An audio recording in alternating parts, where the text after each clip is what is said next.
Hi everyone, we hope you're doing well. We're hanging in there though honestly, we haven't been getting much sleep lately. Today, we want to answer a question we get a lot: how do we publish our audiobooks? First, we post most audiobooks on Patreon as paid content. They stay paid for a few months. After that, they become free to listen to on Patreon forever. A few weeks later, we post them on other places like YouTube, Facebook, and Twitter, X. Lately, things have been a bit slow in terms of new members. So we'd love your help. Please share our site with your friends or in places like Facebook groups, Twitter, X, Discord, Reddit, or novel forums. Even one share can really help us grow. Thanks so much for your support. It seemed the Supreme Tegu possessed at least ultimate class power. Your Majesty, show these foolish rebels the hammer of justice. Prime Minister Honest urged the Emperor. I am the Emperor of the Empire.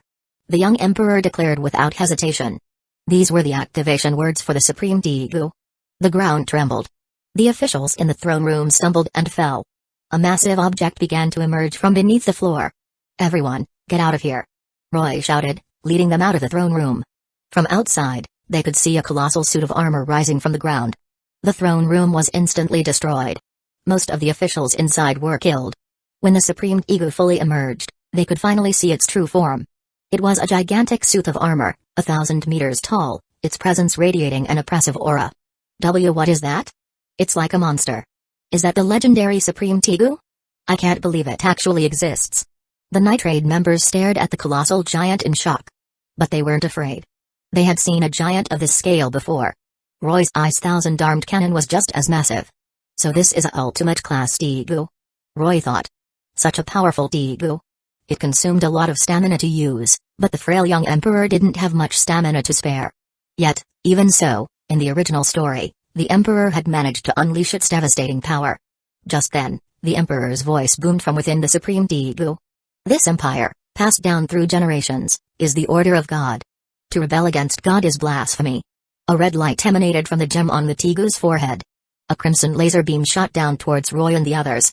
Secret Heart, Cross Shield. Roy raised his hand and conjured a massive ice shield. Boom. The laser beam struck the ice shield. The ground shook, and debris flew everywhere. But the ice shield remained intact. Its power is horrible. Najanda muttered, her expression grim. How are we supposed to defeat it? Mine felt a sense of helplessness. Leave this to me. You deal with the minister and the Imperial soldiers. Roy instructed. Yes. They had no objections. Only Roy could handle such a colossal opponent. The obvious weakness shown in the original story didn't exist. In the original story, Datsumi had struck the Supreme Tegu in the abdomen and declared it a weak point. But who would design armor with a weak point in such an easily targeted location? The Night Raid members dispersed to fight the Imperial soldiers and Prime Minister Honest. Roy faced the Supreme Tegu alone. He spread his devil wings and soared into the sky. Seeing him approach, the Emperor roared again. The red light on the Tegu's forehead gathered once more, and another laser beam shot towards Roy. This time, Roy didn't try to block it. He simply dodged. Boom. The laser beam missed Roy and struck the city below, creating a massive explosion. A mushroom cloud rose into the sky. Everything in the vicinity was instantly obliterated, countless lives lost. He couldn't use the Ice 1,000-armed cannon. That would destroy the Tegu. He had to freeze it. Roy didn't waste any time. He raised his hand. Secret Heart, Ice 9 dragons. 9 massive ice dragons materialized in the sky, roaring silently as they charged towards the Supreme Tegu. The Emperor panicked at the sight of the ice dragons. Stay away! He screamed. The Supreme Tegu fired a massive laser beam from its mouth and dozens of smaller beams from its shoulders. The beam struck the ice dragons. Boom. Boom. Boom. The ice dragons shattered. Just as the Emperor breathed a sigh of relief, the ice dragons began to regenerate. They were made of ice. Even if shattered, they could easily reform. The 9 ice dragons converged on the Supreme Tegu. Crack. Crack. Crack. The sound of freezing echoed through the air. Within moments, the Supreme Tegu was encased in ice. The 9 ice dragons coiled around it, immobilizing it completely. Inside the Tegu, the Emperor, exhausted from overusing its power, fainted. With the Supreme Tegu neutralized, the rest of the capital had also fallen. Prime Minister Honest had been slain by Siko. He died without understanding why his Tegu hadn't destroyed her weapon. He didn't know that Siko hadn't used her Tegu at all. By evening, the entire capital was under their control. Roy sat on the throne in the Imperial Palace. Roy, get down from there. That's the Emperor's throne. Mine exclaimed, flustered. Now that the empire had fallen, that seat belonged to their leader. What's the big deal? Roy shrugged, unconcerned. By the way, Mine, do you want to be my empress? He asked with a playful grin. Mine blushed furiously. What are you talking about? Roy chuckled at her reaction. He then turned to Leon. Leon, now that the war is over, you're not going back to the slums, are you? Leon pondered his question. Well, we are assassins, she said with a sigh. Her words highlighted the harsh reality of their situation. Once the new empire was established, Nitrade would be disbanded. And the assassins of Nitrade would be seen as a threat to the new regime. A ruthless emperor might even eliminate them. Then how about becoming my empress? Roy offered. Eh? Roy, are you declaring yourself the new emperor? Leon asked, sitting beside him and slinging an arm around his neck. If that's the case, becoming your empress doesn't sound too bad. Then it's settled, Roy said, wrapping an arm around her waist. Leon froze, her body stiffening. Despite her usual carefree demeanor, she was still just a young girl. Chapter 88, Securing the Empresses. Even if you're weak, there are miracles you can seize with your hands if you fight on to the very end. So, Chelsea, how about you? Want to be my consort? Roy asked, turning his attention to her. Chelsea blushed. Why are you asking me that? Do you really want to build a harem? She retorted, giving him a disapproving look. If she wasn't mistaken, she and Mine were the only ones who hadn't agreed to become his consorts yet. Sheil, Akam, Kiram, and Leon had already accepted his offer. Just then, a group of people entered the hall. Leon's eyes widened in alarm, and she quickly stepped aside, motioning for Roy to get off the throne. Roy, amused by her reaction, simply shifted into a more comfortable position and continued to lounge on the throne. The leader of the Revolutionary Army, accompanied by Najunda and a few others, approached Roy. The Nitrade members watched nervously. Then, thud. The Revolutionary Army leader knelt before Roy. Greetings, boss, he declared respectfully. What? Everyone was stunned. The supreme commander of the Revolutionary Army was bowing before a teenager and calling him boss? Everyone, kneel. The leader barked at his subordinates. Despite their confusion, Najunda and the other soldiers obeyed and knelt. Arise, Roy said casually, waving his hand dismissively. How is the situation in the capital? Boss, the capital is under our complete control. All those who resisted have been eliminated. Good. Pacify the people and prepare for the coronation ceremony in a few days. Yes, boss. Anything else? Roy asked. Boss, what should we do with the young emperor? The leader asked cautiously. That's up to you. Just make sure I don't see him again. Understood, boss. You're dismissed. Roy waved them away. Yes, boss. The Revolutionary Army leader and his entourage left the hall. The Nitrade members stared at Roy in disbelief. What? The leader called Roy boss? Chelsea stammered, her jaw dropping, and her lollipop falling to the ground. What's going on? Akam asked, equally confused. Haha, the leader of the Revolutionary Army is just a pawn of mine. Roy explained with a chuckle, enjoying their shocked reactions. So, Roy, your offer to make me your consort. Was that serious? Leon asked, sliding onto the seat beside him, her eyes sparkling with interest. Of course it was. I join Nitrade for all of you. Roy replied, his gaze sweeping over the girls. His words touched their hearts. Someone had actually risked his life and joined a group of assassins for their sake. They couldn't help but wonder if they would even be alive without Roy. Sheil, for one, wouldn't have been resurrected. And the rest of them would have likely suffered heavy casualties in their fight to overthrow the Empire. Well, then I suppose I'll accept your offer, Chelsea said, blushing.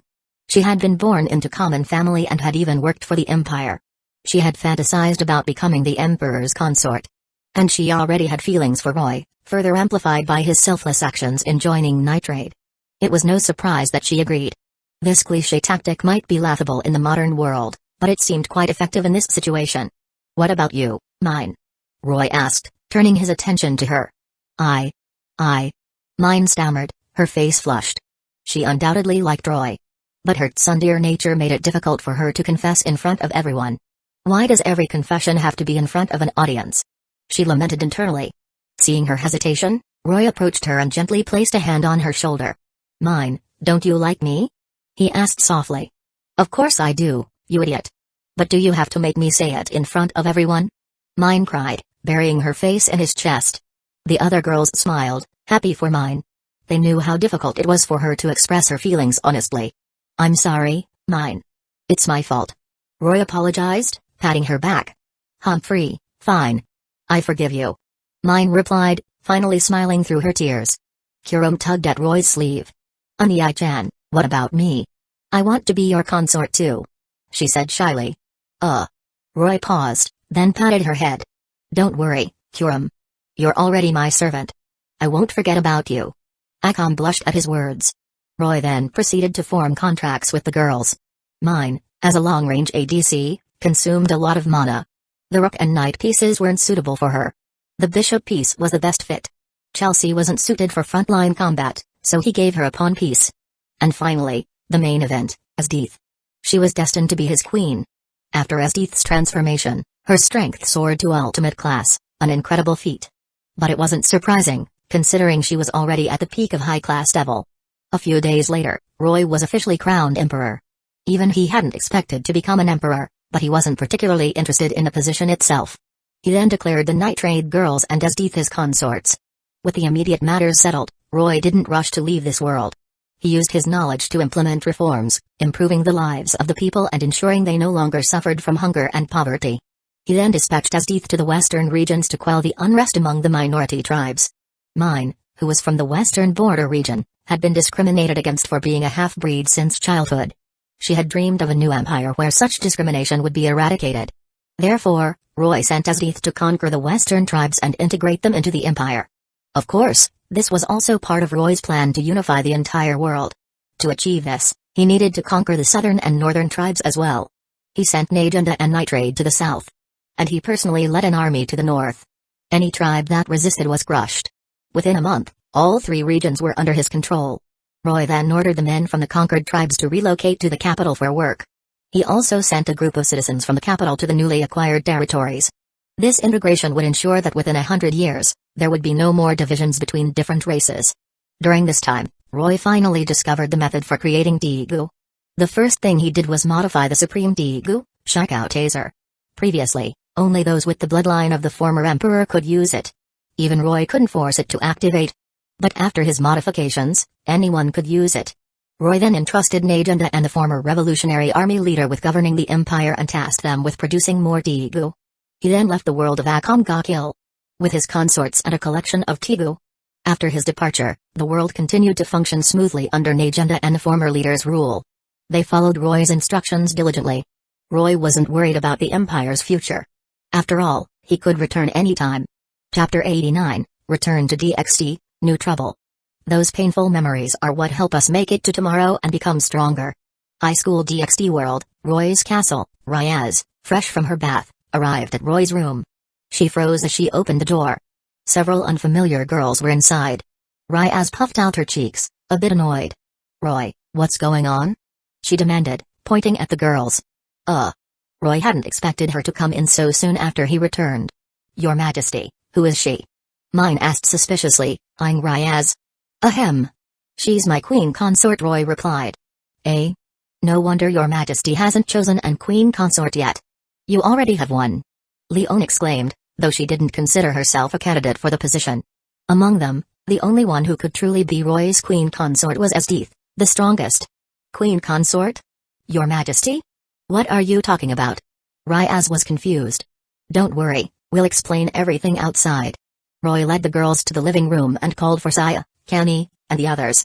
Saya and the others were used to seeing new faces among them. Only Ryaz, Kano, and Konko were confused. Roy introduced everyone. The nitrate girls didn't mind that Roy had so many consorts. After all, he had been an emperor. It was normal for an emperor to have a harem. Roy then explained everything to Ryaz, Kano, and Konko. Upon learning that Roy had been to another world and recruited more servants, Ryaz was upset. Of course, she wasn't upset that he had more servants. As a devil noble, having multiple partners was normal. What truly bothered her was that he hadn't taken her with him. Ever since their trip to the Pokemon world, Ryaz had suspected that Roy's servants might be from other worlds. She only had Kano, Konko, and Komabe as her servants. And this time, he hadn't even taken her along. Weren't her servants his as well? Looking at Esdeath, Akam, Kurum, and the others, she realized she couldn't sense their strength. This made her even more envious. Ryaz pinched Roy's side, her arms crossed, and turned her head away, feigning anger. Ryaz, don't be mad. Roy pleaded, wrapping an arm around her. I'll take you with me next time, okay? Really? Ryaz turned to him with a hopeful expression. Of course. And I've already found 2 excellent candidates for your peerage. Roy assured her. Really? Where are they? Ryaz's eyes lit up with excitement. Those 2 idiots who left earlier. Huh? You mean Zenovia and Irina Shaidu? Ryaz asked in confusion. Yes. But they're from the church. How could they become devils? I have a plan. Don't worry. Roy said with a mysterious smile. All right. Ryaz reluctantly agreed. Roy was relieved that she wasn't angry anymore. He then turned to the night raid girls. Let me show you to your rooms. Oh, and you don't have to call me your majesty here. Just Roy is fine. The girls nodded. The next day, Roy had Chelsea follow Zenovia and Irina. He knew those 2 would encounter Kokobi soon. Chelsea, with her ability to change her appearance, was the perfect candidate for the task. Roy stayed at the castle, teaching the night raid girls about modern life and breathing styles. They would be facing Kokobi soon, so he had asked Suna to excuse them from school. He also had to distribute the Tigu he had brought back. After his modifications, the Tigu no longer had any usage restrictions, so he brought out all of them except for the Supreme Tigu. In the living room, Raya stared at the collection of Tigu in awe. Are these all sacred gears? She asked, sensing their immense power. Haha, these are called Tigu. They're spoils of war from my trip. They're just as powerful as sacred gears. Roy explained with a grin. He had brought back 8 Tigu. Spectator, Belvac, Scream, Black Marlin, Hecatonchires, Perfector, Shambhala, and a Drumroll. They had all been collected from defeated enemies and were currently unused. Roy explained the abilities of each Tigu. The girls looked at the Tigu on the table, but none of them made a move to take one. No one wants one? Roy asked, confused. Shizuka was the first to step forward and pick up Perfector. I burned myself while making soup today. I'll take these gloves. She said, putting on the gloves and heading towards the kitchen, seemingly eager to test them out. Roy's lips twitched. Yuriko then took the Black Marlin Tigu. This ring could manipulate any liquid it touched, which would be useful in conjunction with her water magic. Alice chose Hecatonchires, the humanoid Tigu. But no one wanted the remaining Tigu. No one wants these? Roy asked, puzzled. They're ugly. Saya blurted out the reason. A Drumroll was a pair of bulky gauntlets, and Spectator would look strange on a girl's forehead. And Scream's trump card transformed the user into a muscular, monstrous form. If a girl used it, the image was too horrifying to imagine. The other Tigu were simply unsuitable for them. Kenny and the others were swordswomen and didn't need these Tigu. Roy shrugged. He hadn't considered that. Just then, Chelsea contacted him through their communication devices. Roy, those 2 girls are begging on the streets. It seems they have no money for food. What should we do? Roy sighed. Those 2 were truly clueless. In the original story, they had spent all their money on a painting of a saint and ended up begging for food. He hadn't expected them to repeat the same mistake. Give them some money. Roy instructed. Yes. Chelsea replied and carried out his orders. That night, Chelsea contacted him again. Roy, they're heading towards an abandoned factory. It gives me a bad feeling. She reported, her voice filled with apprehension. Oh? It seems they've found a lead. Roy mused. If he wasn't mistaken, the 3 stolen Excalibur swords were there. That must be why Chelsea felt uneasy. He wasn't sure if Kokobi would be there as well. But Roy wasn't one to wait passively. He preferred to take the initiative. Chelsea, stop them.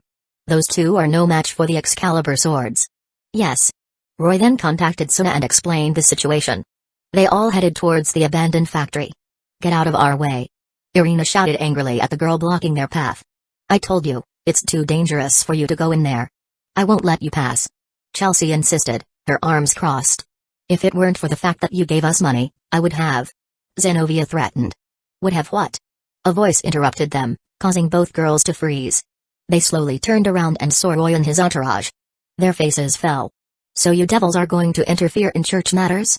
Zenovia asked, clenching her fists. Church matters? Idiots, this isn't just a church matter. Roy retorted, leading the girls towards the factory. Hey, what do you mean by that? Irina demanded. You'll see. Roy waved them along. Zenovia and Irina exchanged glances, then followed. Oh my. Devils have came to this place. A voice sneered. Just as they were about to enter the factory, 3 figures jumped down from the walls, landing before them. They were fallen priests, each with an aura comparable to a high-class devil. And they were wielding the 3 stolen Excalibur swords. Roy, who are they? Ryaz asked, her expression grim. Even she wasn't confident in defeating all three fallen priests. Three high-class devil-level priests wielding the Excalibur swords were indeed formidable opponents. Just some small fry. The main event hasn't even started yet. Roy scoffed. Taste the power of the Excalibur. One of the fallen priests roared, charging towards them. Siko. Yes. Siko responded, intercepting the fallen priest. Clang. Clang. Clang. The two sword swamen clashed. After the battles in the world of Akam ga Kill, especially the intense training in the last month, Siko had finally reached high-class devil level. Although the Excalibur was incredibly effective against devils, Siko's speed prevented her from being easily hit. Just then, a fat man in a lab coat emerged from the factory. It was Valper Galilei, the mastermind behind the stolen Excalibur swords. Your task was to eliminate the devils and the church intruders, but it seems that's no longer possible. Contact Sir Kokabeel. He instructed the remaining two fallen priests. The fallen priests nodded and contacted Kokabeel. Roy smirked. This was exactly what he wanted. It was better for Kokabeel to come here than to have him attack Kwa Academy. Roy, aren't we going to intervene? Sona asked, puzzled. Don't worry. The main event is about to begin. We'll act then. Roy replied with a smile. Seeing that Roy's group wasn't making a move, the two fallen priests also held back, observing the duel between Siko and their comrade. The fallen priest was powerful. With the Excalibur, his strength was comparable to a peak high-class devil. Siko, having just reached high-class devil level, was on the defensive. Thunder breathing, thunder cutter. She shouted, unleashing her strongest technique. Her body crackled with lightning, and she transformed into a golden blur, slashing towards the fallen priest. Clang. A deafening clash echoed as the fallen priest blocked her attack with the Excalibur. Siko backflipped, creating distance. Ha ha ha ha, it's useless. No matter how strong you are, you can't defeat the Excalibur. The fallen priest taunted, laughing maniacally. Siko, however, wasn't discouraged. She smiled. She hadn't encountered such a strong opponent in a long time. Demon Slayer mark, she whispered. Her aura surged, becoming even more powerful. A golden lightning bolt mark appeared on her collarbone. The Demon Slayer mark was contagious. Once one person activated it, those around them would gradually awaken it as well, as long as they possessed the strength of a Hashira. After Mitsuri had awakened her mark, Siko had also managed to awaken hers under her influence. The Demon Slayer mark significantly enhanced physical abilities. The girls were surprised to see Siko activate her mark. Siko-ne-san awakened her mark. Amazing. Alice exclaimed with admiration. Damn it. It's all Roy's fault for always taking Siko to other worlds. Saya grumbled jealously. It was true. Every time Roy had traveled to another world, he had only taken Siko. This had allowed Siko's strength to grow significantly. Of course, Roy had his reasons. The world of Akam ga Kill was too dark and brutal. He didn't want to expose the other girls to it. Siko-ne-san is so strong. Konko murmured, a hint of melancholy in her eyes. She watched as everyone around her grew stronger, while she remained stagnant. Konko was eager to become stronger. Even I might not be a match for Siko now. Akano commented with a sigh. She had easily defeated Siko not long ago, but now, Siko had surpassed her. Siko, with her Demon Slayer mark activated, unleashed her attack. Thunder breathing, first form, thunderclap and flash, eightfold. She transformed into a blur of lightning, charging towards the fallen priest. Clang. Clang. Clang. A series of clashes echoed through the air as the fallen priest struggled to keep up with Siko's speed. After a few moments, he couldn't react in time. Thwack! A deep gash appeared on his chest. Ah! The fallen priest cried out in pain and retreated. Just as Siko was about to finish him off, a massive spear of light shot towards her from the distance. Roy reacted instantly, conjuring a massive ice wall that blocked the attack. Boom! The spear of light exploded, but the ice wall held firm. Siko retreated. Who's there? Ryaz demanded, her eyes narrowed. Roy also glared in that direction. He knew who it was. As expected, a shadowy figure appeared in the sky. It was Kokabeel, the fallen angel Kadri, with his 10 black wings. His powerful aura pressed down on them, causing the girls to tense up. It's a fallen angel. He has 10 wings. He must be a Kadri. He's so strong. Is this the powerful enemy Roy was talking about? Chapter 90, Sisters, it's showtime. You learned something valuable. Remember the lesson, not the disappointment. It's nice to finally meet you, Princess Greemery. Princess Citre. And Greyfire's little brother. Kokabeel greeted them, his voice dripping with arrogance as he released his oppressive aura. I am Kokabeel. Kokobi Eel, fallen angel Kadri, what is your purpose here? Ryaz demanded, meeting his gaze without fear. Crimson hair is truly beautiful. But the crimson ma'o, Surge. He's disgusting, it makes me want to vomit. Kokobi Eel sneered, his eyes filled with loathing as he looked at Ryaz. Clearly, Surge had left a lasting impression on him, and not a pleasant one. I've come to cause some chaos at Kwa Academy. Kokobi Eel continued, his voice laced with madness. That way, Surge will have no choice but to show his face, wouldn't you agree? The girl's expressions turned serious. Your actions could reignite the war between angels, devils, and fallen angels. Ryaz exclaimed in disbelief. That's precisely his goal. Roy scoffed, his arms crossed. He wants to start another war. Ha ha ha ha. Kokobi Eel let out a maniacal laugh. I was bored after the last war ended. I thought Michael would come after me when I stole the Excalibur swords. But all he sent were some pathetic priests and two sword swamen. How boring, how utterly boring. Everyone was shocked. This man was a warmonger who sought to plunge the world into chaos.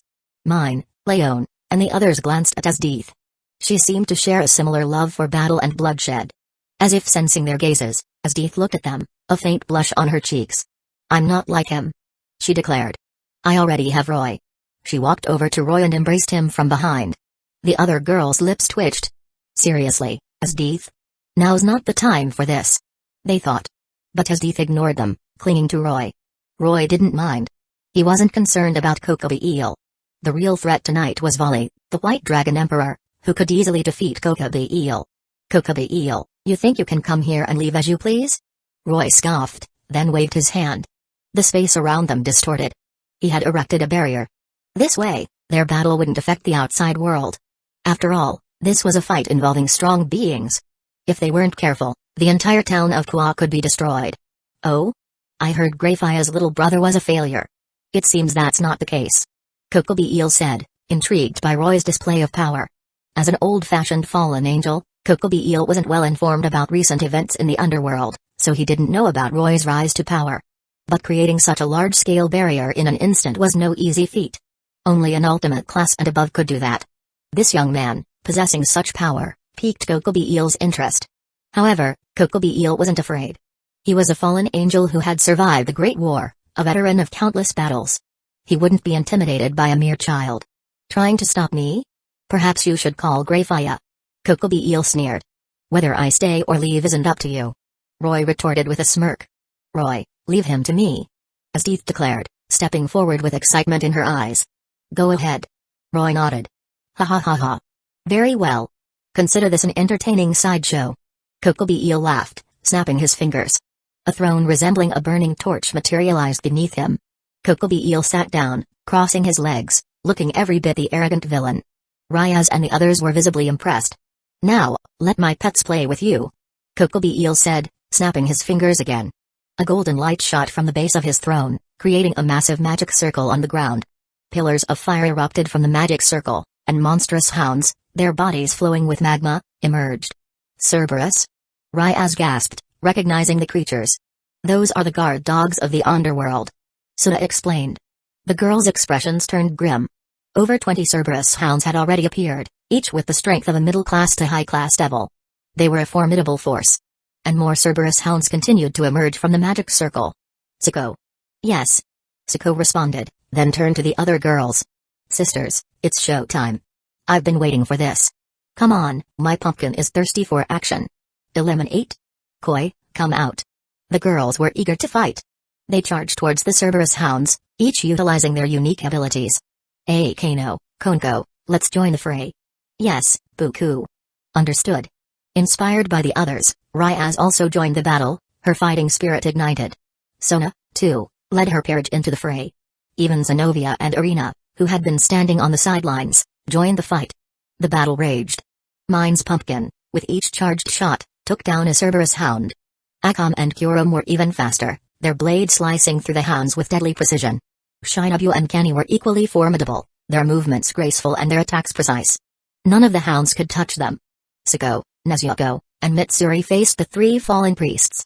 Saya's Gyarados rampaged through the horde of Cerberus hounds. In the chaos of battle, some of the girls were injured, keeping Saya and Shizuko busy with healing. Fortunately, there were no serious injuries. Meanwhile, Asdeath and Kokobi Eel's battle had begun. Asdeath spread her devil wings and soared into the sky. Ha ha ha ha, a new hunt. And you'll be my first prey, she declared, looking at Kokobi Eel with predatory excitement. Oh? Interesting. I can see that you and I are the same kind of people. How about joining me? Kokobi Eel chuckled, intrigued by Asdeath's bloodlust. Humphrey. Let's see if you can even survive today. Asdeath retorted coldly, her voice filled with killing intent. She drew her rapier and charged towards Kokobi Eel. During the last month in the world of Akom Gakil, Asdeath had learned to refine her control over ice from Roy. Compared to her previous crude methods, she was now far more skilled. Kokobi Eel, unfazed by her attack, conjured 2 spheres of light and engaged her in close combat. Clang. Clang. Clang. Clash. Clash. Clash. Their battle was fierce from the start. Asdeath's attacks were relentless and powerful, occasionally augmented by her ice magic. However, Kokobi Eel was a veteran of the Great War, his combat experience far surpassing Asdeath's. They were evenly matched. Roy, sitting on a throne of ice, observed the battles with a proud smile. In just a few months, not only had he become stronger, but his servants had also grown into capable fighters. He felt a sense of accomplishment. As Kokobi Eel focused on his fight against Asdeath, he neglected to maintain the magic circle summoning the Cerberus hounds. The girls steadily whittled down their numbers. Soon, all the hounds were eliminated. The 3 fallen priests were also defeated by Siko, Nezuko, and Mitsuri. They showed no mercy towards their enemies.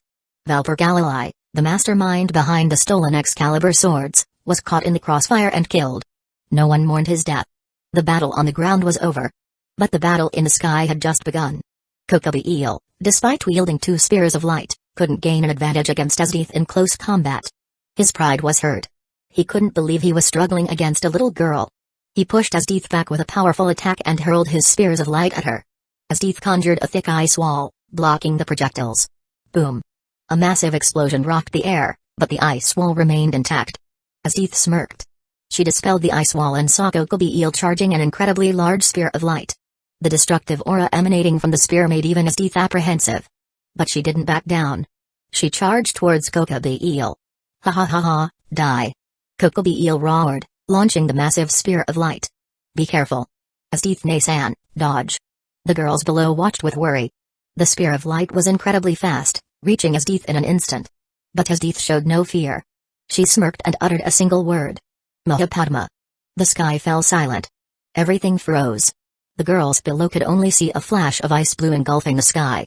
Roy smiled. Asdeath had this in the bag. A few seconds later, the sky returned to normal. To everyone's surprise, Asdeath was now standing before Kokobi Eel, her rapier piercing his heart. Kokobi Eel's massive spear of light had missed its target and struck the ground nearby. The impact was like a nuclear explosion, devastating the surrounding area. Even Roy's barrier shook violently. Impossible. Kokobi Eel stared at the rapier protruding from his chest in disbelief. What had just happened? How had she dodged his attack and stabbed him in the heart? Despite his confusion, Kokobi Eel couldn't deny his defeat. However, thanks to his resilient fallen angel physiology, he wouldn't die immediately. Nothing is impossible. Asdeath declared with a triumphant smile. Damn it. I survived the Great War. Even gods and Satans perished, but I survived. How can I die here? Kokobi Eel roared in frustration. The girls were shocked by his words. What do you mean? Ryaz asked, her voice grave. Oops, I let that slip, didn't I? Kokobi Eel cackled, his madness growing. Kokobi Eel, what do you mean by God is dead? Zenobia and Arena demanded, their eyes fixed on him. They were the most affected by Kokobi Eel's words. Ha ha ha ha. Kokobi Eel laughed maniacally. Well, since I intended to start another war, there's no point in hiding it anymore. He glared at them with a sinister grin. In the previous war, your god is dead. Ha ha ha ha. The girls were stunned. Zenobia and Arena, in particular, were devastated. Their eyes widened in horror as their faith crumbled. They were on the verge of a breakdown. Asia, however, although shocked, didn't feel the same despair. Asia, are you alright? Saya asked, concerned. She knew Asia was devout and often prayed even when she had a headache. But Asia smiled at her. Thank you, Saya. I'm fine. Saya was surprised. My heart belongs to Roy now. God is no longer important to me. Asia declared, her hands clasped together in a prayer-like gesture. Indeed, Roy was the only one in her heart now. She didn't care about God anymore. Her prayers were merely a habit. Saya felt a pang of jealousy. Why, I've never heard of such a thing. Ryaz said. Was the creation of the evil pieces also due to the inability to create more pure devils? Kokobi continued, enjoying their reactions. Now, all three factions have to rely on humans to survive. The higher-ups of angels, devils, and fallen angels have concealed this information to protect the humans who still believe in God. It's not true. This can't be true. Zenobia and Irina, their faith shattered, collapsed to the ground in despair. Look, those two idiots have lost their faith. It's the perfect opportunity to recruit them. Roy whispered in Ryaz's ear, pointing at Zenobia and Irina. Go and work your magic. Ryaz's eyes lit up as she looked at the two girls. She approached them, ready to persuade them to join her peerage. Chapter 91, Beating Up the White Dragon Emperor. Enjoy your life today. Yesterday is gone, and the tomorrow might never come. Whether God lives or dies doesn't matter to me. Kokobi continued, his voice rising in a frenzy. What I can't accept is that they think the war should end just because God and the Satans are dead. I won't tolerate it. I won't. Kokobi's voice became a desperate cry. If the war had continued, we would have been victorious. Everyone finally understood. Kokobi believed that the fallen angels were the true victors of the Great War. He couldn't accept that the three factions had agreed to a ceasefire at the last moment. To him, it was like handing over the fruits of victory to their enemies. That's why he was so desperate to reignite the war. To achieve his twisted goal of continuing the conflict. Roy had heard enough of his story. He glanced at Asdeath. Understanding his intent, Asdeath drew her rapier, ready to deliver the final blow to Kokobi. But just then. Crack. Crack. Crack. A sound like shattering glass echoed through the air as a large hole was torn in the spatial barrier. Here we go. Roy thought. A white figure emerged from the rift in the barrier and flew towards Asdeath with incredible speed. Roy intercepted him. Clang. A deafening clash resounded as Roy's ice rose sword met the newcomer's attack. Who are you? Asdeath demanded, her eyes narrowed. I am Albion. The newcomer replied. Azazel has asked me to bring Kokobi back. Would you mind handing him over? Albion was the name of the White Dragon Emperor's sacred gear. The newcomer's true identity was Volley Lucifer, leader of Volley team of the Chaos Brigade. Kokobi has been causing trouble on my territory. You think I'll just hand him over? Do you think you have that much pull? Roy scoffed. Although Kokobi hadn't caused any significant damage to Kwa Town yet, handing him over wouldn't be a problem. After all, Roy didn't dislike Volley. But more importantly, Roy wanted to fight Volley and test his own strength. He hadn't had a chance to go all out yet. Even he wasn't sure of the full extent of his power. However, I will let you take Kokobi if you can defeat me. Roy declared, his eyes filled with fighting spirit. Volley understood his intentions. Very well. Roy Lucifuge, I shall defeat you here and now. Volley declared, pointing at Roy with unwavering confidence. Roy smirked and flew towards Volley, their eyes meeting in a silent challenge. Roy. Asia clasped her hands together, her eyes filled with worry. Don't worry, Asia. Roy will win. Tsuko reassured her. Why not just hand over Kokobi? Tsubaki Shinra wondered, glancing at the fallen angel, who lay on the ground, barely clinging to life. It seemed to her that handing him over would avoid a conflict with this new enemy, who appeared far stronger than Kokobi. There's no stopping a true warrior's thirst for battle. Asdeath commented with a chuckle. She understood this desire all too well. Her words enlightened the others. In the sky, the tension between Roy and Volley crackled. Roy made the first move. Secret Heart, Ice Princess Rose. Two translucent ice roses materialized in his hands, one in each, and shot towards Volley with incredible speed. If they touched Volley, he would be instantly frozen. However, Volley was incredibly fast. The two ice roses, despite their speed, couldn't catch him. Volley closed the distance between them. I can't let him touch me. Roy thought.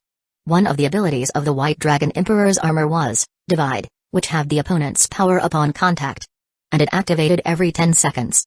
If hit by this ability, one's power would be quickly depleted. In the original story, Kokobi had fallen victim to this ability, leading to his swift defeat at Volley's hands. Moreover, the halved power was absorbed by Volley, further increasing his strength.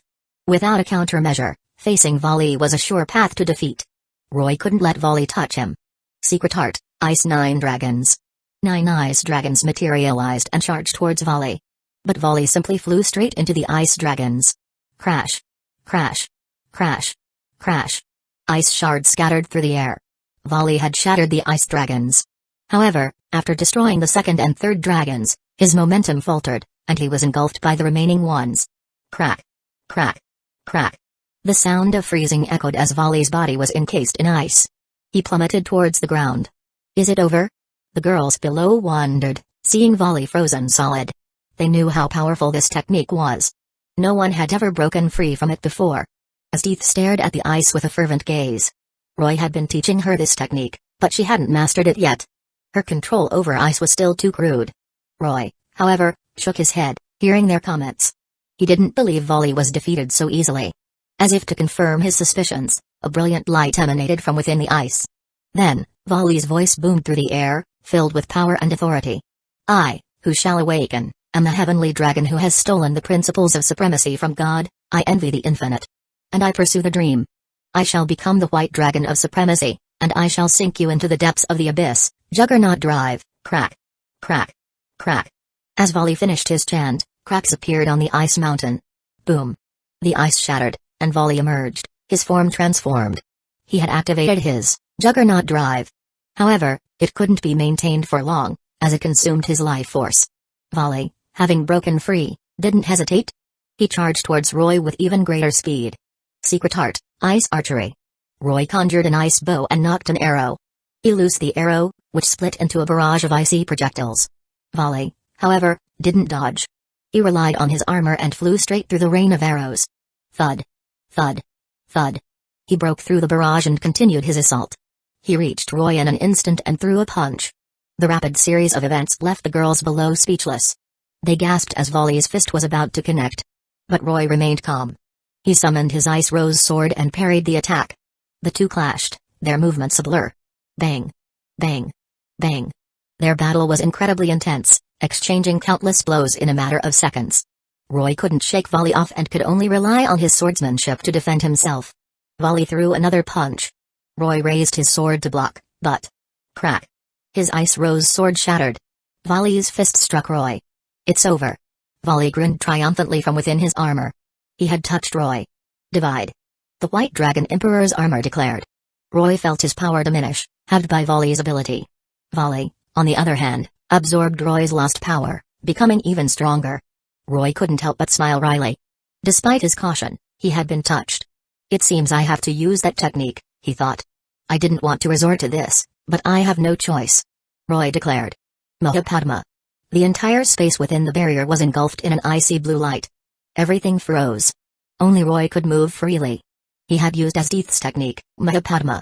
And his version was even more potent than Asdeath's, as evidenced by its wider area of effect. Now, it's time to end this, Roy said with a smirk. He snapped his fingers. Secret art, ice 1,000-armed cannon. A 1,000-meter-tall cannon statue materialized, its countless arms raining down on Volley. Within seconds, Volley was pummeled with countless blows, driven deep into the earth, the ground cracking under the force of the assault. When Mahapadma's time-stop effect wore off, the girls saw that Volley had vanished from the sky, replaced by a massive crater. Only Asdeath knew that Roy had used Mahapadma. Volley lay at the bottom of the crater, his body battered and bruised, his expression a mixture of shock and confusion. He had been so close to victory, having touched Roy and activated Divide. But then, he had been pummeled and sent crashing into the earth. Even his Juggernaut drive had been deactivated. What just happened? He mumbled, his voice weak.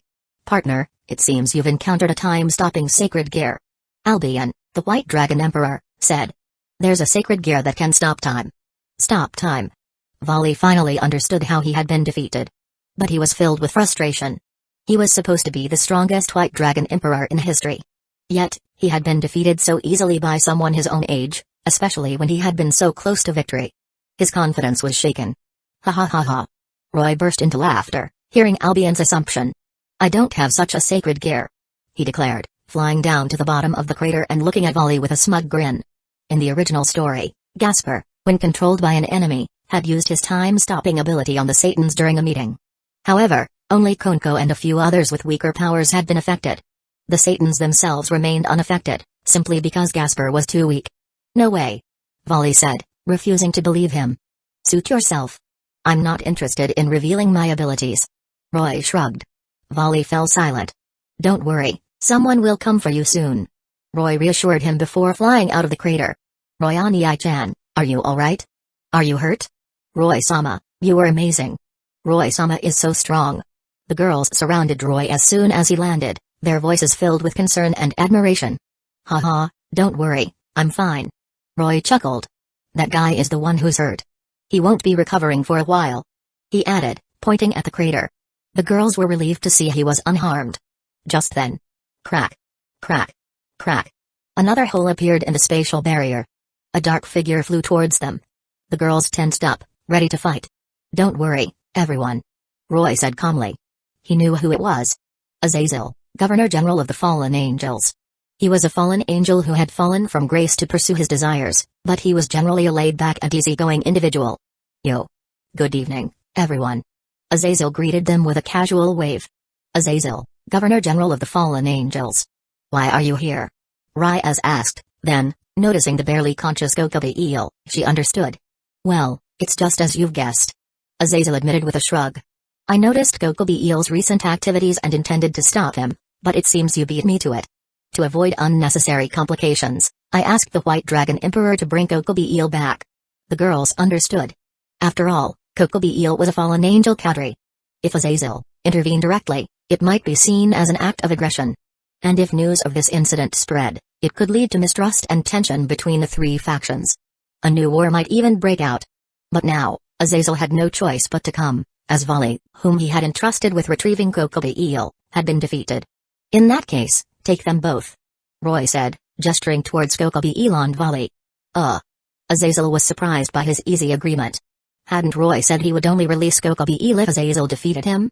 Azazel knew he was no match for Roy. He couldn't even counter that time-stop technique. Seeing his confusion, Roy chuckled. I just wanted to fight that guy. Gokobi eel hasn't caused any real damage to Kuat Town anyway. If you don't take him back for treatment soon, he might actually die. Azazel looked at Roy thoughtfully. Thank you, young man. He said with a smile. He picked up Gokobi eel and then retrieved Vali from the crater. I'll defeat you next time. Vali declared, looking at Roy with determination. Haha, I'll be waiting. Roy replied with a grin. Azazel then left with Gokobi eel and Vali. Vali, what do you think of that young man? Azazel asked. He's strong. Very strong. Until I find a way to counter that technique, I'm no match for him. Vali admitted, his eyes closed. Indeed, he's quite remarkable. Roy Lucifuge, Greyfire's younger brother, one of the 5 young kings, Azazel mused. Vali etched that name into his memory. Chapter 92, Roy meets magical girl Seraphol. It's not the goodbyes that hurt, it's the flashbacks that follow. Well, now that everything's settled, it's time for us to head back. Roy announced, watching Azazel depart with Gokobi eel and Vali. He had enjoyed the fights, but his battle against Vali had highlighted a weakness. Without a proper sword, facing opponents with sacred gears was a disadvantage. His Ice Rose sword, though powerful, had been shattered by Vali. If he had wielded a sacred gear-classed sword, he was confident he could have defeated Vali with swordsmanship alone. And there would be many more armored opponents in the future, like Azazel and Saira Org. He decided to acquire a sacred gear-classed sword as soon as possible. They returned to the castle. Ryaz, how are those two doing? Roy asked, glancing at Zenobia and Irina. They'll need a few more days to recover. Ryaz replied with a sigh. She had tried to comfort them, but they were still distraught over the loss of their god and hadn't responded to her words. It's all right. We'll slowly guide them. Roy said, patting Ryaz's shoulder reassuringly. I suppose that's all we can do. Ryaz agreed. The next morning, Roy and the girls were about to head to school with Ryaz when they saw Zenobia and Irina, already dressed in their school uniforms, standing beside Ryaz. Ryaz, what's this? Roy asked, confused. Hee. Ryaz giggled, unable to contain her joy. They've become my knights. She had filled the 2 vacant knight positions in her peerage. She was overjoyed. Congratulations. Roy offered his congratulations. Pleased to meet you. Zenobia and Irina said in unison, bowing politely. Asia and the others were surprised. They hadn't expected the 2 girls to become devils. Since we learned that God is no longer with us, we've lost our way and begged Ryaz-sama to accept us as her servants. Zenobia explained. Now that God is gone, our lives are ruined. We can't go back. But is it truly right to join the devils? Irina added, her brow furrowed with worry. Don't worry. No one will bully you here. Roy reassured them with a smile. Really? That's great. The 2 girls were relieved and looked at Roy with admiration. They remembered last night's battle. This man was incredibly powerful. Ryaz, hearing this, whispered to Roy, they actually wanted to become your servants, but when they heard you didn't need any more, they agreed to become my knights. She was a bit annoyed. She had spent the entire night comforting the 2 girls, preparing their rooms, and attending to their needs. But when they finally approached her, they had asked to become Roy's servants. Fortunately, Akano had told them that Roy didn't need any more servants, so they had settled for becoming Ryaz's knights. Well, what can I say? My charm is irresistible. Roy joked with a shrug. Ryaz rolled her eyes at his smugness. Zenovia approached Asia. I apologize, Asia. I always thought you had betrayed God. But now that God is gone, it means he didn't save you. I'm sorry. When they first met, Zenovia had wanted to eliminate Asia, the traitor. However, they had been easily defeated by Siko and Kanao. So, they had retreated. But they still believed that Asia had betrayed God. For those in the church, their faith was everything. Believers had faith in God, and God would save them. Don't say that, Zenovia-san. Asia replied with a gentle smile. I'm content with my life now, even though I'm a devil. Meeting Roy and everyone here. I'm happy. Zenovia and Irina looked at Roy and smiled. Alright, it's time for school. Everyone, gather around. Roy announced, preparing to activate the teleportation magic. This time, not only Zenovia and Irina would be joining them at school. Mikamo and Nezuko would also be attending. He hadn't had time to arrange for them to go to school before. And from the Akamgakil world, Kuram, Akam, and mine would also be going to school. After all, they were of school age. They all went to school together. Roy's peaceful daily life resumed. A month passed quickly. One day, after school, Roy returned to the Occult Research Club with Akam and the others.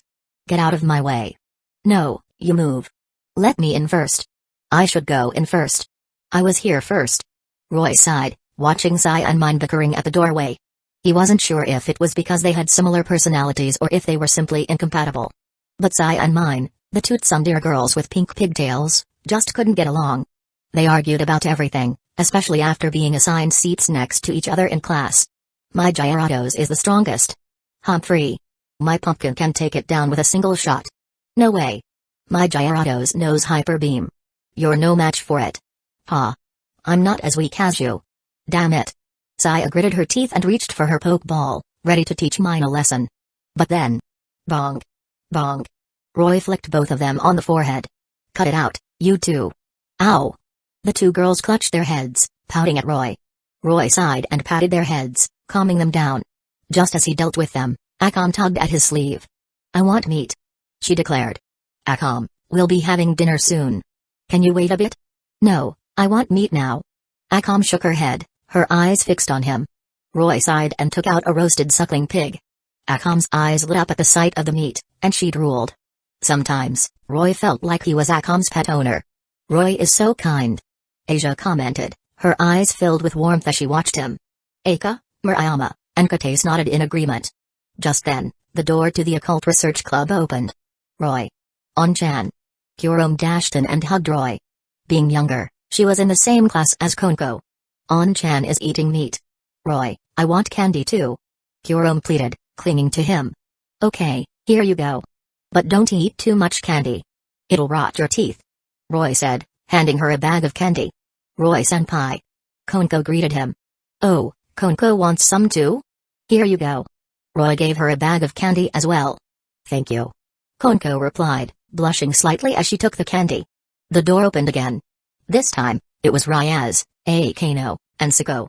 Honestly, Roy, you spoil them too much. Ryaz commented, shaking her head as she saw the girls eating snacks. They're my beloved servants.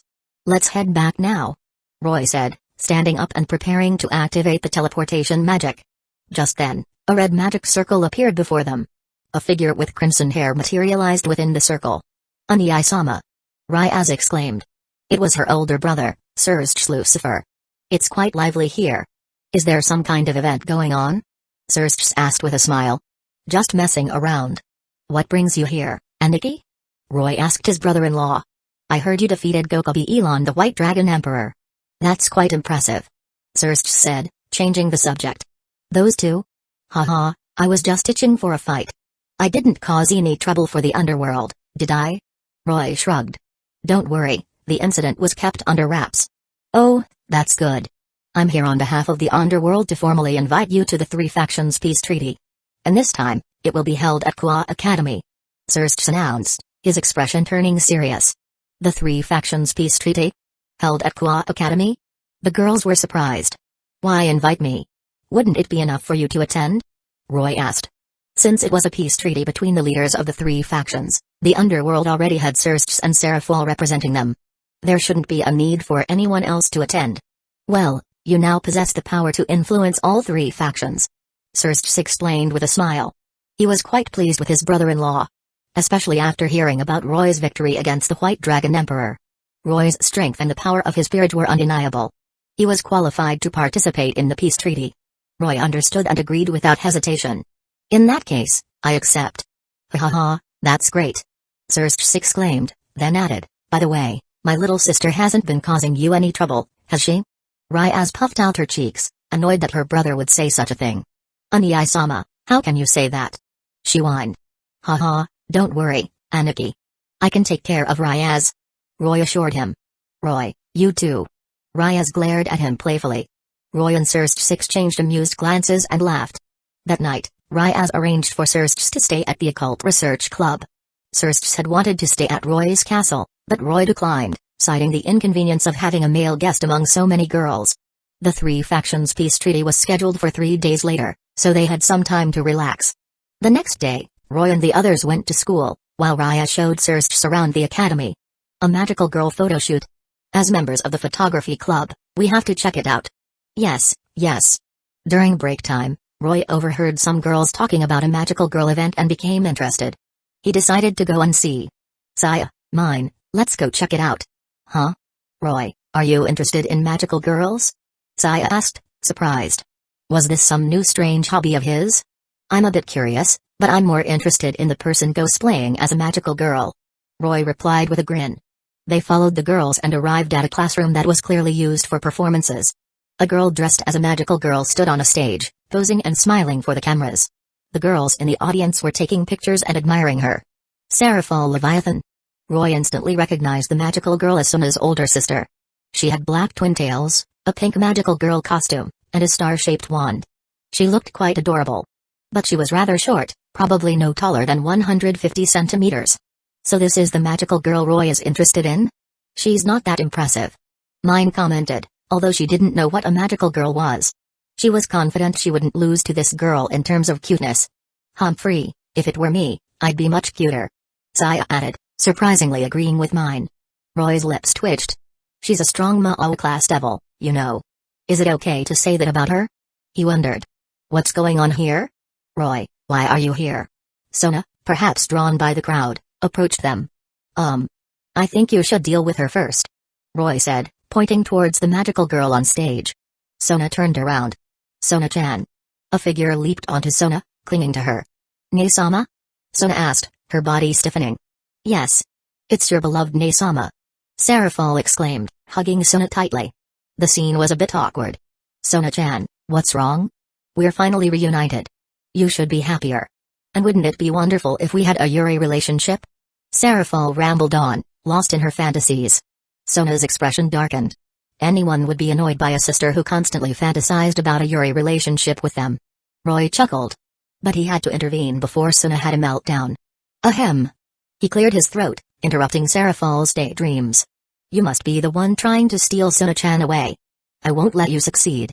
Seraphol declared, spreading her arms protectively before Sona, as if she had just noticed Roy. Chapter 93, Michael delivers a holy sword when your friend is having a hard time, you should be there for him. Roy was speechless. Not just Sona, I want to steal you away too, Seraphol-san. He thought. But he couldn't say that out loud, so he quickly changed the subject. Ahem. Well, I'm quite knowledgeable about magical girls myself. Eh? Really? Seraphol stopped blocking Sona and looked at him with a skeptical expression. Of course. Look. Roy pulled Sai and mine closer. With a snap of his fingers, he used his magic to transform their clothes. Their school uniforms vanished, leaving them in their undergarments for a brief moment before they were clad in magical girl outfits. The two girls gasped in surprise. Seraphol's eyes lit up as she saw their new attire. She rushed towards them and hugged Saya tightly. So beautiful. So beautiful. She exclaimed, practically drooling over Saya and mine. Roy smirked, feeling a sense of satisfaction. When it came to magical girls, no one was more knowledgeable than him. He had watched countless magical girl anime. Saya was now dressed like Sakura Kinomoto from Cardcaptor Sakura, and mine resembled Ilias V. Ilvan Insburn from Fate, Kaleid Liner Prisma Ilia. Both were classic magical girl designs. It was no wonder Seraphol, with her love for magical girls, was so excited. "Thank you, Roy," Sona said gratefully, relieved to be free from her sister's clutches. "Haha, it was nothing," Roy replied with a dismissive wave of his hand. "It must be tough having a sister like that, Sona," he added sympathetically. Sona sighed. "It really is." Just then, Seraphol ran towards them. "You're Roy, right? Transform me into a magical girl too. But it has to be different from theirs," she demanded, looking at Roy expectantly. "Nae-sama," Sona began. "Sona-chan, wait a moment. I have important business to attend to." Seraphol interrupted with a smile, her eyes still fixed on Roy. I can do that, but..." Roy hesitated. "Then hurry up and transform me. Don't waste time," Seraphol urged. "Alright, fine." Roy had wanted to warn her that the transformation might reveal her undergarments. But since Seraphol was so insistent, he didn't hesitate any longer. He placed a hand on her shoulder. The transformation began. Seraphol's clothes vanished, and a new magical girl outfit appeared on her. Seraphol instinctively covered herself when her clothes disappeared. But once the transformation was complete, she forgot all about her modesty. She conjured an ice mirror with her magic and admired her new appearance. Sona blushed slightly, seeing her sister exposed. Seraphol suddenly gasped. "This is amazing. This is what a true magical girl should look like. Roy, which anime is this outfit from? I want to watch it," she exclaimed, excited about her new look. "It's not from any anime yet," Roy replied. "Eh? Why not?" Seraphol was disappointed. "But I already have the story in mind. I can create a manga for it if you'd like." "Really? Really?" "Of course. If you want to see it, Seraphol-san, I'll make it happen. I want to see it. I want to see it." Seraphol cheered, her excitement bubbling over. Alright. I'll make it happen." Roy chuckled, nodding in agreement. But his smile held a hint of mischief. After all, Puella Magi Madoka Magica wasn't your typical magical girl anime. He wondered if Seraphol would still be so enthusiastic after watching it. "Yay!" Seraphol clapped her hands in delight. "If you make the manga, I'll share Sona-chan with you. Half of her, mind you. Only half." Sona's face darkened. "Sure, no problem," Roy replied with a grin. Sona, annoyed that Roy was playing along with her sister's antics, stormed off. Seraphol chased after her, reminding Roy to create the manga as soon as possible. Roy chuckled, shaking his head, then headed back to his classroom. Along the way, he encountered Ryaz and Akeno. "Ryaz? Where's Sirs Ch?" Roy greeted them with a wave. "Ani-sama went to meet with the angels." Ryaz replied. "Oh, the angels have arrived?" "Yes." "Roy, could you come with me to a certain place after school?" Akeno asked. "Sure." Roy agreed readily. He had a hunch about what it was. After school, Roy went to the location Akeno had specified. It was a shrine at the foot of a mountain. A long staircase led to the top. "Welcome, Roy." Akeno greeted him, dressed in a shrine maiden outfit. "Yo, Akeno." Roy waved with a smile. "Sorry for asking you to come here so suddenly." Akeno apologized. "It's no problem at all. You don't have to be so formal with me, Akeno." Roy reassured her. He took her hand and led her towards the shrine. Akeno was momentarily surprised by his gesture, then smiled and held his hand tightly. "Akeno, you've seemed a bit down lately. Is something bothering you?" Roy asked as they walked. "If you're comfortable sharing, please tell me. I'll help you with anything." Akeno was silent for a moment, then pulled Roy towards the shrine. "I'll tell you later," she said with a smile. Roy didn't press further. They soon arrived at the shrine. "Akeno, did you bring me here to meet him?" Roy asked, noticing a familiar presence. Just then, a brilliant golden light emanated from the shrine building. A 12-winged seraph appeared within the light. "Greetings, Roy. I am Michael," a gentle voice announced. "Greetings, Michael," Roy replied with a smile. He had to admit, Michael's entrance was quite impressive. They entered the shrine and sat facing each other. Akeno prepared tea for them. "So, Michael, what brings you here?" Roy asked. Michael was a handsome man with white hair, clad in silver armor. Although it was an odd comparison, he had a somewhat feminine beauty. If he dressed as a woman, he would undoubtedly be stunning.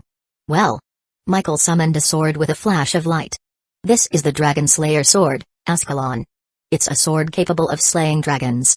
"Okay, and? I'd like to give it to you," Michael declared. "Why?" Roy was confused. In the original story, Michael had given the Dragon Slayer sword to Sai to encourage him to join the peace treaty between the three factions. After all, some members of the old Satan faction and other forces opposed the peace treaty. The skirmishes between the three factions have never truly ceased. If this continues, then one day, we might all perish. Or perhaps another faction will take advantage of our weakened state and conquer us. Michael's expression was grim. Roy understood his concerns. After all, the various mythologies and factions had never coexisted peacefully. If the three factions weakened each other through constant conflict, other forces, like those from Norse mythology, might seize the opportunity to invade. Angels, devils, and fallen angels could be wiped out. Therefore, I believe this is an excellent opportunity to unite the three factions and end this pointless conflict. I see. Roy nodded, understanding Michael's intentions. Michael was trying to win him over, to have him join the peacekeepers. The new leaders of the three factions supported peace. But the older generation, those who had experienced the Great War, still harbored hatred and resentment. Many of them opposed peace. The descendants of the 72 Pillars, only briefly glimpsed in the anime, held immense power and influence. That's why Michael wanted to gain the support of Roy, a powerful member of the new generation. Roy didn't refuse. In that case, I'll gratefully accept it, he said, taking the Dragon Slayer sword, Ascalon. His actions signified his willingness to join their cause. Roy was happy to join them. He was enjoying his peaceful life. If another war broke out, he would undoubtedly be dragged into it. Only a fool would refuse. Moreover, he had been looking for a good sword, and now he had been gifted a holy sword. Could a devil wield a holy sword? Of course. In the original story, Sai had often lent the Dragon Slayer sword to Zenobia. And Zenobia herself wielded a holy sword, Durandal.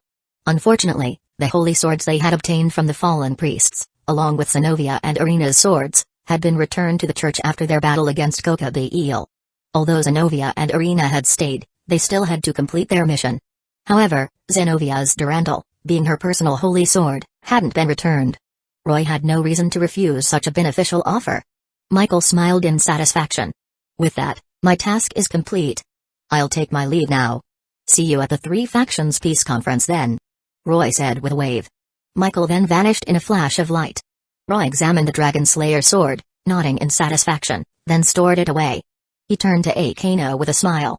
Akano, now it's your turn to tell me what's been bothering you. Akano's expression turned somber as she lowered her head. After a moment of silence, she began to speak.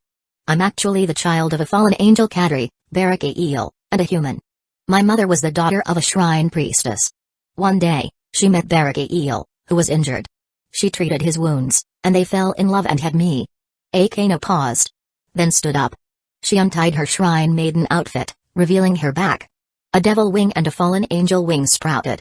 I have both devil and fallen angel wings. But I hate my fallen angel wing. It's ugly, isn't it? She asked with a self-deprecating laugh. Well, it is quite asymmetrical. Someone with OCD wouldn't be able to handle it. Roy agreed with a chuckle. Akano was taken aback by his blunt response, then looked downcast. Seeing her reaction, Roy decided to stop teasing her. Ahem, Akano, can you manifest both pairs of wings at the same time? He asked curiously. Yes, I can do that. Akano replied, summoning her other pair of wings.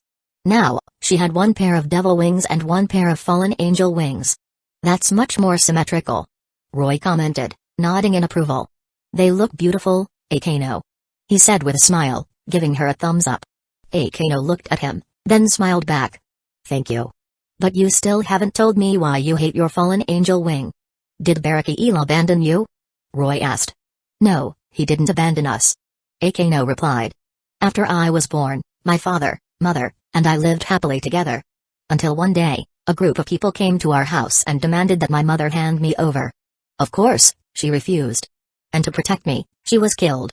I wished so much for my father to appear and save us. But he never came. So I hate that my fallen angel father caused my mother's death and couldn't protect her. Tears welled up in Akano's eyes as she threw her arms around Roy. Roy held her close, offering comfort. He couldn't even protect his own woman. He sighed. Chapter 94, The Three Factions Peace Conference begins. Roy's preparations. The thing that we call power is dynamic, it keeps on changing. Akano's mother had been deeply in love with Barakael, and Akano herself had adored her father.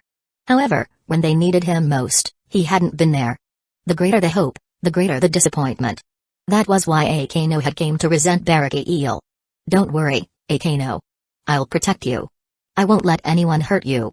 Roy reassured her, gently patting her back. Akano was touched by his words. She hugged him tightly and whispered in his ear, "Roy, you can do to me what you did to Ryaz." Roy froze. He quickly surveyed the surroundings, confirming that they were alone in the shrine. This meant Ryaz had agreed to this. Since Akano had made her intentions clear, Roy didn't hesitate. He didn't know that Ryaz had been the one to suggest it. After all, Roy had many servants, and the competition was fierce.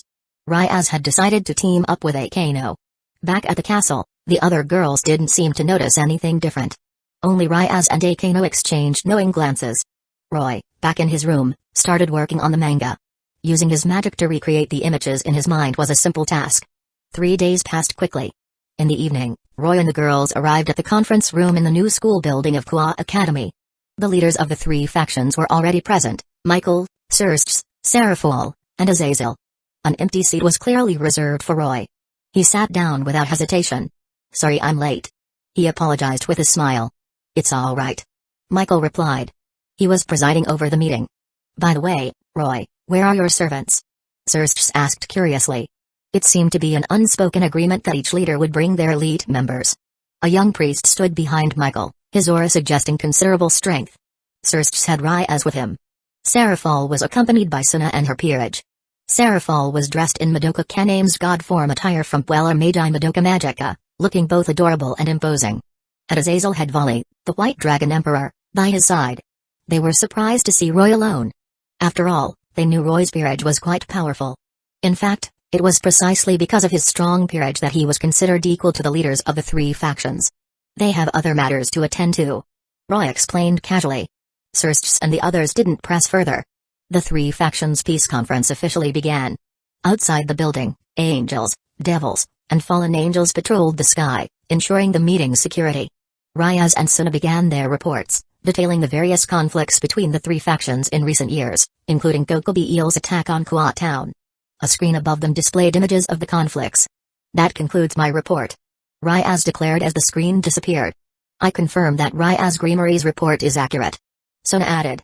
"Thank you for your hard work," Serst said, dismissing them. He turned to Azazel. "After hearing Ryaz's report, I believe we all understand the dangers of conflict. So, I'd like to hear your opinion, Governor General Azazel." "I have no opinion. Those were Kokobi Eel's own actions," Azazel replied with a shrug, denying any involvement. "Are you saying you had nothing to do with it?" Michael asked, his tone skeptical. "I was aware of Kokobi Eel's unusual activities, so I investigated him. After learning his intentions, I asked the White Dragon Emperor to deal with him. But it turned out Kokobi Eel had already been defeated, and the White Dragon Emperor was also defeated. Now, Kokobi Eel is imprisoned in the deepest depths of hell, serving an eternal sentence. He won't be causing any more trouble," Azazel explained with a sigh. Vali, hearing Azazel mention his defeat, turned away with a frown. "The question is, what was Kokobi Eel's motive?" Michael pressed on, clearly not satisfied with Azazel's explanation. Perhaps because the fallen angels were once angels, Michael didn't trust Azazel. Yawn. Roy was bored by their conversation. Sersts, noticing his reaction, asked with a smile, "Roy, do you have something to say?" The other 3 leaders turned to him. Roy hadn't expected to be called upon. "Well, I think everyone here is honest in their desire for peace between the 3 factions. There will always be those who oppose peace, no matter which faction they belong to. And judging by Azazel's demeanor, he doesn't seem interested in war. So, why don't we just sign a peace treaty and get this over with?" Roy said, bored. "Ha, this young man understands me well. I'm indeed not interested in war. Signing a peace treaty is precisely why I'm here." Azazel chuckled. "Continuing this conflict will only harm the 3 factions. I believe we all agree on that." Sersts, Michael, and Seraphol exchanged glances and nodded in agreement. "There's one last issue. Those who exist outside the 3 factions yet possess the power to influence the world," Serst said, turning to Vali. "I'd like to hear your opinion, White Dragon Emperor. As long as I can fight strong opponents, that's enough for me," Vali replied, glancing at Roy. "There are plenty of strong individuals in this world, even without a war," Azazel added. "Indeed," Vali agreed, closing his eyes with a smug smile. "Then, since everyone agrees on peaceful coexistence, let's sign the peace treaty," Michael declared. No one objected. Michael began drafting the treaty. Just then, a wave of time-stopping power washed over them. Sona, Tsubaki, Ryaz, Akano, Konko, and Kameb were frozen in place. Only Roy and the 4 leaders, along with Volley and the young priest behind Michael, remained unaffected. Time stop? Seraphol exclaimed in surprise. Indeed. We who possessed superior power are unaffected, as is the White Dragon Emperor with his sacred gear. This must be the work of the Forbidden Ballerview. Azazel deduced. Roy also suspected Gasper, the wielder of the Forbidden Ballerview, was responsible. Although Gasper wasn't part of Ryaz's peerage in this timeline, he was still present. It seemed Gasper had fallen into enemy hands. The Forbidden Ballerview was a powerful sacred gear, but Gasper was too weak to utilize its full potential. And his balance breaker must have been forcibly activated. That's why it had no effect on those with ultimate class power or those with sacred gears. Time-stopping sacred gears are quite rare. Xerxes commented grimly. They approached the window and looked outside. The sky was a dark crimson, and a massive magic circle hovered above the school. Figures clad in black robes emerged from the circle, their foreheads glowing with golden light. However, the elite soldiers of the 3 factions guarding the school prevented them from entering. They're magicians. Seraphol exclaimed. And they have teleportation magic. Roy added. Whenever a magician was hit by the soldiers' attacks, they were teleported away, only to reappear from the magic circle.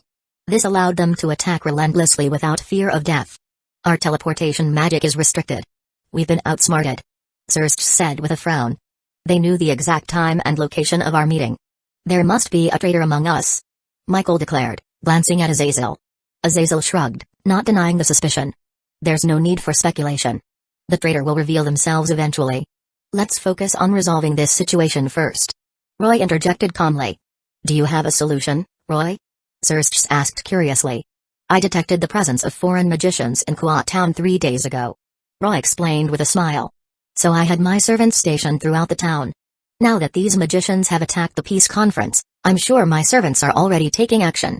Roy had anticipated this attack and made preparations.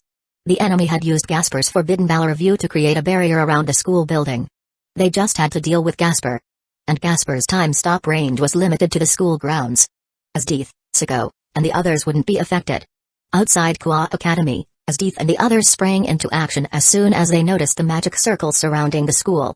Following Roy's instructions, they began searching for Gasper. He couldn't be too far from the academy to activate his ability. Aoi Kanzaki's Jumpluff detected a large concentration of magic power in a specific area.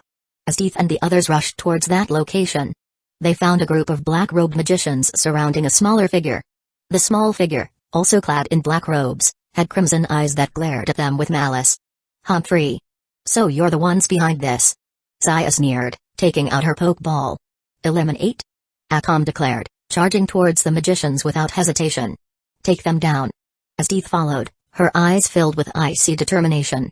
Back in the conference room, Xerxes and the others were surprised by Roy's foresight. Just then, a teleportation magic circle appeared in the room.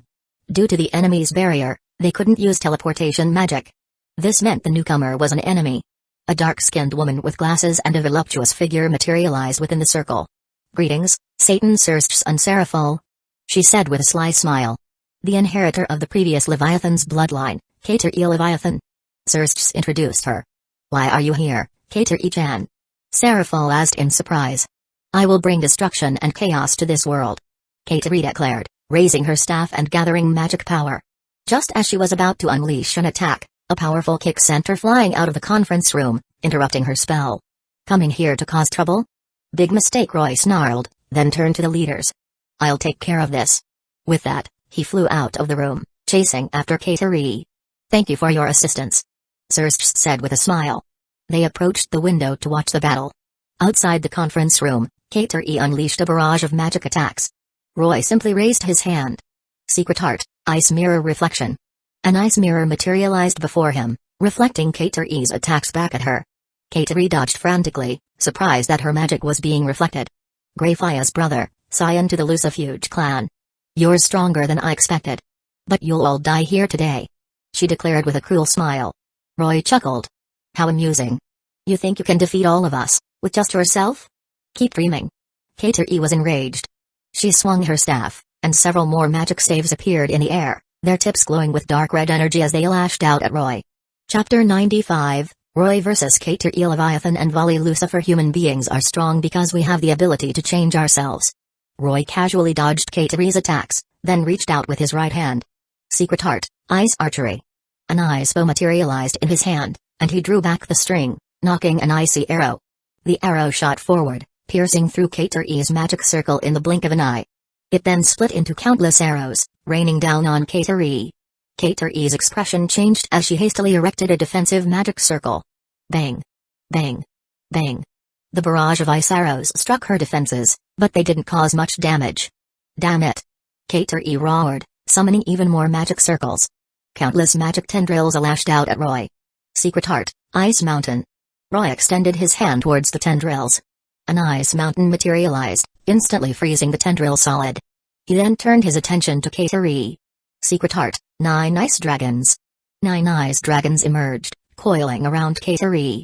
Caught off guard by this unfamiliar attack, Kateri was instantly frozen. But Roy didn't relax. He knew Kateri still had the power she had received from Aphis, the Ouroboros dragon. As expected, black magic surged from within the ice, shattering the 9 dragons. Ha ha ha ha. Kateri laughed triumphantly. Her body was now enveloped in snake-like tendrils of magic, her power significantly amplified. However, Aphis's power wasn't easily controlled. She couldn't fully utilize it. Prepare yourself, Roy Lucifuge. Kateri sneered, pointing her staff at him. She then fired another massive magic blast. You haven't learned your lesson, have you? Roy taunted. He conjured another ice mirror. Kateri's attack struck the mirror and was reflected back at her. What? How is that possible? Kateri dodged frantically, shocked. She had thought her increased power would allow her to overwhelm Roy, but reality proved her wrong. Her magic blast was once again reflected. Kateri quickly changed tactics. She summoned more magic circles, and thicker, more powerful tendrils lashed out at Roy. It seemed she had learned her lesson and wouldn't use magic blasts anymore. These magic tendrils were far stronger than before, and Roy didn't dare let them touch him. Secret Heart, Ice Thousand-Armed Cannon. Roy had no choice but to resort to this technique. The cannon's countless fists struck the tendrils. Boom. Boom. Boom. The magic tendrils and the cannon clashed, each regenerating instantly whenever they were destroyed. It became a battle of attrition. But Kateri, with Aphis's power supporting her, wasn't afraid of a drawn-out fight. Roy smirked. It seems I have to use that technique. Mahapadma. The entire area around the new school building was frozen in time and space. Even Sirsts and the other Mao class, who hadn't been affected by Gasper's time stop, were frozen solid. Roy chuckled. He didn't waste any time. He conjured his Eyes Rose sword and appeared before Kateri, decapitating her with a single strike. Then, time resumed. Sirsts and the others sensed that something had happened. They saw that Roy had already killed Kateri. Were we frozen in time? Michael asked, his voice filled with disbelief. It didn't feel like time manipulation. Azazel commented, unable to recall any sacred gear with such an ability. Roy Kun must have done it. Seraphal said, looking at Roy in surprise. Sirsts remained silent, but he was shocked. He was a super devil, surpassing even Mao class. Yet, he had been frozen in time without even realizing it. His brother-in-law's power was unfathomable. While the leaders were reeling from their shock, Volley's eyes lit up. He had been waiting for this opportunity, the moment Roy used his time stop ability. Without that technique, Volley was confident he could defeat Roy. And such a powerful ability must have limitations. He wasn't worried about Roy using it again so soon. Volley burst through the window and flew into the sky, confronting Roy. Volley? Azazel frowned, watching Volley's actions. It seems the traitor among us is him. Michael said, his eyes narrowed. Sorry, Azazel, but this seems more interesting. Volley replied, glancing at them. Azazel sighed. Volley, there's something I need to ask you. Azazel said. Volley looked at him questioningly. Shimaz I, my vice-governor, discovered a group gathering dangerous individuals from the 3 factions.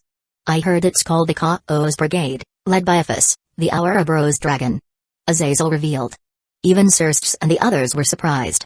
Aphis, the Ouroboros dragon? One of the strongest dragons, feared even by God? It's true that I'm working with Aphis. Volley admitted. But I'm not interested in ruling the world. I just want to fight strong opponents. He looked at Roy with a sharp glint in his eyes. I thought you might have joined forces with Kateri. After all, both of you had your positions stolen. You must have a lot in common. Azazel commented. Seeing that Volley wasn't allied with Kateri, Azazel was relieved. He had raised Volley since childhood and considered him like a son. He didn't want Volley to stray down the wrong path. His words surprised Seraphal and the others. Volley ignored Azazel. White Dragon Emperor. Balance Breaker. He roared, activating his balance breaker. Volley, feeling confident again, are we? Roy chuckled, his arms crossed. Humphrey. This time, I will defeat you. Volley declared, charging towards Roy without further ado. Volley, do you really think I'm helpless now that I've used that technique? Roy asked with a playful grin. Let me show you something interesting. He reached out with his hand, summoning a magic circle. He then pulled a sword from the magic circle. It was Ascalon, the Dragon Slayer sword. Volley's eyes widened in surprise. It's a Dragon Slayer sword. You'll be injured if you're struck by it. Albion warned him. Then I just have to avoid getting hit, right? Volley replied confidently. He charged towards Roy. Roy met his attack with his sword. Bang. Bang. Bang. Clang. Clang. Clang. They clashed, exchanging countless blows. With the Dragon Slayer sword in hand, Roy felt no restrictions. His powerful swordsmanship overwhelmed Volley, who couldn't risk a direct clash with a holy sword. The situation was completely reversed from their previous encounter. Volley was now the one on the defensive, desperately dodging Roy's attacks. Unable to endure this any longer, Volley activated his Juggernaut Drive, once again. I, who shall awaken, am the heavenly dragon who has stolen the principles of supremacy from God. I envy the infinite. And I pursue the dream. I shall become the white dragon of supremacy, and I shall sink you into the depths of the abyss. Juggernaut Drive. With his Juggernaut Drive active, Volley's speed increased dramatically. He appeared before Roy in an instant. Bang. Bang. Bang. The tide seemed to have turned. Volley moved with incredible speed, relentlessly attacking Roy. Roy could only defend himself, unable to counterattack. But a prolonged defense was bound to fail. If Volley managed to land a single hit, the balance of power would shift completely. Roy understood this, so he closed his eyes, calming his mind. His actions confused Serge and the others. Is Roy giving up? Azazel wondered with a chuckle. He would be happy if Volley won, after all. Is he no match for the White Dragon Emperor without his time-stop ability? Michael mused. I believe the White Dragon Emperor has already lost. Serge declared confidently. When Roy opened his eyes, his expression was calm and serene, as if he could see through everything. Volley's movements, though still incredibly fast, seemed to slow down in his eyes. Roy could see through every attack. He had activated the transparent world. This was a state achieved by Yoriichi Tsujikuni in the Demon Slayer world.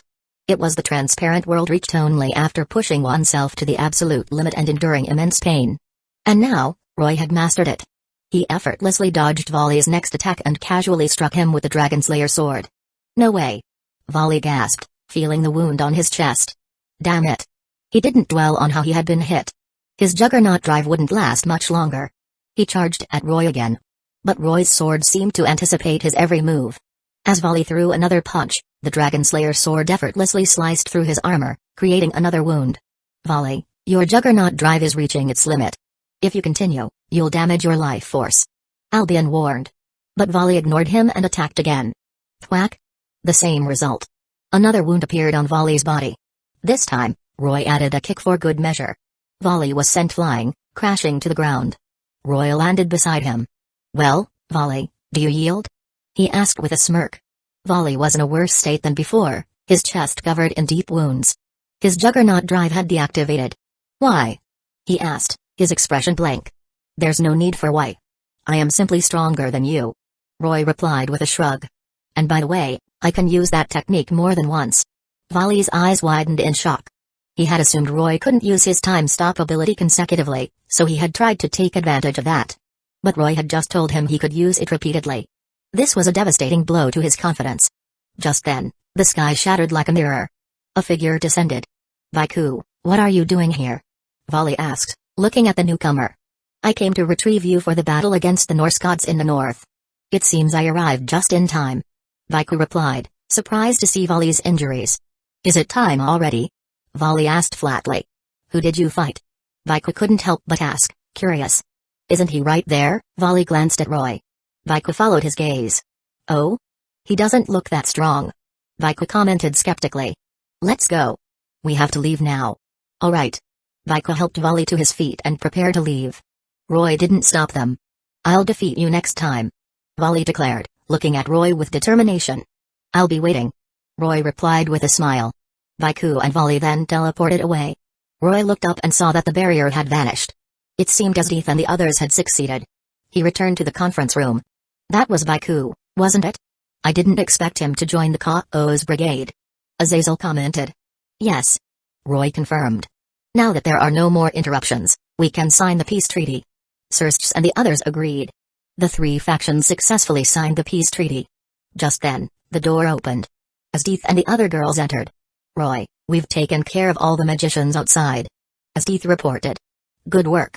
Roy said with a nod. Are these Roy's servants? They're quite impressive. Azazel commented, observing the girls. Xerxes also nodded in approval. Roy, what exactly happened earlier? Ryaz asked, her curiosity overflowing. She had been too focused on the peace treaty to ask when they were released from the time stop. We'll talk about it later. Just know that the three factions have successfully signed a peace treaty. Roy replied with a smile. Ah, that's right. Ryaz decided not to press further. The three factions had reached a peace agreement, but maintaining that peace would require the continued efforts of those present. Chapter 96, Seraphol execute human beings are strong because we have the ability to change ourselves. With the three factions' peace conference concluded, Roy returned to his peaceful daily life. One day, at the Occult Research Club. Starting today, I'm the new advisor of the Occult Research Club. Seraphol declared, standing up and striking a pose with her hands on her hips. Roy, Ryaz, Sona, and the other girls were all present. Sona sighed, shaking her head at her sister's antics. What's going on? Ryaz asked, looking at Seraphol in confusion. I wanted to see more of Sona-chan, so I asked to be your advisor. Seraphol explained. And to discuss magical girls with Roy. By the way, Roy, is that Madoka Magica manga you mentioned finished? She asked, bouncing over to Roy, her eyes sparkling with anticipation. Yes, it is. But as a Mao, shouldn't you be busy with other matters? How do you have time to be an advisor? Roy asked, puzzled. He remembered that Azazel was supposed to be the advisor. Why had Seraphol taken his place? Of course, if it had been Azazel, he would have objected.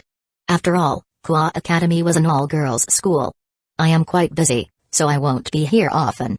Seraphol admitted, then held out her hand expectantly. Roy sighed and placed the completed manga in her hand. Seraphol squealed with delight and immediately sat down to read it, ignoring everyone else. Roy, are you sure it's okay to let her read that? Mine whispered, nudging him with her elbow and glancing at Seraphol. She had already read the manga.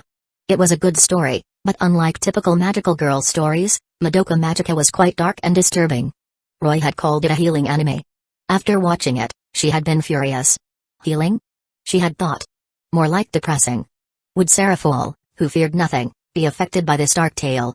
Would she snap and try to destroy the world? Haha, it's fine. I'm curious to see her reaction. Roy chuckled, anticipating the chaos that might ensue. I just hope Seraphol-sama doesn't cause too much trouble. Raya said with a worried sigh. They all watched as Seraphol read the manga. At first, she was all smiles. But then, her expression clouded over. Her smile vanished, and her face became serious. As she continued reading, tears welled up in her eyes. Soon, she was sobbing uncontrollably. Suna had never seen her sister cry like this before and was quite concerned. Seraphol finally calmed down after finishing the manga, though she remained in a daze. Roy approached her and patted her shoulder. Seraphol-san, are you alright? It was amazing. Seraphol suddenly shouted, startling Roy. Roy-kun, your manga is incredible. It's unlike any magical girl story I've ever seen. She exclaimed, grabbing his hand excitedly. I'm glad you liked it. Roy replied, surprised by her reaction. He had expected her to be upset or even enraged, not overjoyed. Hey, let's adapt it into an anime. And then make a live-action movie. I'll play Madoka, and Suna-chan can play Hamura. Seraphol suggested, her eyes sparkling with excitement. Well. Roy glanced at Suna. Suna was face-palming, clearly exasperated by her sister's antics. That's not a bad idea. Roy said, playing along. Yay. Thank you, Roy-kun. Seraphol cheered, hugging him tightly. Sona and Ryaz stared at them in disbelief. They couldn't believe that Nao Seraphol was clinging to Roy and acting cute. No one would believe this if they told them. Time flew by, and a month passed in the blink of an eye. Summer vacation had arrived at Qua Academy. As per tradition, Roy and Ryaz had to return to the underworld with their peerages. They gathered to discuss their plans. Roy, what are we doing this summer vacation? Ryaz asked with a smile. Roy pondered for a moment. How about we visit your family first, then we'll go to my sister's place together. And finally, we'll have a training camp. What do you think? Ryaz nodded in agreement. That sounds like a good plan. The girls were excited. Going to the underworld while we're still alive is a bit nerve-wracking, but I'll face it with the resolve of someone facing death. Asia joked. Are we going to hell? Sheil asked with a confused tilt of her head. Silly Sheil, the underworld is just where devils live. It's not hell. Chelsea explained patiently. We're going to meet Buku's sister. I'm so nervous. Eika, Murayama, and Kate said in unison. It was their first time visiting the underworld. Will we see Grafia-sama when we go to the underworld? Alice asked, raising her hand. Of course. She's been wanting us to visit. Roy replied with a smile, patting Alice's head. Special training, huh? Konko mumbled, petting her cat. She stood up and approached Roy. Roy-senpai, please make me stronger. I don't want to be a burden. She said with a determined look. Roy was momentarily surprised, then smiled. Konko, you're not a burden at all. Don't worry, I'll make you stronger during the training camp. That's right, Konko. You're not a burden. You're my precious servant. Ryaz added, hugging Konko. Konko had been feeling insecure because she hadn't been able to contribute much in recent battles. But her resolve to become stronger was unwavering. And it wasn't just Konko. Roy had other servants in a similar situation. For example, Yuriko and Alice were still low class. But that was normal. It had been less than half a year since they became devils. Half a year was nothing to a devil. Countless devils remained low class for centuries. Shizuka was also a low-class devil. But she didn't seem to mind, seemingly content with her role as a maid. It didn't matter anyway, as Roy didn't intend for her to fight. Saya was also a low-class devil, but she had her gyarados, so she wasn't in a hurry to increase her strength. The other girls were all middle-class devils or higher, so there was no need to worry about them for now. But he had to plan this training camp carefully. The next day, they packed their belongings and boarded the train to the underworld. Suna joined them on the luxurious train. Sona, after visiting your family, would you like to join us for the training camp? Roy asked. You're going to a training camp? Unfortunately, I've already been assigned a trial by my sister. I won't be able to join you. Sona replied with a sigh. That's a shame. But it's all right. We can train together another time. Roy said with a smile. Yes. Sona nodded. We're planning to visit Ryaz's family first, then mine. Of course, I'll visit your family as well. Suna was delighted to hear that Roy would visit her family. I'll visit your home after my trial as well. It's settled then. Just then, an announcement came over the train's intercom. Attention passengers, we will be arriving at the Saitri territory shortly. See you later, Suna. Goodbye, Suna. See you. They bid farewell to Sona, who disembarked with her peerage. The train continued its journey. The girls chatted amongst themselves. With some time to kill before reaching the Greenery territory, Roy took out his game console. Asia sat beside him, cheering him on. Konko sat opposite him, challenging him to a match. Roy, where are we going for the training camp? Kuro asked, munching on candy. It's a world filled with spirits. Roy replied, his attention focused on his game with Konko. The girls were intrigued. Are they like Sukune-san's scyther? Kuro asked curiously. If that's the case, I have to catch a strong one. Mine declared, puffing out her chest. Saya had been showing off her gyarados, which was incredibly powerful. Even mine found it troublesome to deal with. Although she pretended to be unimpressed, mine was secretly envious. No, they're different from familiars, although they're also called spirits. And they can greatly enhance one's power. Roy explained, finally defeating Konko. Konko's eyes lit up. Roy-senpai, one more round. She challenged, eager for a rematch. Alright, one more round. Roy accepted her challenge. What kind of training is it? I'm so excited. Kamabe said, looking out the window with anticipation. Soon, another announcement came over the intercom. Attention passengers, we will be arriving at the Greenery territory shortly. Finally. Raya said, stretching. Everyone, gather your things. We're getting off. Wow. It's so big. Asia exclaimed, looking out the window at the vast Greenery territory. The land was neatly divided into different sections, resembling a patchwork of fields. It was a beautiful sight. This is the Greenery territory? It's so beautiful. Irina gushed. It is quite impressive. The Lucifuge territory pales in comparison. Roy commented. He was telling the truth. If the Greenery territory was the size of a city, then the Lucifuge territory was a district.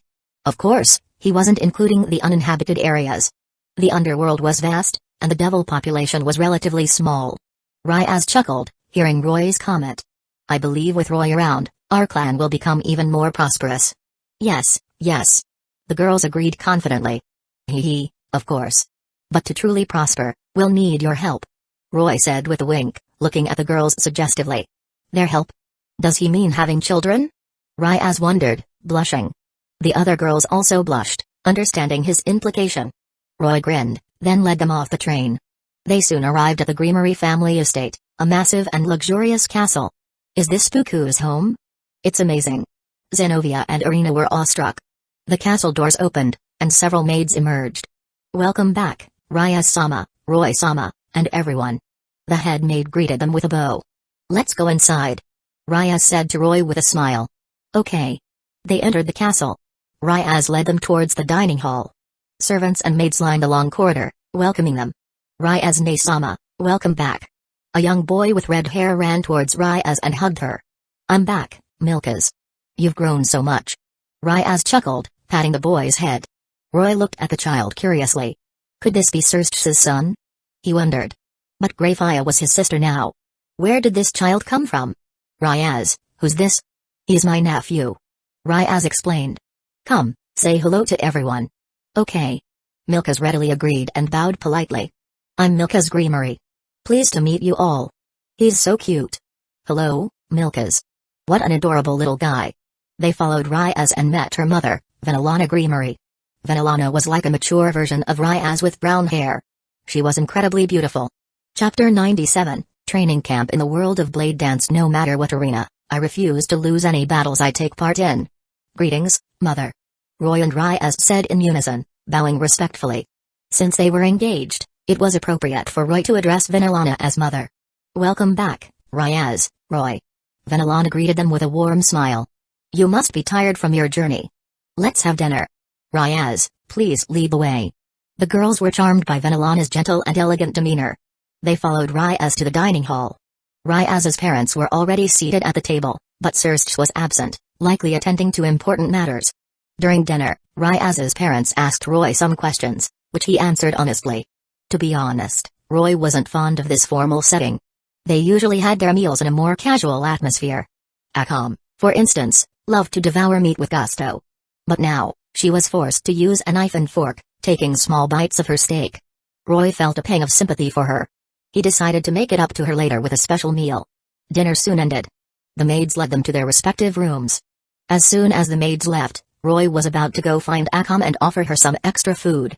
But before he could leave, he heard a knock on his door. He opened the door, and as expected, it was Akam and Kurum. Come in. You two must be hungry. Here. Roy said, taking out a roasted lamb leg and some desserts from his storage magic. Akam and Kurum's eyes lit up, and they immediately started devouring the food. They were indeed starving. Aniai-chan, it's our turn to sleep with you tonight. Kurum said with a giggle, rolling around on the bed after finishing her meal. Akam had already slipped under the covers. Roy sighed. Back in the world of Akam ga Kill. Although he had made them his consorts, they were still too young, so he hadn't done anything. After all, Akam and mine were only 15, and Kurum was even younger. But Akam's figure was defying logic. She was already a C-cup. Perhaps it's because she eats so much meat. Roy mused. After a few days at the Greenery estate, Roy and the girls, along with Ryaz, returned to the Lucifuge territory. Look, this is our home. Roy announced on the train, pointing out the window. Wow. It's beautiful. This is our home? I'm so excited. The girls marveled at the sight of the city below. It was similar in scale to the Greenery territory, though smaller. They disembarked from the train and explored the Lucifuge territory. The devils here lived common lives, just like humans. And everyone seemed happy and content. So, what do you think? Not bad, right? Although it's not as grand as the Greenery territory. Roy said with a smile. It's quite lovely. Steve commented, nodding in approval. Roy.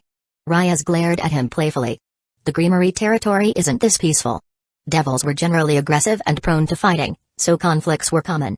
But they hadn't seen a single fight during their tour of the Lucifuge territory. Ha ha ha. Roy chuckled proudly.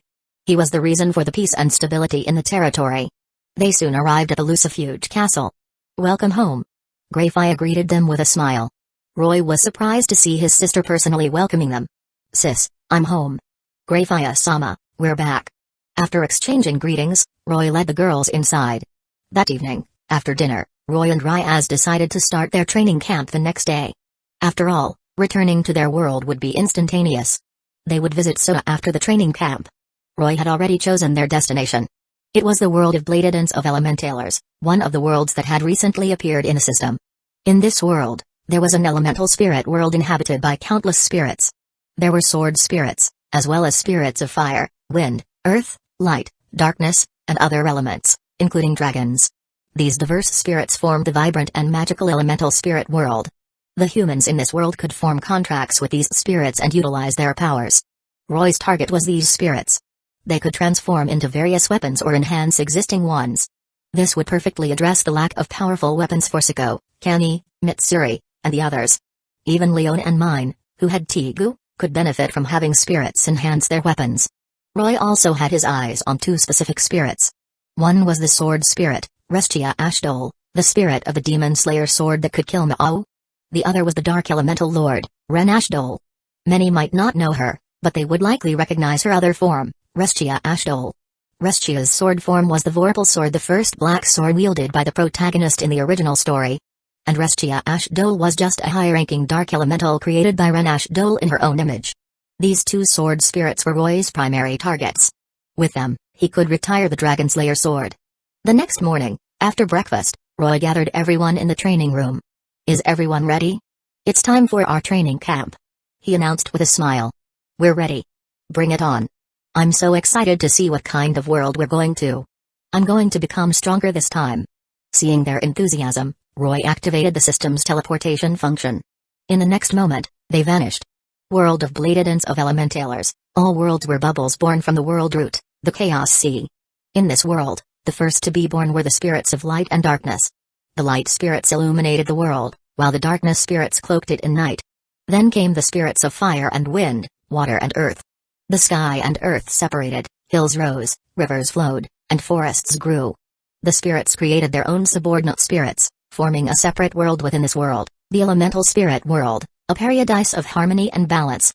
The power of the spirits permeated the world, giving rise to countless life forms. Giant beasts of the sea, animals, monsters, dragons, and giants. And then came the spirit contractors, the ancestors of both humans and elves. Under the guidance of the spirits, the world was a paradise of order and harmony. But at some point, due to the reverence of the spirit contractors, the primordial spirits, who were part of the world's structure, underwent a change. They gained sentience. Thus, the 6 great elemental lords were born. The elemental lords, now possessing consciousness and personality, were driven by an instinctive desire deep within their souls. They sought to perfect their existence. All the elements in this world were merely copies from the world root, like reflections in water. Therefore, the elemental lords craved true elements. The 6 sentient elemental lords joined forces and opened a gate to the world root. They successfully stole true elements but were attacked by an army of angels. With the help of many elemental weapons, the elemental lords repelled the angels and sealed the gate. But they only managed to obtain the true darkness and a portion of the true fire. The true darkness was claimed by Ren Ashdol, the dark elemental lord. And the true fire was stolen by the spirit contractors and its whereabouts remained unknown. The true darkness, brought into this world, began to corrupt the elemental lords. Ren Ashdol, having the closest affinity to darkness, was the most affected. To prevent her from going berserk and becoming a gate that would summon the angels, the other 5 elemental lords formed an alliance, led by the Saint King. They sought to eliminate Ren Ashdol, thus starting the Spirit War. This was the origin of the world of Bladedance of Elementalers. Roy and the girls arrived at the beginning of the Spirit War. They were in the elemental spirit world. It was nighttime, and 2 moons, one large and one small, hung in the sky, along with countless stars. It was a breathtaking sight. They were in a forest, surrounded by purple lights that danced like fireflies, creating a dreamlike atmosphere. The trees had ring-like patterns on their bark that glowed faintly, illuminating the surroundings along with the moonlight. "Wow! It's so beautiful!" Ryaz exclaimed, catching a purple light in her hand, her eyes sparkling with childlike wonder. Not just Ryaz, but all the girls were mesmerized by the enchanting scenery. Even Roy was captivated. After a while, Roy addressed them. "Let's set up camp here for the night." "Yay! This place is amazing. Sleeping here will be like a dream. I want to admire the moonlight all night." Fueled by their excitement, they quickly set up their tents and prepared a barbecue. The aroma of grilled meat filled the air. They enjoyed their barbecue under the enchanting moonlight. However, the delicious smell attracted some unwanted attention. Many elemental spirits were drawn to the scent. Most were peaceful creatures. But not the demonic spirits. Demonic spirits were malevolent beings with twisted minds. They were aggressive and dangerous. If they formed a contract with an elemental spirit contractor, they would devour their contractor's body to absorb their power. A demonic spirit, resembling a dark knight, appeared before them. This one doesn't seem very friendly. Akano commented, the first to react to the intruder. Sako, however, looked at the dark knight with interest. I'll handle this one, she said, stepping forward. Very well. Akano chuckled, stepping back. Be careful, Sako. This demonic spirit is dangerous, Roy warned. He explained the nature of demonic spirits to the girls. This one was a high-ranking elemental spirit, its strength comparable to a peak high class. And as a demonic spirit, its destructive power was even greater than that of other high-ranking spirits. It was a formidable opponent. However, demonic spirits lacked intelligence. That was their weakness. Sako grinned confidently, hearing Roy's explanation. She charged towards the demonic spirit. Demon Slayer Mark. Thunder Breathing, First Form, Thunderclap and Flash, Eightfold. Sako went all out from the start. She was only at the early stage of high class, while this demonic spirit was at the peak of that level. The difference in strength was significant. She had to use her full power. The demonic spirit resembled a dark knight, wielding a sword and shield. Sako, transformed into a bolt of lightning, attacked relentlessly. But the demonic spirit's defenses were strong, blocking all of Sako's attacks. Fortunately, it was slow, so it couldn't land a hit on Sako either. Sako is so strong. Go, Sako. It seems she's having trouble defeating it. That demonic spirit is powerful. Sako can't even injure it. The girls watched the battle with worry. It was a dangerous fight. Sako's attacks couldn't penetrate the demonic spirit's defenses. But if she was hit, she would be severely injured. Akam and Kiram, their hands gripping their sword hilts, were eager to join the fray. Thunder Breathing, Thunder Cutter. After a series of unsuccessful attacks, Sako unleashed her strongest technique. A flash of lightning illuminated the night sky. Clang! A deafening clash echoed as Sako's sword struck the demonic spirit's blade. Her sword shattered. Sako backflipped, creating distance, and stared at her broken sword in shock and dismay. It was the first gift Roy had given her. Roy, let me handle this, Akam offered, seeing Sako's broken sword. Akam, with her peak high-class strength and her Tegu, Morass aim, could easily defeat this demonic spirit. But Roy shook his head. He looked at Sako, a sly smile on his lips. Don't worry, it's not over yet. Chapter 98, Targeting the Dark Elemental Lord. Don't be distracted by the what-ifs, should-haves, and if-onlys. The one thing you choose for yourself, that is the truth of your universe. Roy retrieved the Dragon Slayer sword, Ascalon, from his storage magic. Sako, catch. He called out, tossing the sword towards her. Sako caught the sword and her eyes widened in recognition. It's the Dragon Slayer, Ascalon. Give it your all, Sako. You've got this. Roy encouraged her with a grin and a wave. I won't let you down. Sako responded, a determined smile spreading across her face. She drew Ascalon and charged towards the demonic spirit once more. Thunder Breathing, Seventh Form, Onoi Ikazuchi no Kami. This was a combination technique derived from other forms of thunder breathing. It involved a lightning-fast thrust, too quick for the naked eye to follow, creating a golden dragon of lightning that surged towards the target. Sako had mastered this technique under Roy's guidance. The demonic spirit raised its shield to block the attack. The golden dragon of lightning struck the shield, then pierced through it, continuing its trajectory. It struck the ground behind the demonic spirit, exploding in a burst of lightning. The demonic spirit vanished, dissolving into countless black particles. Sako had defeated it with a single strike. Wow! Sako-ne-san is amazing. Alice and the three little girls from the Butterfly Mansion cheered, clapping their hands excitedly. The other girls also looked at Sako with admiration. Even Akam admitted to herself that she couldn't have defeated the demonic spirit so quickly. Esteth nodded in approval, acknowledging Sako's strength. Although Esteth got along well with everyone, earning her true approval wasn't easy. She believed in strength above all else. Sako's performance had finally earned her respect. Roy, I've completed the task, Sako said, slightly out of breath as she approached Roy and presented him with Ascalon. She had enjoyed the intense battle. Her exhilarated expression was proof of that. Roy, however, didn't take the sword. He shook his head with a smile. Sako, this sword is for you. Eh? Sako stammered, taken aback. But then, you won't have a sword to use. Haha, don't worry. I already have my eyes on something else. I won't be needing this sword. Roy reassured her. If that's the case, then I gratefully accept, Sako said, no longer refusing his gift. With the demonic spirit dealt with, they continued enjoying their meal under the moonlight. After witnessing Siko's power, no other elemental spirit approached them. The night passed peacefully. The next day, Roy led the girls in a certain direction. "Where are we going, Roy?" Ryaz asked curiously. "We're going to find the Dark Elemental Lord," Roy replied. He had explained the situation in this world to the girls the night before. So, they knew that the Dark Elemental Lord was about to go to war with the other 5 Elemental Lords. "Where is she?" "You'll see." Although Roy didn't know her exact location, he had ways of finding her. They moved swiftly through the forest. Soon, Roy stopped, sensing the presence of a high-ranking elemental spirit. In a pool of water beneath a waterfall, a beautiful young woman was bathing. She had long, flowing blue hair, delicate features, and a stunning figure. High-ranking elemental spirits typically had human-like forms, except when they transformed into weapons. They were rare and powerful, and they were all beautiful girls. Mine covered Roy's eyes with her hand. "No peeking," she scolded playfully. Roy chuckled.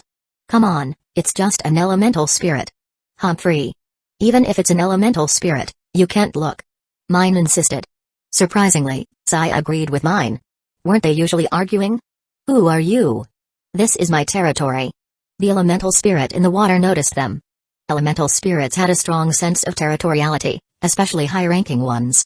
The spirit emerged from the water. "Hey, put some clothes on," Mine shouted, still covering Roy's eyes. "Eh? What are clothes?" the elemental spirit asked, tilting her head in confusion. Having never interacted with humans before, she naturally didn't know about clothes. "Leave my territory, or I'll force you out," she warned. Suddenly, she transformed into a massive python, over 100 meters long. The girls gasped in surprise. A beautiful girl turning into a monstrous snake in the blink of an eye was quite a shock. "Wait, I have a question," Roy said, approaching the python. "I don't want to answer any questions. Leave my territory," the python hissed, lashing out with its tail. Roy sighed and conjured an ice wall, effortlessly blocking the attack. Bam! The python roared and lunged at Roy, its jaws wide open. "It seems I have to subdue you before we can have a proper conversation," Roy muttered. "Freeze." He slammed his hand on the ground, and a layer of ice spread rapidly, encasing the python's body, leaving only its head free. "Now, are you willing to answer my question?" Roy asked with a smirk. The python struggled for a while, then, realizing it couldn't break free, lowered its head in defeat. "I'll answer your question," it hissed. "Then return to your original form," Roy said. He found the monstrous snake form rather unpleasant. He preferred the beautiful girl. Roy released the ice, and the python transformed back into the blue-haired girl. Sai and the others glared at Roy, and Ryaz pouted. Roy ignored them and addressed the elemental spirit. "Do you know where the Dark Elemental Lord is?" "What? The Dark Elemental Lord?" The girl trembled at the mention of that name. After listening to the girl's explanation, Roy and the others finally understood the current situation. The war between the Elemental Lords had already begun. Logically, the Dark Elemental Lord shouldn't be able to win against the combined might of the other 5 Elemental Lords. But for some reason, she had become incredibly powerful. After a fierce battle, the two sides were currently at a stalemate. However, Roy knew this was only temporary. The Dark Elemental Lord was being corrupted by the true darkness and would eventually lose control. But it was also because of the true darkness that she had become so powerful. The elemental spirit they had encountered was originally a subordinate of the Water Elemental Lord.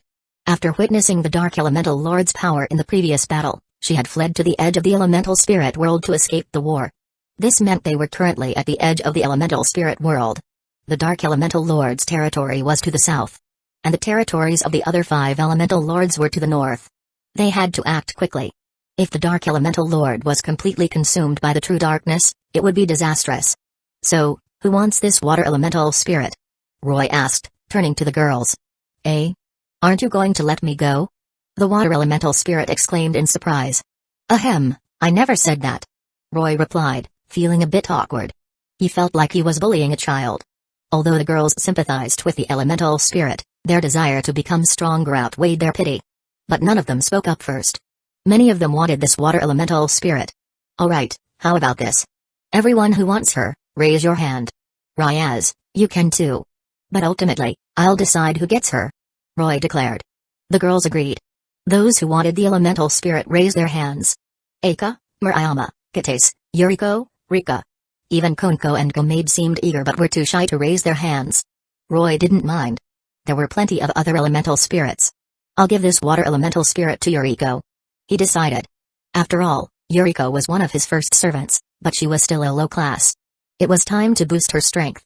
Moreover, Yuriko practiced water magic and possessed the Tegu Black Marlin, which would synergize well with the water elemental spirit. Saya, did you see that? I got the elemental spirit. Yuriko cheered, jumping up and down excitedly, grabbing her daughter's hand. Yes, I know. Geez. Although Saya was happy for her mother, she couldn't help but feel a bit envious.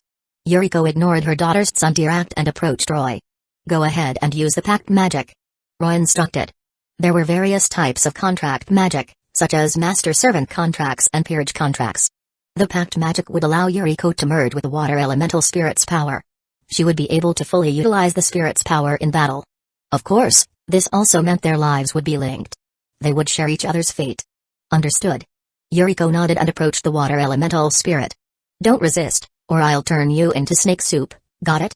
Roy threatened the spirit with a smile. The timid elemental spirit nodded frantically, too scared to disobey. Yuriko then began the contract ritual. With the spirit's cooperation, the contract was formed smoothly. With the water elemental spirit's power, Yuriko's strength instantly soared to high class. It was a significant leap in power, skipping 2 ranks. Of course, Yuriko would need some training to fully utilize the spirit's power. Saya, Rika, and the others were envious. After the contract was formed, Yuriko released the water elemental spirit. She knew Roy's preferences, after all. Ahem, you can't do that when others are around. Roy whispered in her ear. Of course, I know. Yuriko replied with a wink. Saya glared at them. By the way, what's your name? Roy asked the water elemental spirit. I'm called Nim. She replied timidly, hiding behind Yuriko. Now, lead us to the Dark Elemental Lord's territory. Really? We're going there? Yes, lead the way. Nim, though terrified of the Dark Elemental Lord, was even more afraid of Roy. They followed Nim. The elemental spirit world was vast. Even with their speed, it took them half a month to reach the border of the Dark Elemental Lord's territory. Roy didn't enter immediately. Further ahead, there would be many of the Dark Elemental Lord's subordinates patrolling the area. To capture the Dark Elemental Lord, he needed to assess her strength first. This task was best suited for Chelsea.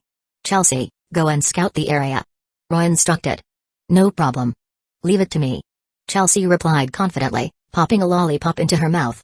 She used her Tegu, Gia foundation, to transform into a small bird and flew into the Dark Elemental Lord's territory. Will she be alright? Ryaz asked, worried. Haha, don't worry. Chelsea's Tegu allows her to transform into anything. Unless she gets too close to the Dark Elemental Lord, she won't be discovered. Roy reassured her. Chelsea was an elite assassin of night trade. This kind of reconnaissance mission was child's play to her. She wasn't like those comedic relief characters in anime who always messed up. If she made mistakes, she would have died long ago. Ryaz didn't question him further. They waited patiently. A day later, a small black cat leaped into Roy's arms, nuzzling him affectionately. So, how did the investigation go? Roy asked, stroking the cat's head. The cat transformed back into Chelsea. I've gathered the necessary information. She reported. Here. Roy handed her a lollipop. The girls looked at Chelsea expectantly. Chelsea unwrapped the lollipop and popped it into her mouth. According to my investigation, the Dark Elemental Lord has one subordinate who's a high-ranking dragon spirit, the Dragon King, Bahamut. And there are 13 other high-ranking elemental spirits, as well as tens of thousands of mid-ranking and low-ranking spirits. That's the extent of her forces, at least as far as I could tell. There might be other hidden forces as well. Chelsea didn't want to make any guarantees. After all, there might be areas she couldn't access. Chapter 99, Subjugating Ranash Dola. Terrible premonition can bring about a terrible reality. Roy nodded. His guess was right. The Dark Elemental Lord's true strength was her raw power. He suspected that since the highest-ranking elemental spirits were on par with peak high class, an elemental lord would be ultimate class. The Dark Elemental Lord herself was likely at the pinnacle of ultimate class, maybe even stronger. It made sense. How else could she have taken on 5 elemental lords at once and won? Her subordinates, thankfully, seemed easier to handle. High-ranking elemental spirits were rare and powerful. The highest-ranking were even rarer. Usually, there was only one for each element. Knowing this, Roy had a plan. Once we teleport in, he told the girls, Asdeath and the others will hold off the Dark Elemental Lord's subordinates. No killing. I'll subdue the Dark Elemental Lord myself. Got it? Got it. Asdeath grinned confidently. Roy, be careful. Ryaz looked at him, worried. Don't worry, I'll be fine. Everyone ready? Roy asked. Ready. Roy, go get her. We'll hold them off. Good luck, Royani-chan. Roy wasn't too worried about the girls. Asdeath was a ultimate class. She could handle a few high-ranking spirits and a small army. Roy activated the teleportation circle. They vanished. They reappeared in a huge temple. On the throne above sat a girl with black hair, golden eyes, and delicate features. Massive black wings spread from her back. Power radiated from her. It was the Dark Elemental Lord, Renashdol. Beside her stood a beautiful girl with long blue hair and red eyes. Her skin was whiter than pearls, her limbs slender and doll-like. This was the Dragon King, Bahamut, Renashdol's right hand and the highest-ranking dragon spirit. Who are you? Renashdol's voice was cold. Renashdol. Roy said, his expression sincere. We're here to save you. He hoped she'd trust him. But Renashdol, tainted by the otherworld darkness, wasn't buying it. She stood, eyes icy. With a flick of her wrist, she attacked. Dark thousand blades. Feathers from her wings became razor-sharp blades, flying towards them. Roy sighed. She wouldn't listen. At least she wasn't fully consumed by the otherworld darkness yet. Secret Heart, Southern Cross Shield. Roy conjured a thick ice shield, blocking the attack. This place is too small. Go outside and hold off the other spirits. He told the girls. Okay, Roy. Be careful. Raya said, leading the others out. Siko stayed. She locked eyes with Bahamut, a fierce light in her eyes. Bahamut, seeing Siko's Dragon Slayer sword, looked intrigued. They both left the temple, seeking open ground. Outside, Asdeath faced the other spirits. She wasn't phased. Asdeath drew her rapier, smirked, and slashed. A wave of ice spread for kilometers, freezing the spirits solid. Asdeath knees and, that was amazing. So strong. I want that power. Incredible. That's her true strength? My, Roy's peerage is impressive. The girls were stunned. Inside, Roy's fight began. Renashdol summoned a black sword, the Demon Slayer sword that pierces truth. Roy summoned his Ice Rose sword. Their swords clashed. Clang. Clang. Clang. Roy was confident in his swordsmanship. He was surprised by Renashdol's skill, though. He could overpower her easily, but he held back. Renashdol. He said, you realize the otherworld darkness is corrupting you, right? If you don't stop it, it'll consume you. She didn't respond, attacking fiercely. She knew her situation. That's why she created Reschia Ashdol, a dark elemental in her image, with the otherworld darkness at its core. Reschia could absorb the darkness. Renashdol planned to use her to cleanse herself. But her mind was clouded. She wouldn't listen. Roy frowned. This wasn't working. The otherworld darkness gave her endless energy. He couldn't drag this out. Mahapadma. Ice blue light filled the temple, freezing everything. Renashdol was frozen mid-swing. Secret Heart, Ice Thousand-Armed Cannon. Roy summoned the giant ice statue. Fists rained down on Renashdol, smashing her into the ground. Even after Mahapadma ended, the cannon kept punching. The temple was ruined, a huge crater in the middle. Dust and smoke filled the air. But Renashdol's aura was still strong. Damn. She burst from the crater, black wings spread wide. She was unharmed, but her aura was wild. Dark flames. Black flames erupted from her wings, burning everything. Even the stone floor caught fire. Like Amaterasu, they wouldn't go out. Roy's face was grim. He couldn't be touched by those flames. Secret Heart, 9 ice dragons. 9 ice dragons charged the flames, freezing the ground as they went. But the flames melted them instantly. Such powerful flames. Roy thought. The flames weakened after consuming the dragons.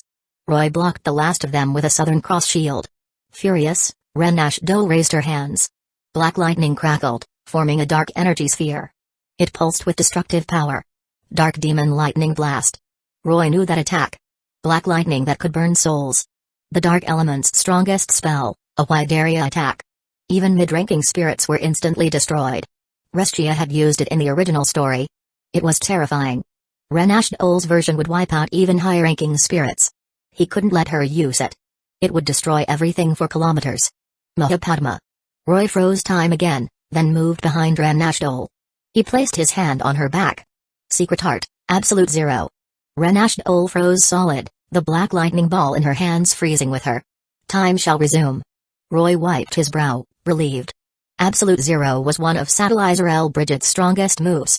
Unlike his other ice attacks, it completely erased life. Even ultimate class devils would be turned to dust. Ren Ashdol was only frozen, not destroyed. This had been a tough fight. Two Mahapadmas and Absolute Zero had drained almost all his magic. Roy, are you okay? Royani-chan, are you alright? Brother. Are you hurt? The girls rushed over, worried. I'm fine. Roy said, waving his hand. Just used up a lot of magic. Is she beaten? Ryaz looked at the frozen Ren Ashdol. Frozen, for now. Roy said.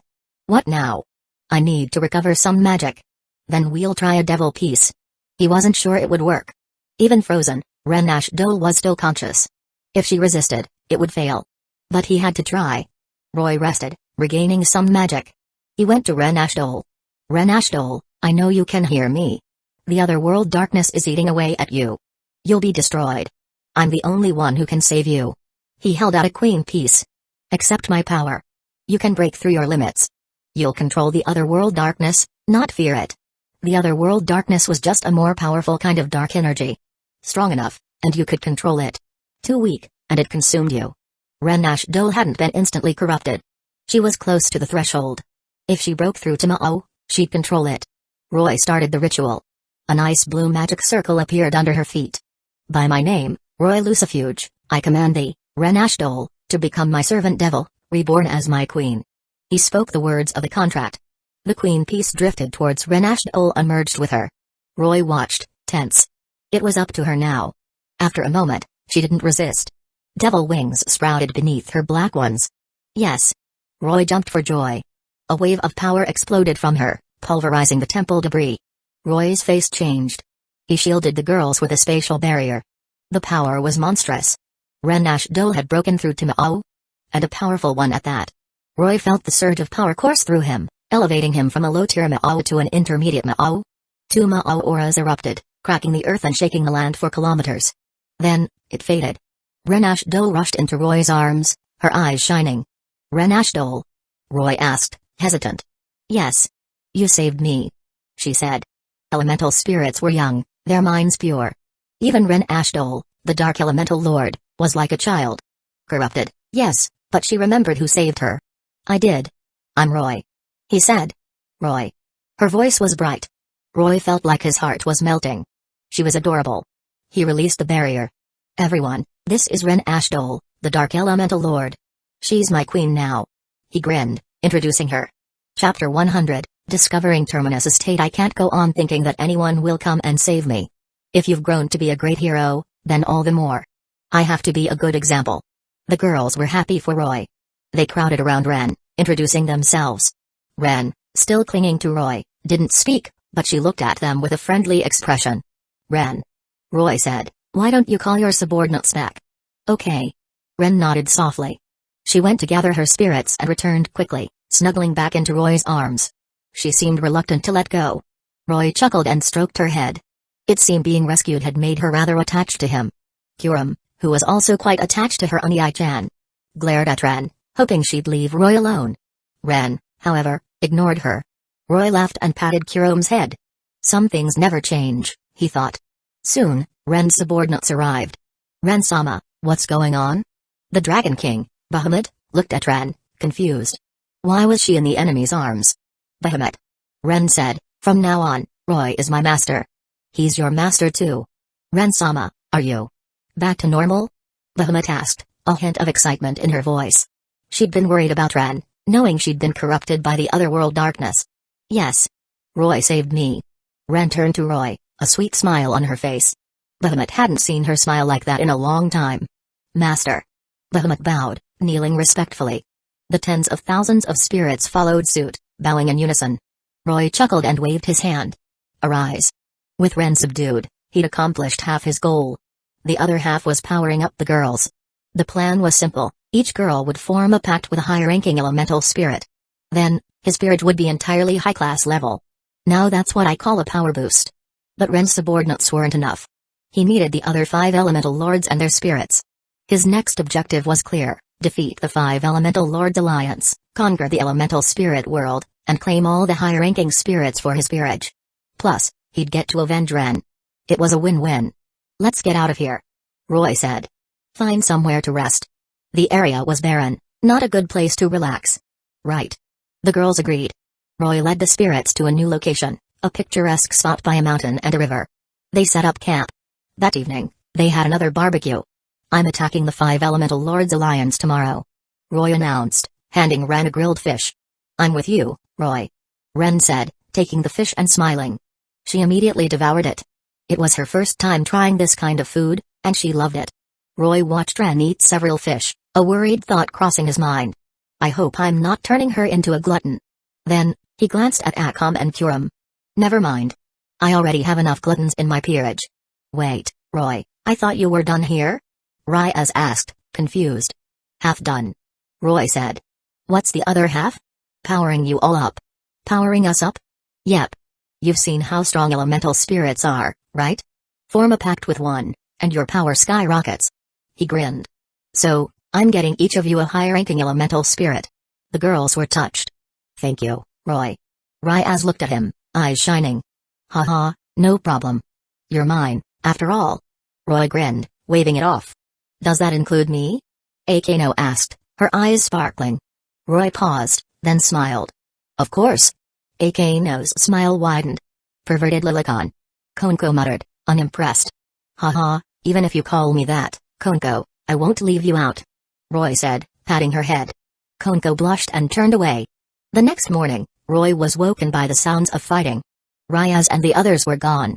He went to investigate. Sicko and Bahamut were dueling. Roy and Ren's battle yesterday had interrupted their fight, so the two had agreed to a rematch. "Hey, Roy. You're awake." Leon was the first to notice him. "Morning." Roy nodded, watching the fight. Bahamut, a highest-ranking elemental spirit, was incredibly strong. She specialized in magic and could transform into a dragon, making her formidable in close combat as well. Sicko, with her Demon Slayer mark, was much stronger. And her Dragon Slayer sword, Ascalon, gave her an edge against Bahamut. The two were evenly matched. Thunder Breathing, first form, Thunderclap and Flash, eightfold. Thunder Breathing, third form, Thunder Swarm. Thunder Breathing, seventh form, Flaming Thunder God. Sicko fought with all her might. But Bahamut was no ordinary spirit. Dragons were inherently powerful. At full strength, she could even hold her own against a weak ultimate class. Sicko, ultimately, lost. Despite the loss, a satisfied smile graced Sicko's face. An idea struck Roy. "Bahamut," he said, "you acknowledge Sicko's strength, right?" "Yes. To fight me, a Dragon King, with the strength of a mere high-ranking spirit. I acknowledge her." Bahamut, her blue hair and crimson eyes striking, nodded haughtily. "Then, how about becoming her contracted spirit?" Roy asked. Bahamut considered this. "I accept." Roy was her master, and she respected Sicko's strength. Sicko looked at Roy, surprised and delighted. "Haha, Sicko, work hard. With her, you might even break through to ultimate class level." Roy encouraged her. He wasn't just saying that. Bahamut was a highest-ranking spirit, just a step away from Elemental Lord. Sicko was already high class. Together, they might reach ultimate level. "I will." Sicko nodded seriously. This was a rare opportunity. She had to succeed. "Go, Sicko Nizan. You can do it, Sicko. I'm so jealous. Sicko always works the hardest." The girls cheered her on. Ryaz, Akam, Kuram, and the others who were at peak high class were especially excited. If Sicko could break through, maybe they could too. Sicko began the pact ritual with Bahamut. Soon, it was complete. Bahamut merged with Sicko. Their powers combined. A powerful aura erupted from Sicko. The girls cheered. She done it. She was a ultimate class. "Congratulations, Sicko. You did it." Roy beamed. "I did." Sicko's smile was radiant as she looked at Roy. She didn't need grand words. She was ready to follow him, even to death. "Aniai-chan, me too." Kurom tugged on his sleeve. Roy chuckled. "You'll have to wait. Once we defeat the Five Elemental Lords Alliance, there will be more spirits to choose from." "Okay." Kurom nodded obediently. The other girls relaxed, knowing there were more opportunities to come. "All right, let's get ready to move out." "Yes." They prepared, then set off north with their army of spirits. Several days later, they arrived at a massive mountain. Beyond it lay the Five Elemental Lords' stronghold. But Roy stopped. He studied the mountain. It was like a giant sword thrust into the earth, radiating a sharp aura.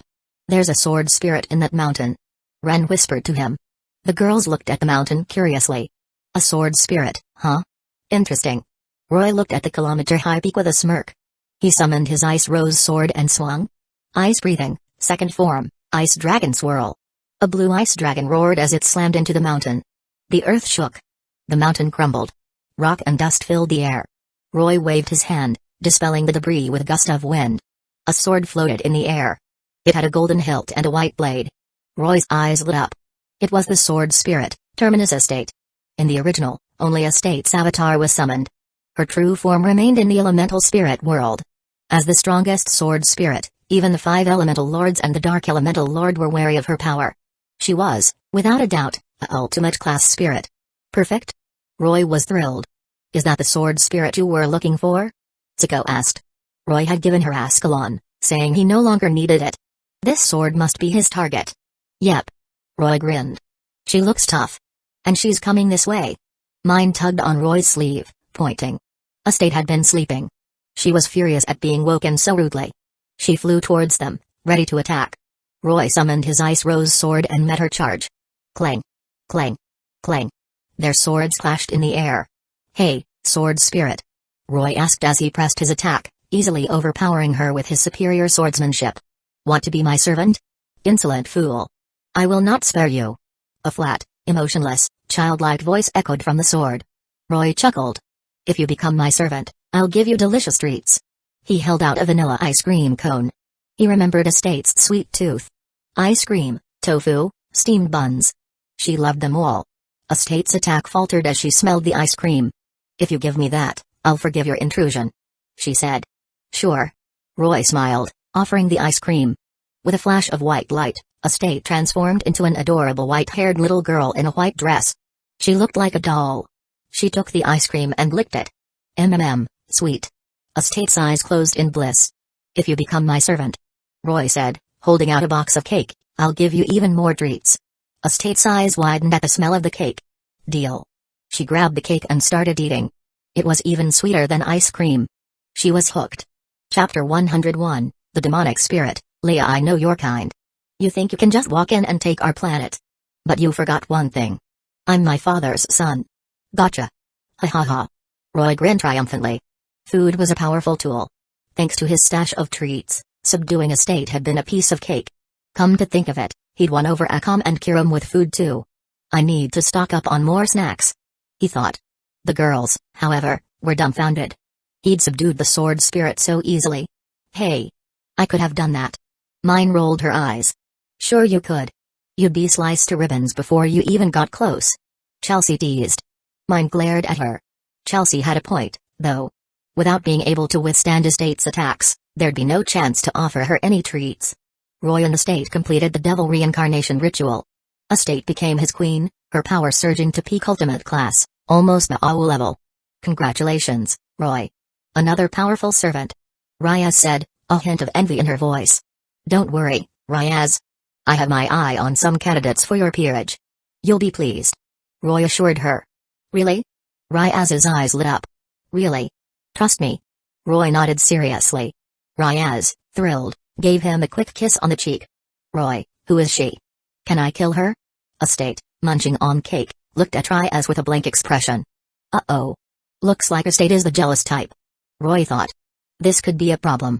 Estate, be nice. He said, patting her head. Feels good. It was Estate's first head pat, and she seemed to enjoy it. Roy chuckled. She was so easy to please. They set off again. They were close to the 5 Elemental Lords Alliance now. Within half a day, they arrived at their stronghold. They approached openly, their presence immediately detected. The 5 Elemental Lords and their spirit army surrounded them. Roy waited calmly, arms crossed. Dark Elemental Lord, you dare show your face here? You think winning once makes you invincible? The warrior with the burning sword, the Fire Elemental Lord, Volcanicus, roared. The other world darkness has corrupted you. You will die a madwoman. The giant wielding a massive hammer, the Earth Elemental Lord, Lodgear, said grimly. Humphrey. I have mastered the true darkness. Submit now, while you still can. Ren Ashdol sneered. Mastered the true darkness? The Elemental Lords were shocked. Ren showed no signs of corruption. If she truly had mastered the true darkness, there was no need to fight. Their alliance had been formed to prevent Ren from opening a gate to the other world after being consumed by the darkness. The Elemental Lords fell silent. Dark Elemental Lord. The old man with the scales and staff, the Holy Lord, Alexander, said, If you are no longer corrupted, we have no reason to fight. Whether you fight or not is no longer your decision. You will either submit or be destroyed. Roy said coldly. Who are you? He is my master. My savior. Ren-Ashdol answered for him. The elemental lords glanced at Roy, sensing no threat from him, dismissed him. Dark elemental lord, even with the true darkness, you cannot defeat us all.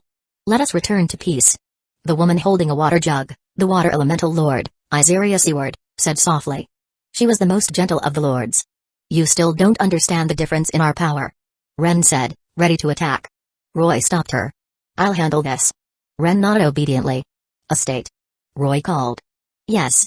A state, who had been enjoying her dessert, handed it to Alice and transformed into the holy sword that slays demon lords. She flew into Roy's hand. Roy grinned, walking towards the elemental lords. They recognized the sword. That sword's spirit. This is troublesome. But he won't defeat us so easily. I'll fight him. The elemental lords conferred, and Volcanicus stepped forward. I will be your opponent, he declared, pointing his burning sword at Roy. I suggest you all attack at once, Roy said, smirking. Arrogant. Volcanicus roared, charging with his flaming sword. Roy shook his head and met his charge. Clang. Volcanicus's sword shattered. Roy's blade rested against his neck. Impossible. I lost. Volcanicus stared at his broken blade in disbelief. He'd been defeated instantly. It was to be expected, though. A state, a peak ultimate class spirit, could easily cut through any ordinary sword. Anyone else want to try? Roy asked, looking at the other elemental lords. They exchanged glances.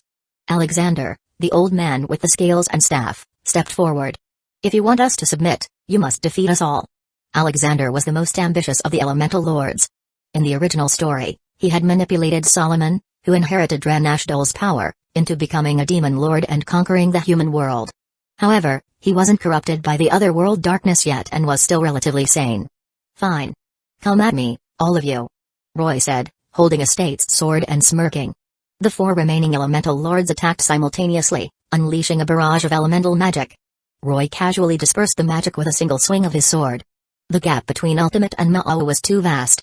They were no match for him. What? Impossible. All 4 lords defeated in an instant? He's a monster. The high-ranking spirits watching were in disbelief. We submit. The elemental lords knelt before Roy. As newly born beings, they were straightforward. Defeated, they surrendered without hesitation. Roy smirked. Good. Gather your high-ranking spirits. He led the girls towards the elemental lord's stronghold. The lords assembled their high-ranking spirits within the temple. Roy was waiting. All right, choose your spirits, he told the girls. Will they agree? Akano asked.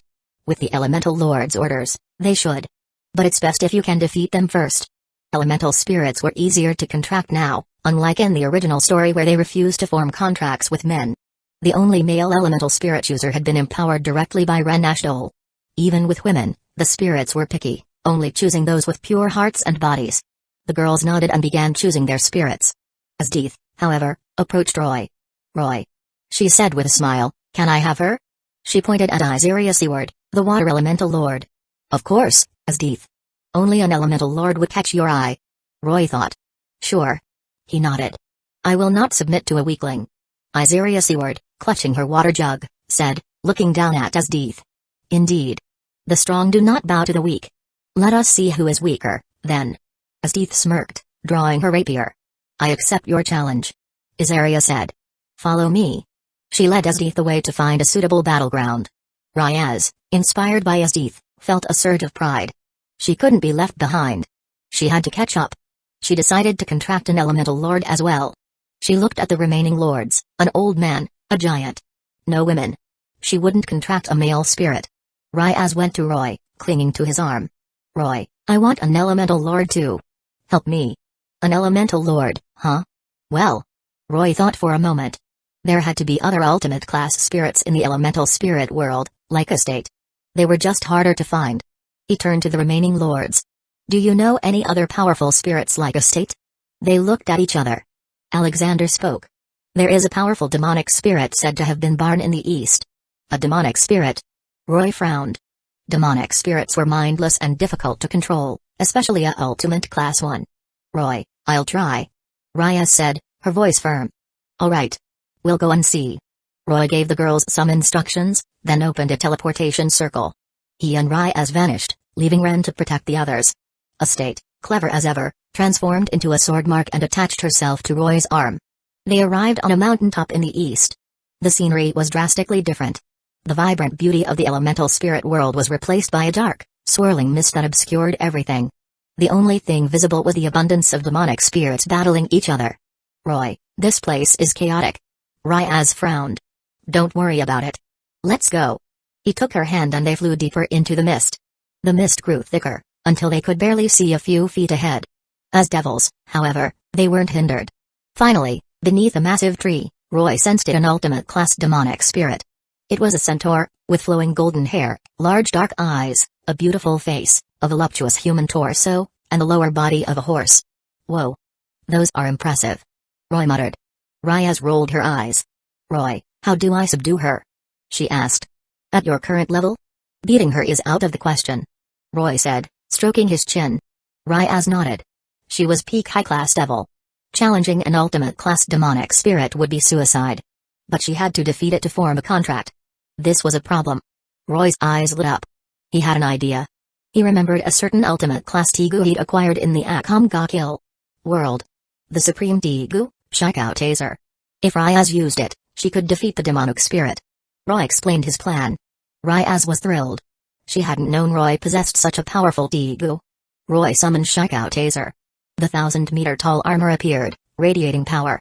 The demonic spirit noticed the giant and charged, a black spear forming in its hand. Ryaz, get in. Roy urged. Got it. Ryaz entered the control room. Roy had already explained how to operate it. It was easy. The demonic spirit hurled its spear at Shikao Taser. Ryaz reacted instantly, firing the Tegu's laser beam. Boom. A red mushroom cloud erupted where the demonic spirit had been. Direct hit. Ryaz cheered. Don't get cocky, Ryaz. That won't be enough to defeat a demonic spirit. Roy warned. Chapter 102, A peerage of high-class devils being weak is nothing to be ashamed of. Staying weak is. Ryaz's smile vanished, replaced by a serious expression. The smoke from the explosion hadn't even cleared when the demonic spirit charged out, its black spear aimed at Shikao Taser's feet. Ryaz had no choice but to retreat. Despite its size, the supreme Tegu was surprisingly agile. One step back from the 1,000-meter-tall giant created a significant distance between it and the demonic spirit. Ryaz unleashed Shikao Taser's full power. Laser beams erupted from its forehead gem, mouth, shoulders, and hands. The demonic spirit was engulfed in a blinding barrage of light. Boom. Boom. Boom. Explosions rocked the earth, flattening the landscape for kilometers. Ryaz, exhausted, finally ceased the attack. Roy waved his hand, and a gust of wind cleared the smoke. The demonic spirit lay on the ground, heavily wounded. Yes. Ryaz cheered. Go make the contract, quick. Roy urged. Right. Ryaz descended from Shikao Taser and approached the demonic spirit. The spirit, weakened and injured, offered little resistance as Ryaz performed the ritual. The contract was formed quickly and easily. Congratulations, Riri. Roy beamed. Thank you, Roy. Ryaz, overjoyed, hugged him tightly. She turned to introduce the demonic spirit. This is Leia. Huh? She has a name? Roy was surprised. He thought demonic spirits were mindless. My Leia is different. She's ultimate class, so she has intelligence. I see. Roy nodded, understanding dawning. If you really want to thank me, Ryaz. Roy whispered in her ear, tonight, you'll have to work hard. Ryaz blushed and nodded. They teleported back to the 5 Elemental Lord's stronghold. Royani-chan. Look, look. This is my contracted spirit. Alice ran to him, pulling a small girl with pink hair. The girl looked shy and sweet. She was a high-ranking light elemental spirit, radiating a pure and holy aura. This meant Alice was high-class devil level now. Alice, you're amazing. Roy ruffled her hair. Hee. Alice beamed, pleased with his praise. Not just Alice, but all the girls had formed packs with high-ranking spirits. They were all high-class devil level now, even the 3 little girls from the Butterfly Mansion. Konko had finally achieved her goal of becoming stronger. Akano had reached peak high class. Zenobia, Irina, and Kim were also high class. Ryaz was overjoyed. Her peerage was stronger than ever. Akam and Kiram, already at peak high class devil level, had broken through to ultimate class. Roy nodded, satisfied. He'd accomplished most of his goals. Now, it was time to help Ryaz find suitable servants. Why hadn't he let Ryaz contract a high-ranking elemental spirit? Because he had better options in mind. Elemental spirits had limited potential. Without a special opportunity, they rarely reached ultimate class. Roy had already chosen targets for Ryaz, the main heroines from the original Bladed Dance of Elementalers story. They had immense potential. With a high-ranking spirit, they become incredibly powerful. Roy had discovered that his system's world travel function allowed him to travel to different points in time within the same world. This would be useful. But there was no rush. The girls needed time to adjust to their new power. Roy arranged for them to train and spar. With the spirit war over, the elemental spirit world was at peace. A year passed. Go, Kani Nizan. Go, Shinobu Nizan. Nezuko and the others cheered from the sidelines. Shinobu and Kani faced each other, ready to spar. They drew their swords and charged, their movements enhanced by wind spirits. Flower breathing, fourth form, Crimson Hanagoromo. Insect breathing, butterfly dance, caprice. Clang. Clang. Clang. Both had contracted wind spirits, making them incredibly fast. Their movements blurred, leaving after images across the training ground. Roy, who do you think will win? Ryaz asked, smiling. Kani is more experienced, but Shinobu's skill is undeniable. It'll probably be a draw. Roy replied. Ryaz nodded. As he predicted, the two stopped fighting soon after, neither able to gain an advantage. After a year of training, the girls had all grown stronger. Nezuko, Alice, and Mikamo had changed the most. Nezuko had permanently transformed into her mature demon form. She wasn't as adorable as her younger self, but she was still quite beautiful. Mikamo had finally grown up. Alice had blossomed into a lovely young woman. It's time to end this training camp, Roy announced, looking at the girls with satisfaction. A period entirely composed of high-class devils. If the underworld knew, they'd be stunned. Already? Time flew by. Akeno seemed reluctant to leave. The past year had been fulfilling. She'd spent every day with Roy, training and growing stronger. She'd been blissfully happy. The training camp is over, but our journey isn't. Now, we help Ryaz find some suitable servants, Roy said with a smile. Oh. That's right. Akeno beamed. Sako, tell everyone to get ready. We're leaving in 3 days. Yes. Sako went to inform the others. The girls were excited. 3 days later, Roy gathered everyone and activated the system's teleportation function. They vanished. With their departure, the world began to revert to its original course. Alexander, slowly corrupted by the otherworld darkness, grew more ambitious. He manipulated Solomon, aiming for world conquest. Erishia Idris, the saint, rose to prominence. Even without a state, she defeated Solomon and saved the world. Thousands of years later, outside Erishia Spirit Academy, Roy and his group appeared on a bustling street. Wow! So many people. Where are we? Irina Shido exclaimed, thrilled to be back in civilization after a year in the elemental spirit world. The girls looked around. The architecture had a medieval feel. The streets were crowded and lively. This is the world, thousands of years in the future, Roy announced, arms crossed and smirking. Thousands of years in the future? Amazing. Are Ryaz's servants here? We time traveled? Yep. Thousands of years since the Spirit War. Roy explained. He was impressed by how much the human world had advanced in just a few millennia. His original world had taken millions of years to reach this level of development. The girls looked at him with even greater awe. Let's take a look around, Roy suggested. Yay! The girls cheered. Roy led them towards Erishia Spirit Academy.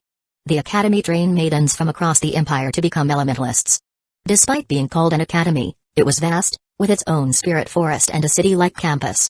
Instructors rivaling the Imperial Knights resided there. It was practically a small nation. To maintain their purity, the girls lived in an environment isolated from men, receiving elite education. As a result, the students were sheltered and unaccustomed to interacting with the opposite sex. It was like a land of women.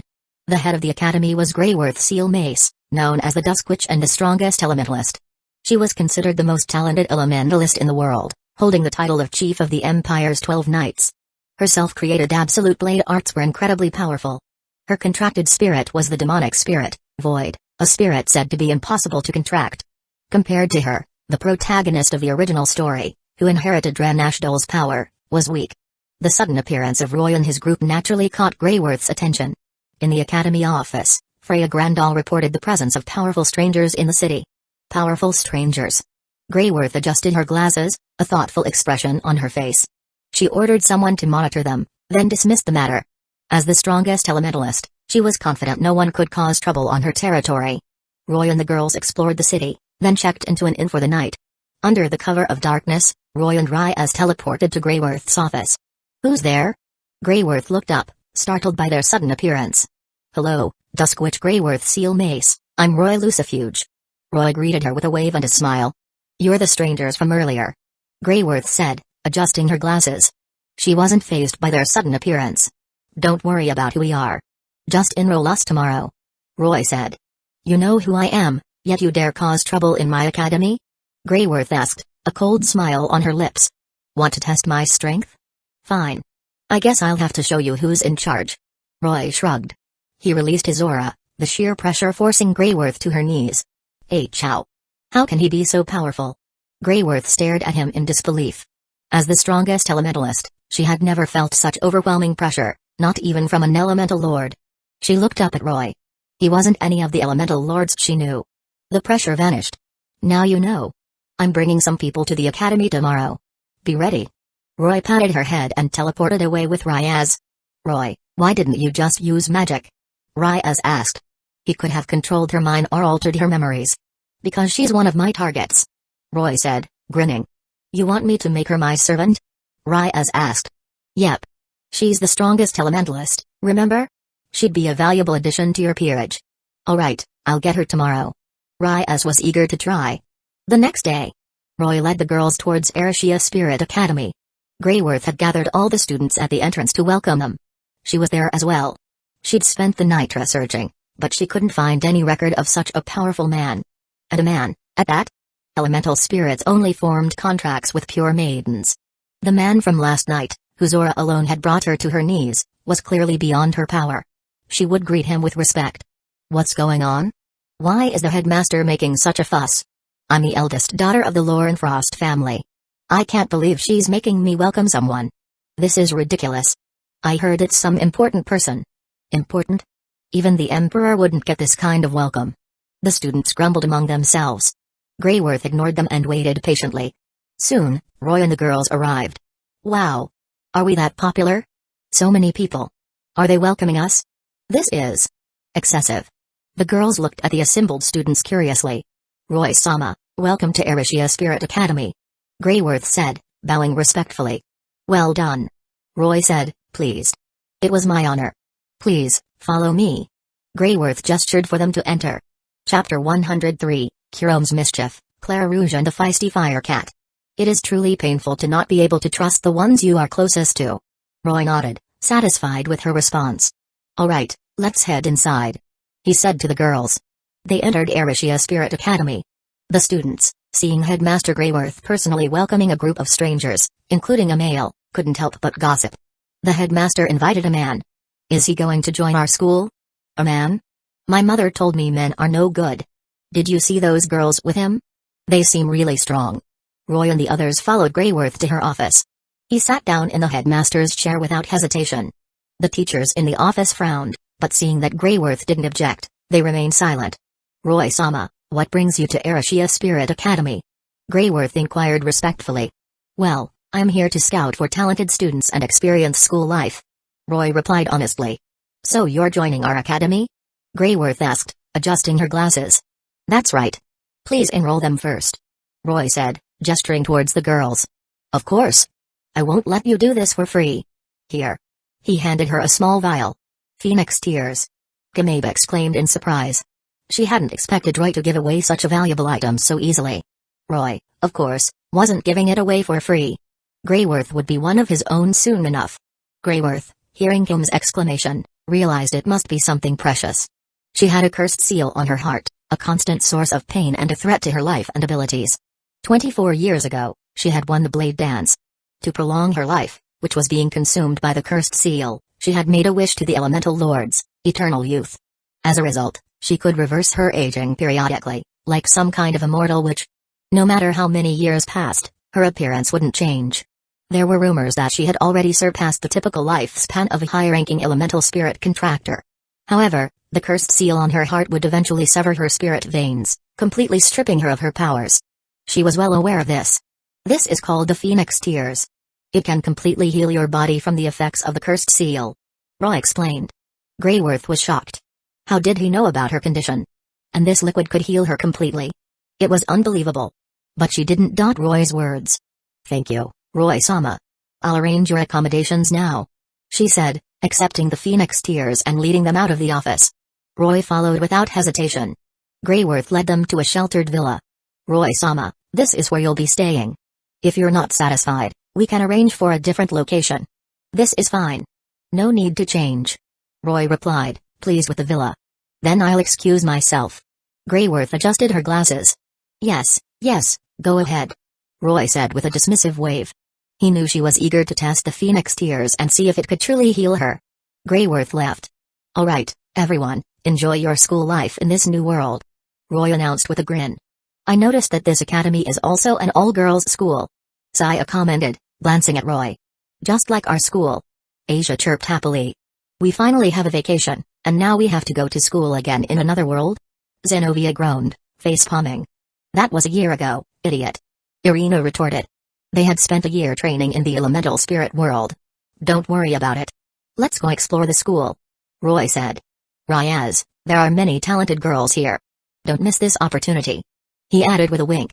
The world of Bladed and of Elementalers was filled with talented girls. Almost all the students at Arishia Spirit Academy were skilled elemental spirit contractors. After all, only those with exceptional talent were sent here. Completing Ryaz's spirit wouldn't be a problem. "Yes, I'll do my best," Ryaz declared confidently. Shizuka and the others stayed behind to unpack and settle in, while the rest of the girls went out to explore the town. Roy also wandered around the academy. Sai and Kirom accompanied him. Estate and Ren, in their sword forms, were attached to his arms. "Saya, aren't you going to join your mother and the others? She invited you, you know," Roy asked curiously. "This is more important," Saya replied, nodding. "Oh? Is there something important happening?" "Of course. I have to keep an eye on you. This school is full of girls, so I need to make sure you don't get into trouble. Everyone asked me to watch over you," Saya explained, her gaze fixed on him. Roy chuckled. "Why are you staring at me like that? Are you afraid they'll eat me?" "No, I'm worried you'll lose control and devour them all," Saya retorted seriously. Roy was speechless. "Saya," he said, his voice low and warning. What?" Saya took a step back, intimidated by his expression. "You'll be punished tonight. Come to my room," Roy said with a mischievous grin. "And no," Saya squeaked, clutching her chest dramatically. Of course, she was just playing along. She was secretly thrilled by his invitation. "Aniai-chan, I want to join you tonight too," Kirom chimed in, tugging at his sleeve and looking at him with pleading eyes. Roy had intended to give Saya a proper lesson. But he couldn't resist Kurom's cuteness. "All right, you can join us tonight, Kurom," he said with a smile, patting her head. Saya's face fell. "No, Aniai-chan, I want to do what you and Saya-ni-san do," Kurom clarified innocently. Roy choked on his own saliva. Roy was stunned. He hadn't expected such bold words from Kurom. Did she even understand what she was saying? Of course she did. As an assassin, she had witnessed all sorts of things. "Kurom, who taught you these things?" Roy asked seriously, holding her hand. "Akane-san taught me. She said if I like Aniai-chan, I should do more intimate things with him." Kurom replied innocently, completely unaware that she had exposed Aka. "That lewd girl. I'll have to give her a proper scolding next time," Roy grumbled. "Although what Akane-san said is true, you're still too young, Kurom. Don't think about these things yet, okay?" Roy said gently, patting her head. "Okay." Kurom nodded obediently. "Roy really dotes on Kurom, doesn't he?" Saya muttered jealously. Roy overheard her and whispered in her ear, "Come to the bath tonight." Saya blushed and nodded silently. Roy smirked. Just as he was teasing Saya, a girl suddenly rounded the corner and bumped into him. "Ah!" The girl crashed into Roy's arms. Roy was surprised by the sudden hug, then looked down at the girl in his arms. She had the delicate beauty of a porcelain doll, with fiery red hair styled in pigtails, and ruby eyes that sparkled with mischief. She wore the Arishia Spirit Academy uniform, a white dress with black accents and a ribbon replacing the buttons. Roy's eyes lit up. This was Claire Rouge. "Are you all right?" he asked, gently patting her head. Claire, dazed from the collision, snapped back to reality at the sound of his voice. She looked up and scrambled out of his arms, her face flushed. "A man!" she exclaimed, pointing at him in surprise. Roy's lips twitched. Was it really that shocking to see a man? Claire then recognized him as the man who had been welcomed by the headmaster that morning. "Where are you going in such a hurry?" Roy asked with a smile. "Why should I tell you?" "I'm leaving," Claire retorted, trying to maintain a tsundere facade as she turned to leave. But a flame appeared on the back of her hand. A small, fiery cat materialized. "Scarlet? Why did you come out?" Claire asked, confused, stopping in her tracks. "Meow." Scarlet glanced at Claire, then at Roy. She leaped into Roy's arms. "Meow. Meow." She purred, nuzzling him affectionately. "Scarlet, come back here," Claire exclaimed, surprised that her contracted spirit had suddenly jumped into the arms of a stranger. Roy realized that this fire cat was a high-ranking elemental spirit under the command of the Fire Elemental Lord. Her original name was Ortlind. He remembered her because of her arrogant personality and her refusal to form a contract with mine. He hadn't expected to encounter her here. And now he realized that Ortlind was actually Claire's contracted spirit, Scarlet. He wondered what had happened to her over the thousands of years. Her power had diminished significantly, and she had even forgotten her own name. Perhaps she still recognized him, which was why she had jumped into his arms. "Give me back Scarlet," Claire demanded, clenching her fists. "I can do that, but first, tell me where you were going in such a hurry." Roy replied with a grin, petting Scarlet. "Why should I tell you?" "Scarlet, come back!" Claire shouted at her spirit. She clearly didn't want to tell Roy where she was going. Roy shrugged. Scarlet, however, glanced at Claire, then snuggled closer to Roy, showing no intention of returning to her contractor. Claire was furious. She couldn't believe her own spirit was disobeying her. But there was nothing she could do with Scarlet in Roy's arms. "Fine. I'll tell you. Just give me back Scarlet." Claire stamped her foot in frustration. Okay. Roy still didn't return Scarlet immediately. Claire sighed. "I heard there's a powerful spirit in the spirit forest. I was going to try and contract it to become stronger," she explained, her eyes filled with determination. "Oh, I see." Roy nodded. Wasn't this the same as in the original story? At the beginning of the story, Claire had also discovered Estate and tried to contract her to become stronger. But Estate was already his servant now. What spirit would appear this time? Roy was curious. "If you're seeking power, why go so far?" he asked. Go so far? Claire was confused. "I mean, Scarlet is already a powerful spirit. Why do you need another one?" Roy asked, stroking Scarlet. "Meow," Scarlet chirped in agreement. I know Scarlet is strong, but... Claire stammered. "No, you don't know her true strength," Roy said with a mysterious smile. Claire trusted Scarlet and believed she was strong. But she knew Scarlet was only a mid-ranking elemental spirit. That's why she was so eager to contract another spirit to increase her power. She didn't know that Scarlet was actually a high-ranking elemental spirit. Roy took out a vial of the Phoenix Tears and gave it to Scarlet. "Hey! What did you give her?" Claire exclaimed in alarm. "Don't worry, I'll return her to you soon," Roy reassured her, his eyes fixed on Scarlet.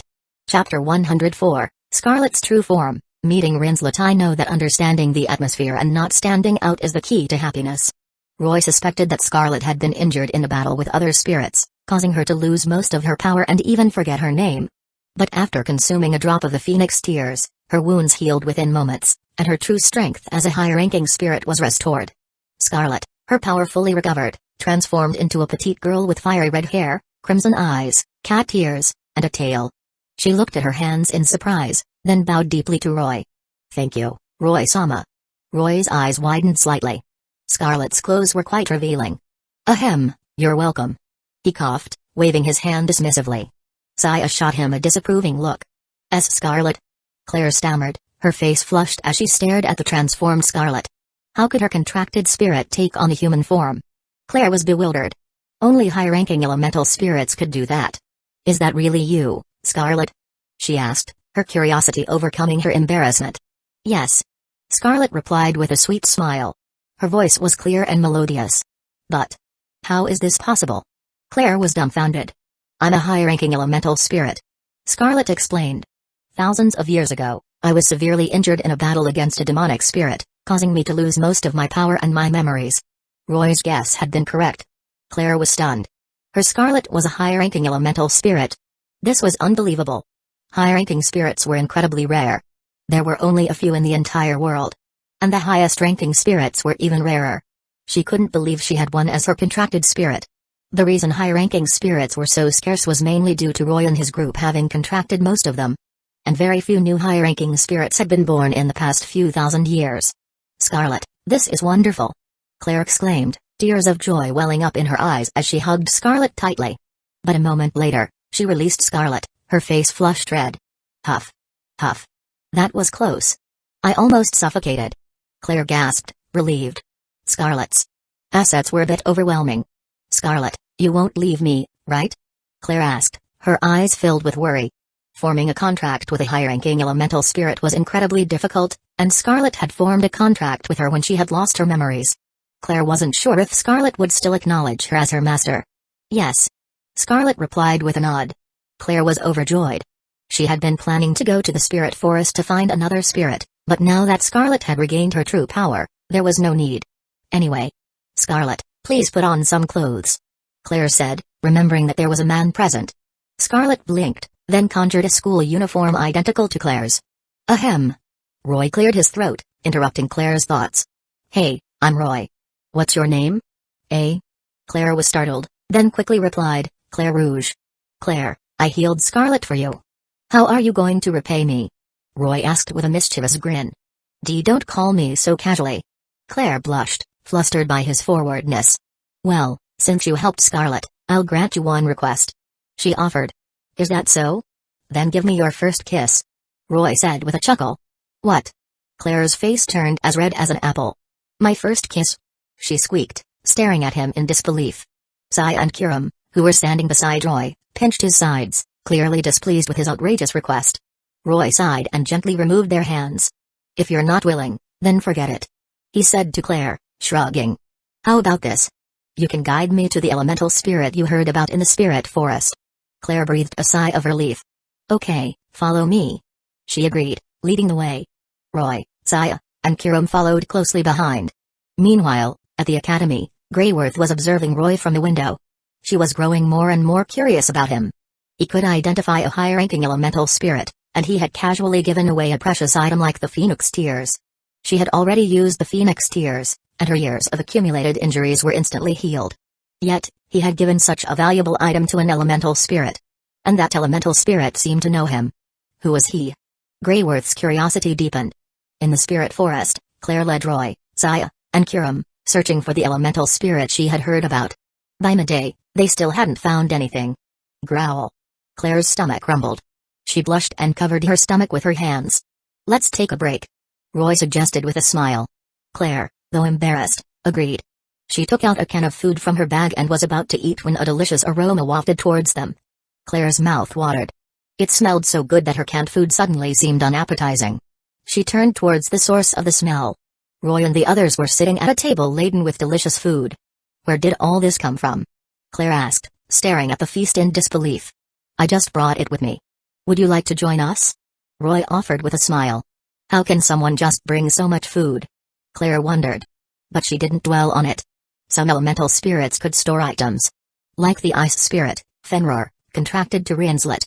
Fenrir's stomach was connected to a separate dimension, allowing her to carry any amount of luggage. Not only that, but Fenrir could also keep food fresh. Just to be clear, I won't give you my first kiss for this. Claire said, eyeing Roy suspiciously. She saw him as a lecherous wolf and was wary of his intentions. Roy sighed inwardly. It seemed his earlier request had given her the wrong impression. Just then, Scarlet emerged from the spirit seal on Claire's arm. She approached Roy, her eyes fixed on the food. Roy-sama, can I have some? She asked, drooling slightly. Roy chuckled. Of course. Come and eat. Scarlet, you usually eat canned food, don't you? It must be tough having a master who can't cook. Roy teased Claire. Claire bristled like an angry cat. Who said I can't cook? I'll show you my cooking skills when we get back. She retorted. Roy thought about Claire's cooking in the original story. No, thank you. What Claire made couldn't even be called food. It was more like charcoal. He shook his head. He wasn't interested in trying her disastrous cooking. Come and eat. We'll continue searching for the elemental spirit after we're done. Roy said. Claire, no longer holding back, joined them at the table and picked up a chicken leg. Her eyes widened as she took a bite. It was delicious. For Claire, who lived on canned food, this was the most amazing meal she had ever tasted. After their satisfying lunch, they continued their search for the elemental spirit. They arrived at a valley. Roy sensed something and led the girls deeper into the valley. The valley was barren, with steep cliffs on either side and a narrow path in between. Suddenly, ah! Two figures came flying towards them from around a corner, screaming. Roy reacted quickly, catching both girls in his arms. One of them was a beautiful girl with stunning blonde hair and an air of noble elegance. She was the picture of a perfect noble lady. She wore the Arishiya Spirit Academy uniform, a white dress with black accents and a ribbon replacing the buttons. This was Rinslet Lauren Frost. The other girl was her clumsy maid, Carol, dressed in a maid outfit. Ironically, Rinslet was more like a maid than Carol, as she often had to take care of her inept servant. But Carol was excellent at one thing, translating Rinslet's words. Rinslet, being a tsundere, often spoke in a roundabout way. Only Carol could understand her true intentions. "Man, you're quite something," Rinslet declared, looking at Roy with a haughty expression. "My lady means to thank you for saving us," Carol clarified gratefully. "It's no problem at all. Are you two all right?" Roy asked with a smile. "Thank you for your concern. We're fine," Carol replied with a nod. "Rinslet, what are you doing here?" Claire asked in surprise. "Humphrey, why can't I be here?" Rinslet retorted. "My lady was worried about Clara-sama, so she followed her to the spirit forest," Carol explained, revealing Rinslet's true intentions. "Carol." Rinslet whined, embarrassed. Claire was touched. She hadn't expected Rinslet, who usually antagonized her, to be so concerned about her well-being. But being a tsundere herself, Claire couldn't express her gratitude. "By the way, I'm Roy. This is Sai and Kuram. What are your names?" Roy introduced himself. "I apologize for not introducing myself earlier. I am Rinslet Lauren Frost," Rinslet said with a graceful curtsy. "And I am Carol, Lady Rinslet's maid," Carol added. "What happened back there?" Roy asked curiously. Rinslet's expression changed. "There's a demonic spirit in there. We have to leave. If it finds us, we're in trouble." "Yes, we were just attacked by it. It sent us flying with a single roar. We should leave quickly," Carol added, her voice filled with urgency. "I don't think we need to run," Claire said, staring at the steep cliffs surrounding them. "Eh? Why not?" Rinslet asked, confused. "Because it's already found us," Claire replied, pointing towards the cliff with a trembling finger. Rinslet followed her gaze and gasped. The demonic spirit had indeed found them. It was a massive rock giant. It roared upon seeing them. Roar. The entire valley shook, and rocks tumbled down the cliffs. The giant swung its massive hand towards them. Rinslet, Carol, and Claire were frozen in fear, unable to react. Roy swiftly scooped up Rinslet and Claire, leaping onto a nearby cliff. Kuram grabbed Carol, and they escaped with Saya. Boom. The giant's hand slammed into the ground where they had been standing, causing a tremor that shook the entire valley. They could now see the monstrous creature clearly. It was hundreds of meters tall, its massive body radiating a destructive aura. "And no way. How are we supposed to defeat that?" Claire exclaimed, her voice filled with terror. "We should run," Carol suggested. "Don't worry, you have Scarlet," Roy reassured Claire, gently patting her head. Claire calmed down, then blushed as she realized Roy was patting her head. She shook her head, escaping his touch. Chapter 105, Showing Off. Again, invited to Rinslet's room?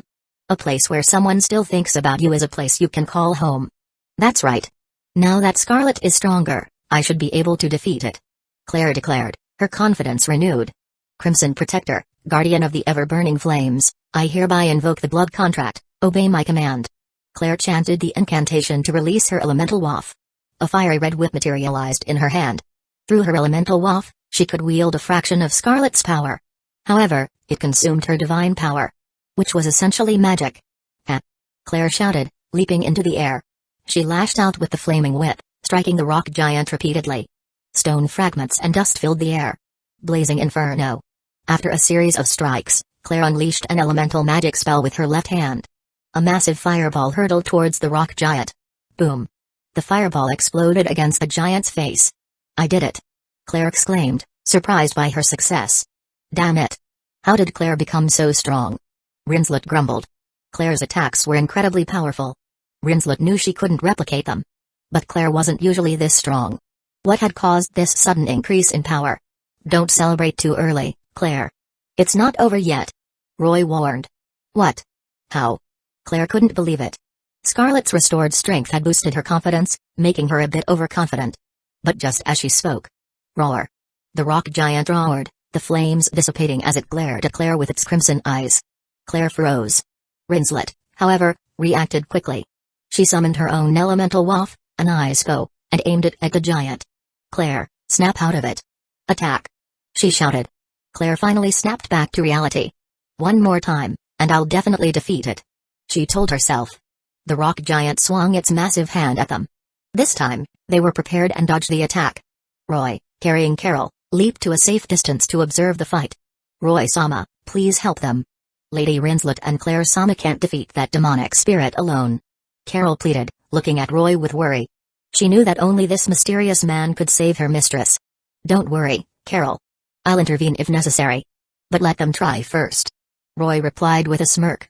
Carol, though still anxious, could only trust his words. Clara and Rinslet, having evaded the giant's attack, counterattacked. Claire lashed out with her flaming whip, targeting the giant's head. Rinslet fired a barrage of ice arrows, aiming for the giant's joints to restrict its movements. Despite their usual bickering, the two girls worked together seamlessly. But then, the rock giant roared and stomped its foot. The ground shook violently. Ah! Clara and Rinslet lost their balance and fell. The giant swung its massive hand, shattering the surrounding cliffs. Carol gasped as she saw Claire and Rinslet about to be crushed. Roy, however, remained calm. He extended his hand towards the girls. A giant hand formed from magic materialized and pulled them to safety just as the rock giant's hand slammed into the cliff where they had been standing. Boom! The cliff crumbled. Are you two all right? Roy asked with a smile. We're fine. Claire stammered, still shaken by the close call and the fact that her attacks hadn't harmed the giant at all. Thank you for saving me, Rinslet said, staring at Roy with a mix of gratitude and curiosity. This man had saved her 3 times now. She couldn't help but feel a strange connection to him. But what about that demonic spirit? Carol asked, looking at the approaching giant with worry. I'll handle it, Roy replied confidently. It was time for him to show off his power. Claire, Rinslet, and Carol watched expectantly. Roy smirked and raised his hand towards the sky. They followed his gaze. A massive chunk of ice materialized in the sky. It expanded rapidly, transforming into a colossal hand that blotted out the sun. Roy clenched his hand. The ice hand descended, grabbing the rock giant like a child picking up a toy. Roy tightened his grip. The ice hand crushed the giant. Crunch! Crunch! Crunch! The rock giant, hundreds of meters tall, was instantly pulverized. Claire, Rinslet, and Carol were speechless, their eyes wide with shock. Wow! Anii-chan is amazing. Kyorom cheered, clapping her hands excitedly. Saya rolled her eyes.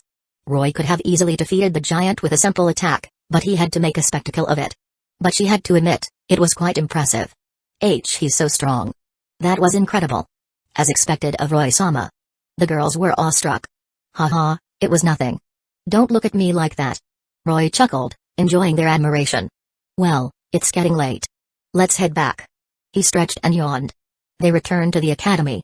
Back at the villa, Roy found Ryaz and the others had already returned. Ryaz, how did it go? Did you find any potential servants? He asked with a smile, sitting beside her on the sofa. There are many talented girls here. I have a few in mind, but I'm not sure how to approach them. Ryaz admitted. Who are they? Elis Fahrengart, the leader of the Sylphid Knights. I heard her adopted sister, Vilsaria Eva Fahrengart, is also quite strong. And Fianna Ray Ordija, the former second princess of the Ordija Empire.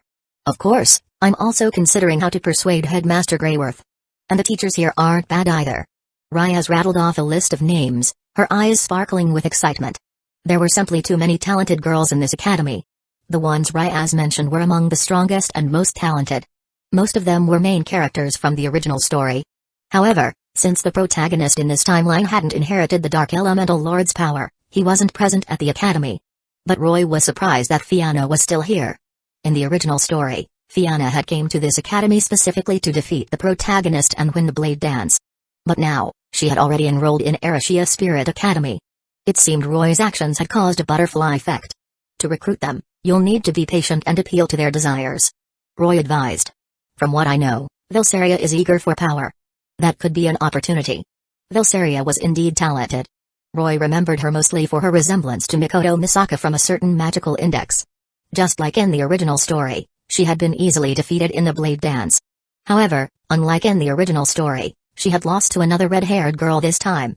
This meant she would likely still follow the same path as in the original story and implant a cursed seal on herself to gain power. This could be their chance. Just conquer them with your strength. It's only natural for the strong to rule the weak. DxD suggested with a smirk. Ryaz frowned. She didn't want to force anyone to become her servant. That's not a bad idea, Roy said, surprisingly agreeing with DxD.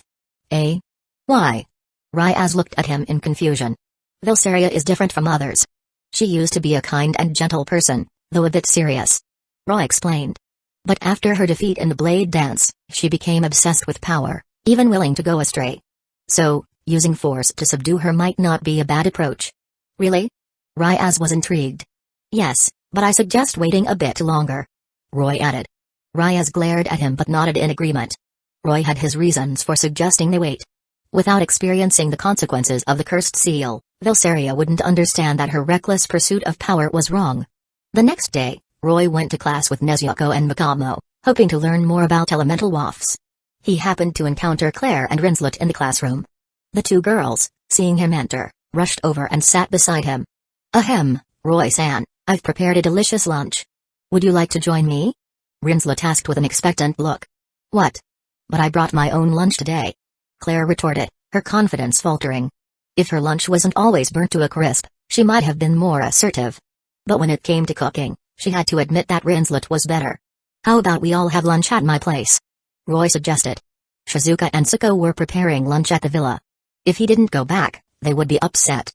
Clara and Rinslet exchanged glances. Sure. That would be lovely. Thank you for the invitation. Rinslet wouldn't refuse a personal invitation from Roy. And Claire was simply tempted by the delicious food she had enjoyed yesterday.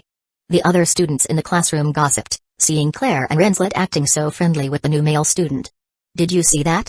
The younger sister of the Calamity Queen is getting close to that man. Is she trying to seduce him for protection? No, look, the Lauren Frost Terrace is also getting close to him. Are they competing for his attention? I wouldn't gossip about them. After all, he was personally invited by the headmaster. The teacher lectured, while the students whispered amongst themselves. Clara and Rinslet didn't hear their whispers. Roy, however, overheard them but ignored their gossip. At lunchtime, Roy returned to the villa with Claire and Rinslet. Welcome back, Roy-kun. Shizuka and Yuriko greeted them with smiles, dressed in maid outfits. Roy-san's maids are so adorable. Rinslet commented, pleased. She was a maid fanatic and believed that as long as a maid was cute, everything else was irrelevant. Come in, everyone, Roy said with a smile. He led them to the dining room. Roy, did you pick up these kuhis today? Leon asked, eyeing the two girls curiously. Roy rolled his eyes. Pick them up? You don't believe in my charm? He retorted playfully. Come on in, you two. Don't be shy. Clara and Rinslet were a bit nervous. There were so many girls here, each with their own unique beauty and talents. Although they considered themselves exceptional, they felt a bit overshadowed in this company. But after sharing a meal together, they quickly warmed up to each other. That afternoon, Roy visited Rinslet's room at her invitation. Please have a seat, Roy-sama. My lady is preparing some refreshments, Carol said, guiding him to a seat. It's strange. Why is Carol, the maid, here, while Rinslet is the one preparing refreshments? Roy commented, though he knew the reason. Well, Carol giggled awkwardly. A maid's only purpose is to be cute, right? Rinslet chimed in, entering the room with a plate of beautifully decorated pastries. Rinslet, you spoil your maid too much, Roy said, shaking his head. He took a pastry and sampled it. How is it? Rinslet asked, leaning closer, her eyes sparkling with anticipation. It's not bad, Roy replied with a nod. Really? Rinslet was relieved. Having tasted the food at Roy's place earlier, she had felt a bit insecure about her own cooking, despite her usual confidence. Roy-san, I have a question for you, Rinslet said curiously. Sure, ask away, Roy replied, enjoying the pastries. Chapter 106, Rinslet's Sweetness, Greyworth's Shock. It's not good to look down on others. Roy knew what Rinslet wanted to ask. Claire's contracted spirit suddenly became much stronger. She began, and I know her well. She wasn't this powerful before. So, I wanted to ask if you had something to do with it. Rinslet knew Claire well, and this sudden increase in strength had left her feeling a bit envious and insecure. Claire's contracted spirit, Scarlet, is actually a high-ranking elemental spirit. She was injured and lost some of her power, which is why she was so weak before. Roy explained. I simply healed her injuries. Scarlet is a high-ranking elemental spirit. Rinslet gasped, shocked. She knew how rare high-ranking spirits were. She couldn't believe that Claire, of all people, had won. Rinslet couldn't help but feel envious. Then, a thought struck her. Perhaps her own spirit also possessed hidden strength. With that in mind, she summoned her ice spirit, Fenrir. Woof woof. Fenrir appeared, sitting obediently like a dog and wagging its tail. Rinslet sighed. It seemed her expectations were too high. Rinslet, your Fenrir seems a bit unusual, Roy commented, observing the spirit. He could tell what she was thinking. He knew that Fenrir was no ordinary spirit. It was an ancient and powerful elemental spirit. However, it seemed to be suppressed by a demonic spirit, which was draining its power.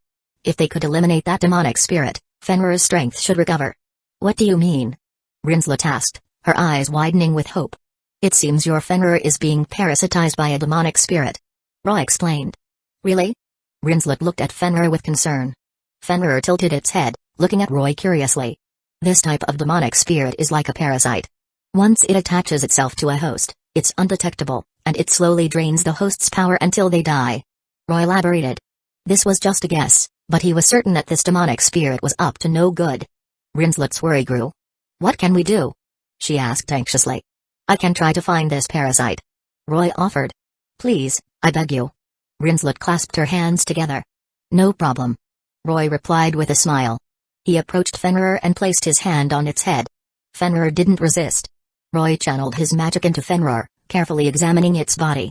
However, he couldn't find any trace of another being within Fenrir. It seemed this demonic spirit was good at hiding. Even Roy couldn't detect it. But then, Roy remembered that Fenrir had a pocket dimension within its body. This dimension allowed it to store items. Rinslet often used it to carry her luggage. If the demonic spirit wasn't in Fenrir's body, perhaps it was hiding in this pocket dimension. Roy extended his magic into Fenrir's pocket dimension. After searching for a while, he found something unusual. It was a mass of black mist. This must be the demonic spirit. Roy used his magic to grab the mist and pull it out. The demonic spirit struggled, but it was no match for Roy's power. Soon, it was dragged out, emerging from Fenrir's mouth as a cloud of black mist. Fenrir growled at the mist, its fur bristling. It clearly sensed the danger. Is that the thing that was parasitizing Fenrir? How disgusting. Rinslet grimaced. Yes, that's a shadow tail. They're very difficult to detect once they attach to a host, Roy explained. What should we do with it? We'll just eliminate it. Without it draining Fenrir's power, it should regain its strength, Roy said, then effortlessly destroyed the demonic spirit with his magic. Rinslet sighed in relief. Thank you so much, Roy. Don't mention it. We're classmates, after all, Roy replied with a smile. Rinslet blushed, looking at him with gratitude. He had saved her 3 times when they first met and now had even saved her beloved Fenrir. She didn't know how to repay him. She gazed at the handsome Roy, her heart pounding. She closed her eyes and leaned in. Roy, who had been enjoying the pastries, smirked. He turned his head, waiting for her to approach. Eh? Rinslet's eyes fluttered open, surprised that her lips hadn't met his. Before she could react, Roy had captured her lips in a passionate kiss. Rinslet was stunned, her mind blank as she was swept away by the unexpected kiss. Carol, her face flushed crimson, covered her eyes with her hands, though she couldn't resist peeking through her fingers. Fenrir tilted its head, watching them curiously. It felt like they were showing off their affection in front of a lonely single dog. After a while, Roy finally released Rinslet. Her face was flushed, and she looked at Roy with wide eyes. Thank you for the treat. You're quite sweet, Roy teased with a grin. Rinslet covered her face with her hands, embarrassed. I should head back now, Roy said, seeing her flustered reaction. I'll see you out, Rinslet declared, jumping to her feet, her embarrassment momentarily forgotten. Sure. Roy couldn't refuse. They strolled along the academy path, like a couple on a date, neither of them speaking. Roy-san, who are you? Rinslet finally asked, breaking the silence. She was curious about his identity. Well, you could say I'm a Mao, Roy replied with a smile. A Mao? Rinslet looked at him in surprise. Yes, a Mao, Roy confirmed. Amazing. Rinslet's eyes sparkled with admiration. Although she didn't know what a Mao was, it sounded powerful. Since the Dark Elemental Lord hadn't shared her power with any humans, there was no one in this world called a Mao. Even though Solomon had appeared. When the Elemental Lords had submitted to Roy, he had told them he was a Mao. Although Roy had disappeared, the Elemental Lords wouldn't allow anyone else to claim that title. Greyworth, who had been eavesdropping nearby, was stunned by Roy's words. Mao? She had heard that term from a high-ranking elemental spirit before. Thousands of years ago, a war had erupted between the 5 Elemental Lords and the Dark Elemental Lord. The entire elemental spirit world was involved. Then, a man who called himself a Mao had appeared. He defeated the Dark Elemental Lord and then the 5 Elemental Lords, forcing them all to submit. He had ruled the elemental spirit world, bringing peace and ending the war. Many peace-loving spirits praised his actions. But after peace was restored, the Mao had disappeared. No one had seen him since. The Dark Elemental Lord and the Water Elemental Lord had also vanished, along with most of the high-ranking elemental spirits. That was why high-ranking spirits were so rare now. And this mysterious and powerful man before her claimed to be a Mao? Could he be the same Mao who had unified the elemental spirit world thousands of years ago? Greyworth was shocked by the possibility. Meanwhile, Roy had just parted ways with Rinslet when he encountered Claire. "Roy-san." Claire called out from a nearby staircase, waving at him. A gust of wind blew, causing her fiery red hair and skirt to flutter. "Claire." "What?" Claire looked at him with a puzzled frown. "I can see everything." Roy teased with a grin. "What?"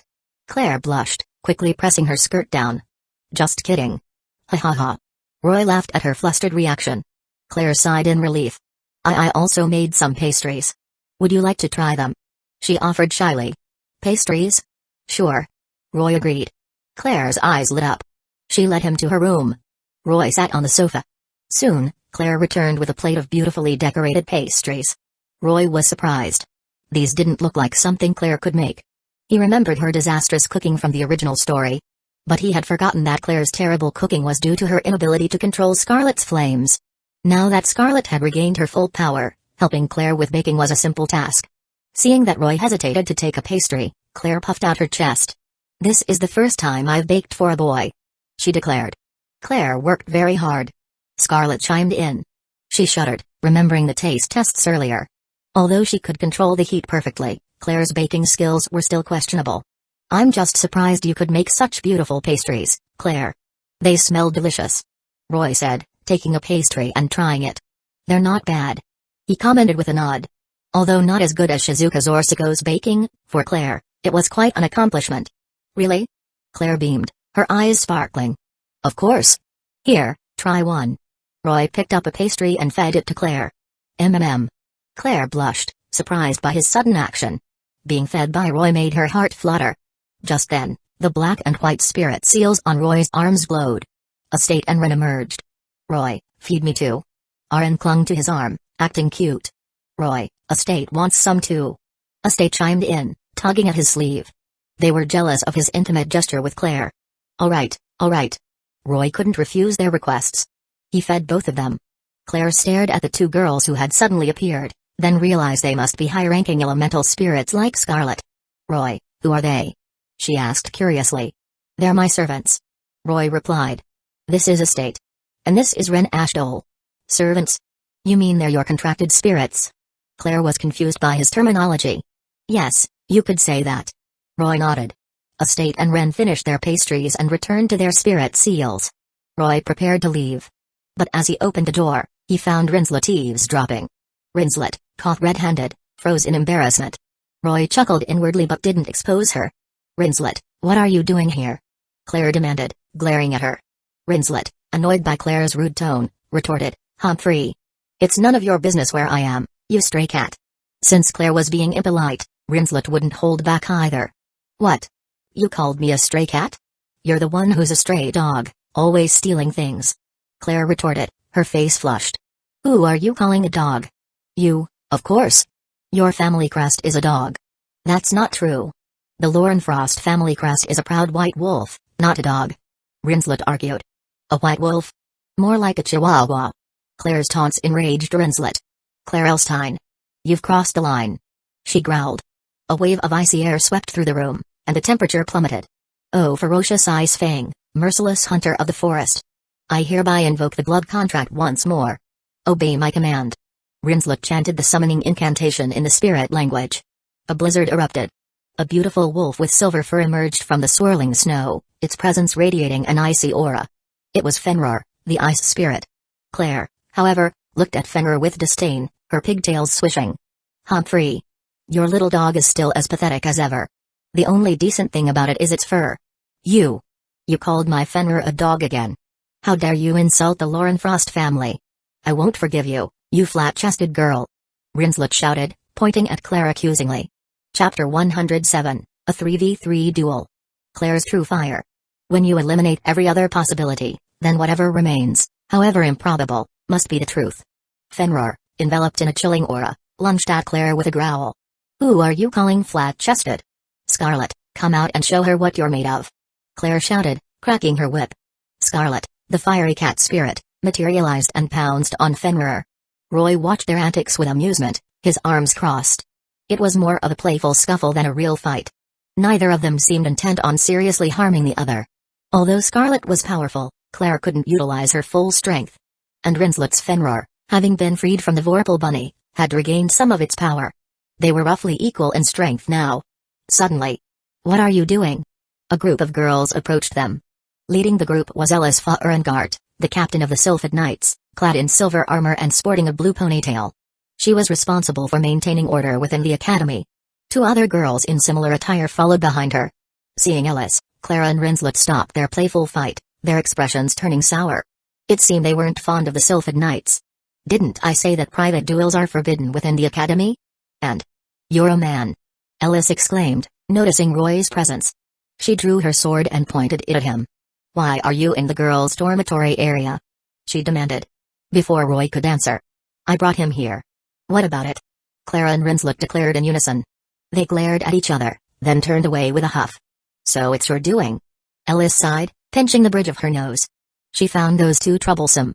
Knight Captain, that's a rather rude way to greet someone. Rinslet retorted, annoyed by Ellis's attitude. You two are always causing trouble. Am I wrong? Problem students of the Raven class. Ellis shot back.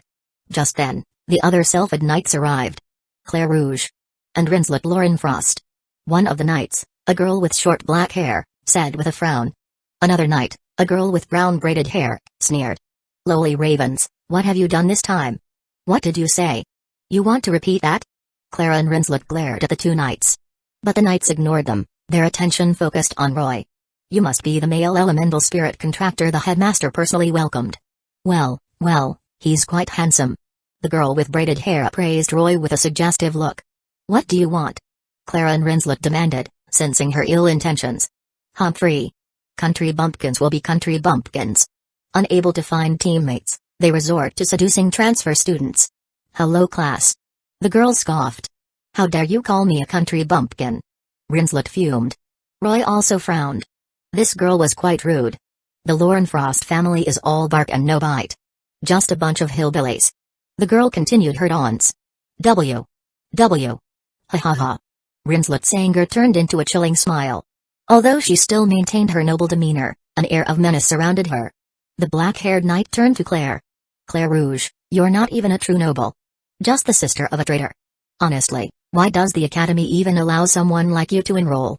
Shut up, or I'll turn you into charcoal. Claire snapped, her voice trembling with fairly suppressed rage. She glanced at Roy, worried about his reaction to learning that she was the younger sister of the infamous Calamity Queen. Seeing his neutral expression, she relaxed slightly. The two knights, realizing they had truly angered Claire and Rinslet, fell silent. That's enough, you two. Ellis scolded them, then turned to Claire and Rinslet. Private duels are forbidden in the academy. Don't do anything foolish like this again. And take this man away from the girls' dormitory. Understood? With that, she turned to leave with the other two knights. Hold it right there, Ellis Fahrengart. Are you running away? Claire's voice rang out. What did you say? Ellis stopped and turned around. Claire's voice was calm, but her anger was evident. Her hand rested on the hilt of her sword. You heard me. So the Sylphid Knights are all cowards, huh? Claire sneered. Claire Rouge, I won't tolerate anyone who insults the Sylphid Knights. Ellis declared, drawing her sword and pointing it at Claire and Rinslet. The other two knights also drew their swords. I'll return those words to you. Insult me all you want, but I won't allow anyone to insult my sister. Ellis Fahrengart, I challenge you to a duel. Claire cracked her whip, her voice filled with determination. I'll duel them too. How dare they insult the Lauren Frost family? I'll teach them a lesson. Rinslet added fearlessly. Accusing us of running away? That's an insult to the Sylphid Knights. I accept your challenge. Honestly, I've had enough of you ravens and your unruly behavior. As a knight, Ellis valued honor and couldn't back down from a challenge. We'll meet at the front gate tonight at midnight. You decide the format. She declared. A one-on-one duel is troublesome. How about a 3 versus 3? Claire suggested, glancing at Roy. Fine. Ellis sheathed her sword and nodded in agreement. She then turned and left with the other knights. Humphrey. I'll make them regret this. Especially that girl with the short hair. I'll teach her some manners. Claire fumed, glaring at their retreating figures. This is a good chance to put those arrogant knights in their place. I've had enough of them too. Rinslet agreed. Don't drag me down, Rinslet. Oh please, you should be the one worried about holding me back. The two girls started bickering again. Roy sighed. He already had Sai and mine constantly arguing at home. Adding Claire and Rinslet to the mix would make things even more chaotic. Roy, you have to help me. Claire pleaded, abandoning her argument with Rinslet and approaching Roy with puppy dog eyes. How am I supposed to help you? Roy asked, amused. Join my team, Scarlet. Claire exclaimed. Humphrey. Stray cat, Roy should join my team. Rinslet retorted, clinging to Roy's arm. Get away from me, you chihuahua. I asked him first. You're the stray cat. They started arguing again. Roy sighed. Claire, why do you want me on your team? He asked, interrupting their bickering. The two girls stopped arguing and looked at him. Because I want to win the blade dance in 2 months. Claire declared. Then, remembering the knight's earlier insult, she hesitated. And I want to see someone. She continued, taking out a small necklace with a silver locket. A red gem was embedded in the locket. I'm actually the second daughter of the Elstein family. She revealed. The Elstein ducal family had served the royal family of the Ordija Empire for generations. They were a powerful and influential family, known for producing many talented individuals. Several of the 5 elemental princesses, the highest-ranking elemental spirit contractors who served the elemental lords, were from this family. Or rather, they were from this family. 4 years ago, everything had changed. Rubia Elstein. That name had brought unprecedented disaster to the Ordija Empire. She was known as the Calamity Queen. Like Claire, she had fiery red hair. That's right. Rubia Elstein, the Calamity Queen, is my older sister. Claire confirmed, looking at Roy with a serious expression. Aunt? Roy asked, waiting for her to continue. Aren't you disgusted by me? Claire asked, searching his eyes. She was surprised to find no change in his expression. He was still smiling calmly. Well, I'm not disgusted by you. Roy replied with a nod. Claire's eyes lit up with relief. But Roy knew the truth was far more complicated than Claire realized. Rubia had become the Flame Princess at the young age of 15. She had been an idol to Claire, Fianna, and many other young elemental spirit contractors. But one day, 4 years ago, everything changed. The Fire Elemental Lord had demanded the true flame of the Elstein family, which resided within Claire. This had triggered the distrust Rubia had always harbored towards the Elemental Lords. She infiltrated the sanctuary where the Elemental Lords resided and discovered a hidden secret. The Fire Elemental Lord had been corrupted by the true darkness and had lost his mind. Rubia decided to betray the Elemental Lords. She stole the strongest flame spirit, the god-slaying flames. As a result, her homeland, the Elstein territory, and much of the Ordija Empire were incinerated by the enraged Fire Elemental Lord. Roy suspected that the Fire Elemental Lord wasn't after Claire's life. He was after the true fire that resided within her.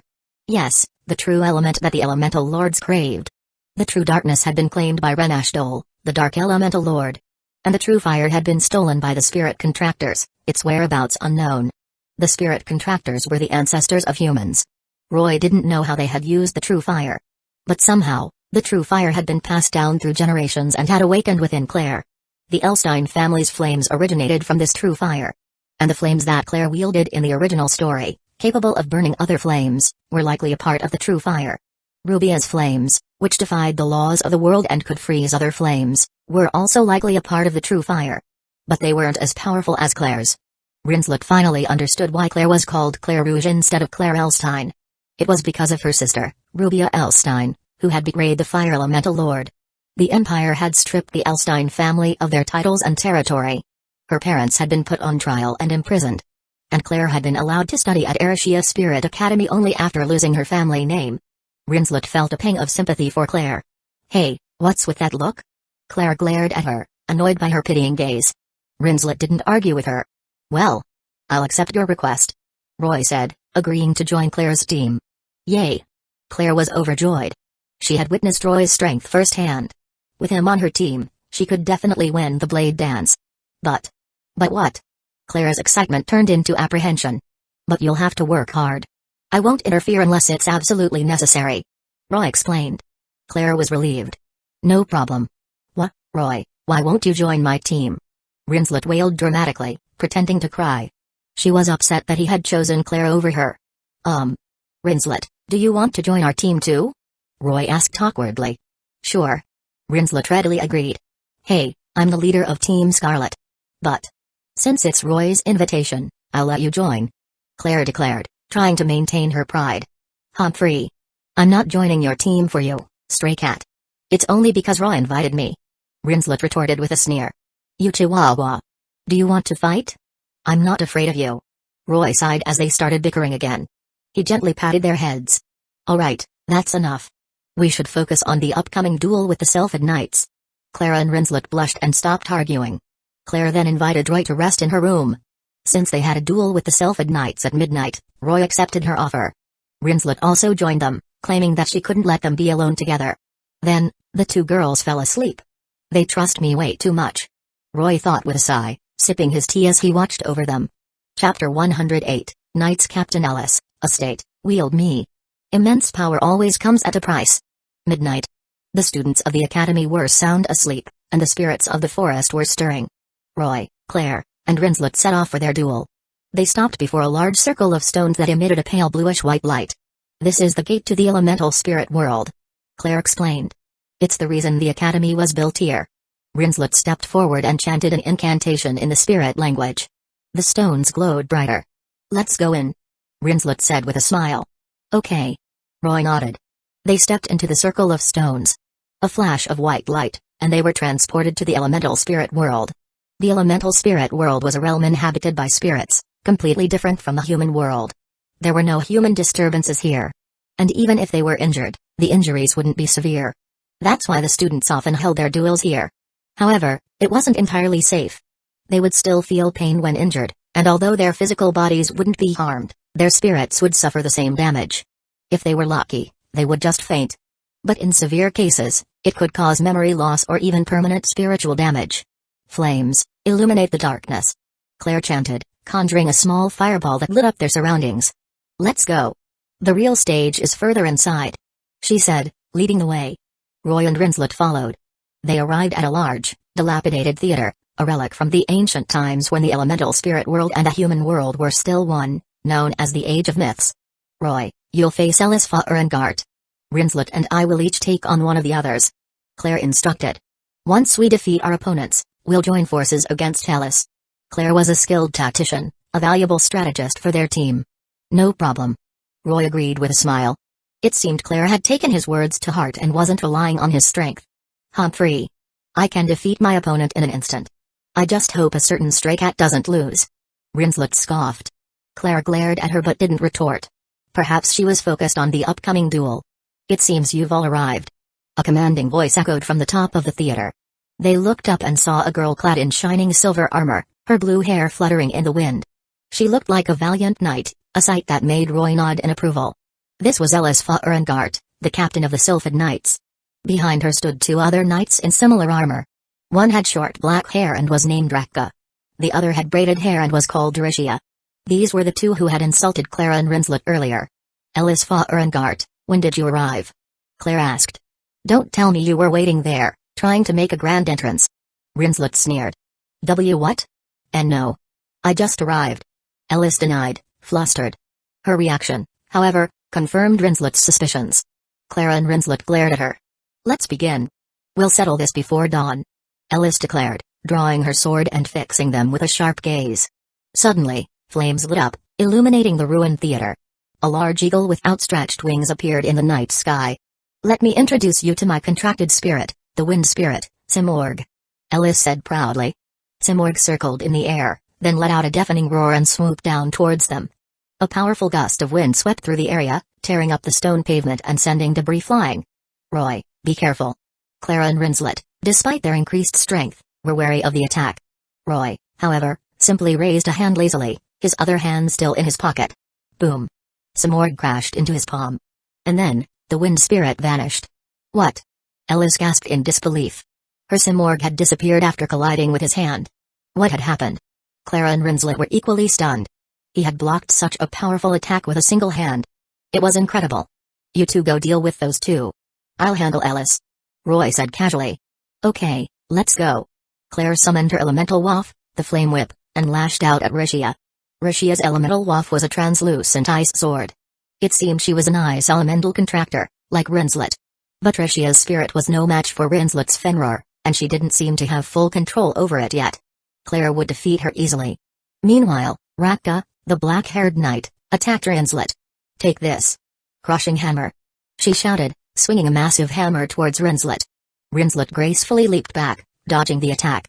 She summoned her elemental waff, the ice bow, and aimed it at Rakka. Trying to ambush me? You're just making yourself an easy target. Oh, fangs of ice, pierce my enemy. Ice shot. Rinslet loosed an arrow, which flew towards Rakka. Rakka, however, hid behind her massive hammer, using it as a shield. But the impact was still powerful. Rakka stumbled and fell, dropping her hammer. Rinslet fired another arrow, striking the defenseless Rakka and incapacitating her. Damn it. You hurt Rakka. Ellis roared, enraged. Oh, winds of disaster, transform into a spear that pierces the heart of my enemy. Manifest in my hand. She chanted the incantation in the spirit language. A powerful gust of wind swept through the area, and a magnificent spear materialized in her hand. Ellis twirled the spear and glared at Roy. Ooh, impressive. Roy commented with a playful clap. Humphrey. You recognize the beauty of my ray hawk, then? Ellis asked, proudly displaying her spear. Indeed. Not just the spear, but the wielder is also quite beautiful. Roy teased. What? Me? Ellis blushed, flustered by his compliment. Stop it. How dare you tease me? You're just a smooth talker. She exclaimed, her face red as she lunged at Roy with her spear. Clang. Roy caught the spearhead between two fingers. Ellis stared at him in disbelief. She tried to pull her spear back, but it wouldn't budge. Let go of my spear, or I'll turn you into tiramisu. She threatened. Oh? You can make desserts? You'll make a good wife someday. Roy chuckled, releasing her spear. I'm still practicing. For my ideal husband. And don't try to trick me with those good wife comments. Ellis retorted, her face still flushed as she attacked again. However, just as she was about to reach him, she tripped and fell. Roy swiftly caught her in a princess carry. Lancers really are unlucky, he thought, shaking his head. He had seen clearly that Ellis had tripped over a loose stone.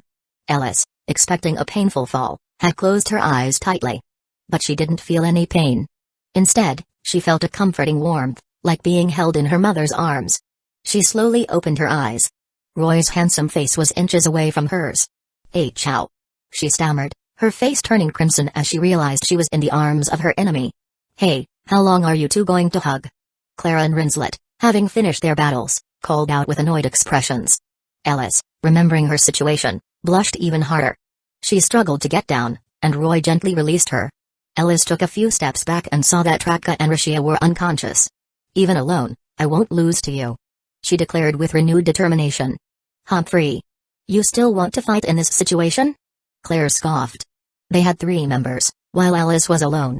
How could she possibly win? I won't give up. Ellis declared, raising her spear. I don't think we need to fight anymore. Roy said with a smile. What? Are you looking down on me? Ellis glared at him. No, that's not what I meant. Look over there. Roy pointed towards the distance. Thump. Thump. 100-meter-tall Cyclopean giant was lumbering towards them. With each step, the ground trembled. The giant wielded a massive club, or rather, a tree trunk it had dripped from the ground. Its terrifying aura was palpable from afar. It was a high-ranking earth elemental spirit. But judging by its violent aura and crimson eyes, it wasn't an ordinary one. It's an earth elemental spirit, and a powerful one at that. I didn't expect to encounter one here. Ellis commented, surprised. Unfortunately, none of us can form a contract with it. Claire sighed. If it had been before, she would have rushed to try and contract the spirit, despite the danger. But she already had Scarlet, a highest-ranking spirit. Rinslet was in the same situation.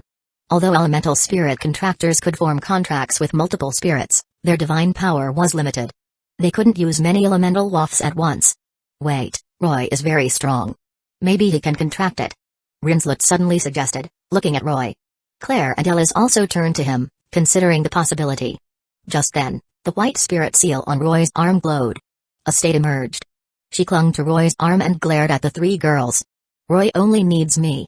A mere high-ranking earth elemental spirit isn't worthy of becoming his contracted spirit. She declared flatly. Estate's words were blunt and arrogant, at least in the eyes of the three girls. Roy chuckled and patted Estate's head. Estate wasn't exaggerating. He certainly wasn't interested in a mere high-ranking Earth elemental spirit. Especially since he already had Estate and Ren. I think you should be more concerned about your own safety. That Earth elemental seems to be heading towards us. Roy warned them. What? Earth spirits are usually gentle and peaceful. Claire mumbled. But she soon realized her mistake. Suddenly. Roar. The Cyclopean giant let out a deafening roar, causing the girls to flinch. What's going on? Rinslet asked, confused. It's a berserker. That Earth elemental has been influenced by a berserker. Estate explained. The girls finally understood. Let's get out of here. I'll hold it off. You carry those two and escape. Ellis declared bravely, wielding her ray hawk. Don't be foolish. You're no match for it. Claire scoffed. Despite facing such a powerful spirit, Clara and Rinslet weren't panicking. They had Roy. They remembered how easily he had defeated the rock giant earlier. It seems I have to step in. Roy sighed dramatically. He stepped forward, facing the Cyclopean giant alone. Claire, Rinslet, and Ellis watched him expectantly. They were eager to witness his swordsmanship again. Ahem. By swordsmanship, they didn't mean literally dancing with a sword. The blade dance was simply a term for battles between elemental spirit contractors. And Ellis's adopted sister, Vilsaria, even used a mecha. How was that a blade dance? There wasn't even a blade involved. No offense to you, Rakka, with your hammer. Roy thought. Estate.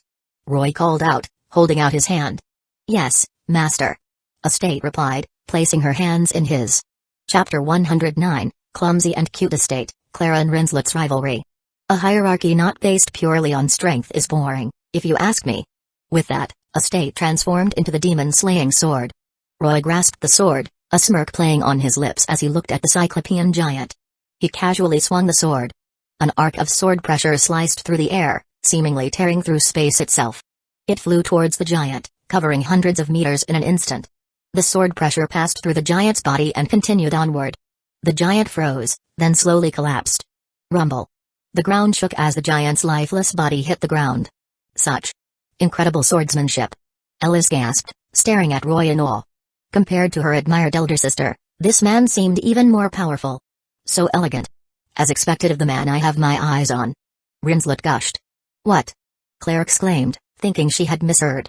She looked at Rinslet in disbelief. Ahem, did I say something? Rinslet feigned ignorance. Claire wondered if she had imagined it. Well, it's getting late. We should head back.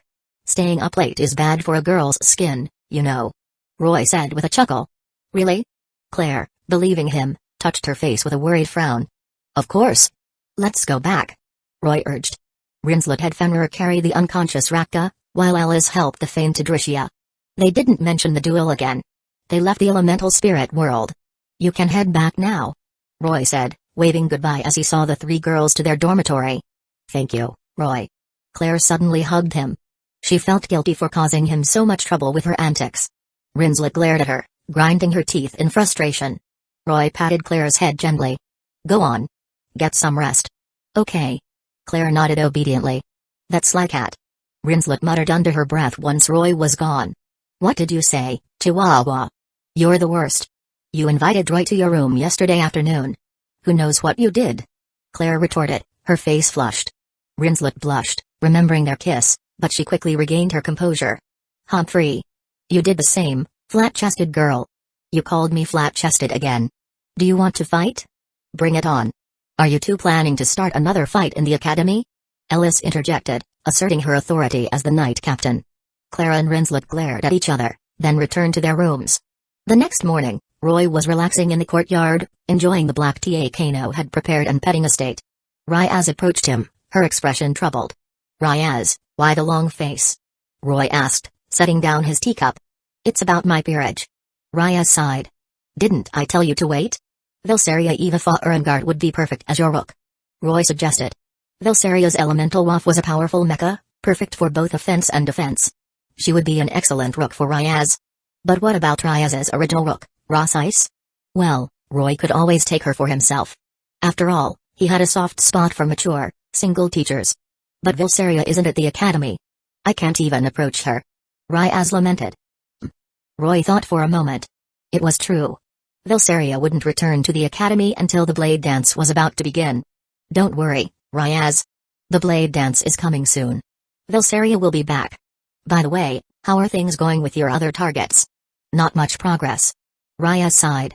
Greyworth, the Dusk Witch, is always out of reach. Freya Grandal, the academy instructor, is busy with her classes. And Ellis, the Sylphid Knight Captain, although I see her around, I haven't had much interaction with her. Ryaz was getting anxious. There were so many talented girls here, but she couldn't seem to recruit any of them. Haha, Ryaz, you're the most popular girl at Qua Academy. Don't give up so easily. Show them your charm. I believe in you. Roy encouraged her with a smile and a thumbs up. Ryaz's eyes lit up. She brushed her crimson hair back, her confidence returning. You're right. I can't give up now. With her confidence restored, Ryaz was radiant. She hugged Roy and whispered in his ear, "Thank you, Roy." "You're welcome, Ryaz. Just do this for me tonight." Roy replied with a suggestive grin. Ryaz blushed. Estate, who was sandwiched between them, almost suffocated. Hearing their conversation, she puffed out her cheeks. "Roy, I want to do that too," she declared with a blank expression. Roy and Ryaz were embarrassed. They had forgotten about Estate. "Roy-kun. Clara and Rinslet are here to see you," Shizuka announced, entering the room. "Oh? They're here? I'll go see them." Roy, with a pouting Estate in tow, went to the living room. "Yo, Claire, Rinslet. What brings you here? You're a busy man, aren't you? Today's the day our team participates in the school ranking tournament. Let's go," Claire declared, grabbing Roy's hand and pulling him along. Roy had no choice but to follow. The school ranking tournament was held to determine the participants for the blade dance. This year's blade dance was a team battle with 5 members per team. Only the team that ranked first in the academy would qualify. Clara and Rinslet dragged him to the registration area. They were then transported to the elemental spirit world, where they faced a team of 5. "Hey, Claire, I'm not going to participate unless it's absolutely necessary. So, I'll leave the fighting to you," Roy declared. He would only intervene if they were in danger. This was a test for the 2 girls. With Roy there, they had nothing to worry about. "No problem. Just watch my performance," Claire said confidently, then glanced at Rinslet. "I just hope a certain idiot doesn't drag us down." Rinslet glared at her. "Who are you calling an idiot? Whoever responds is the idiot. Damn it. Don't expect me to save you if you need help." "I won't," Rinslet threatened. "You too. Don't be the first one to get eliminated," Claire retorted. Rinslet fumed. She was no match for Claire in a verbal spar. Roy sighed as they started bickering before even encountering the enemy. "Cut it out, you two," he scolded, lightly knocking their heads together. "Save your arguments for later. Focus on the enemy for now." "Fine," they grumbled, obeying him. Several minutes had passed since the match began. Due to Claire and Rinslet's bickering, they were still at their starting point. The enemy team was nowhere to be seen, but they were undoubtedly setting up an ambush. Clara and Rinslet ran through the lavender-tinted forest, searching for the enemy. Roy railed behind them. "Stray cat, watch out for the bushes on the left. There might be enemies hiding there," Rinslet warned. "How would you know, Chihuahua?" Claire retorted, though she cautiously checked the bushes. "Humphrey. It's my intuition. If you don't believe me, that's your problem," Rinslet huffed. Just then, several bolts of lightning shot out from the bushes, targeting Claire. Claire, already alert, leaped onto a tree branch, dodging the barrage of lightning. She summoned her elemental waff, the flame whip, and lashed out. The whip sliced through the air, cutting down the trees with ease.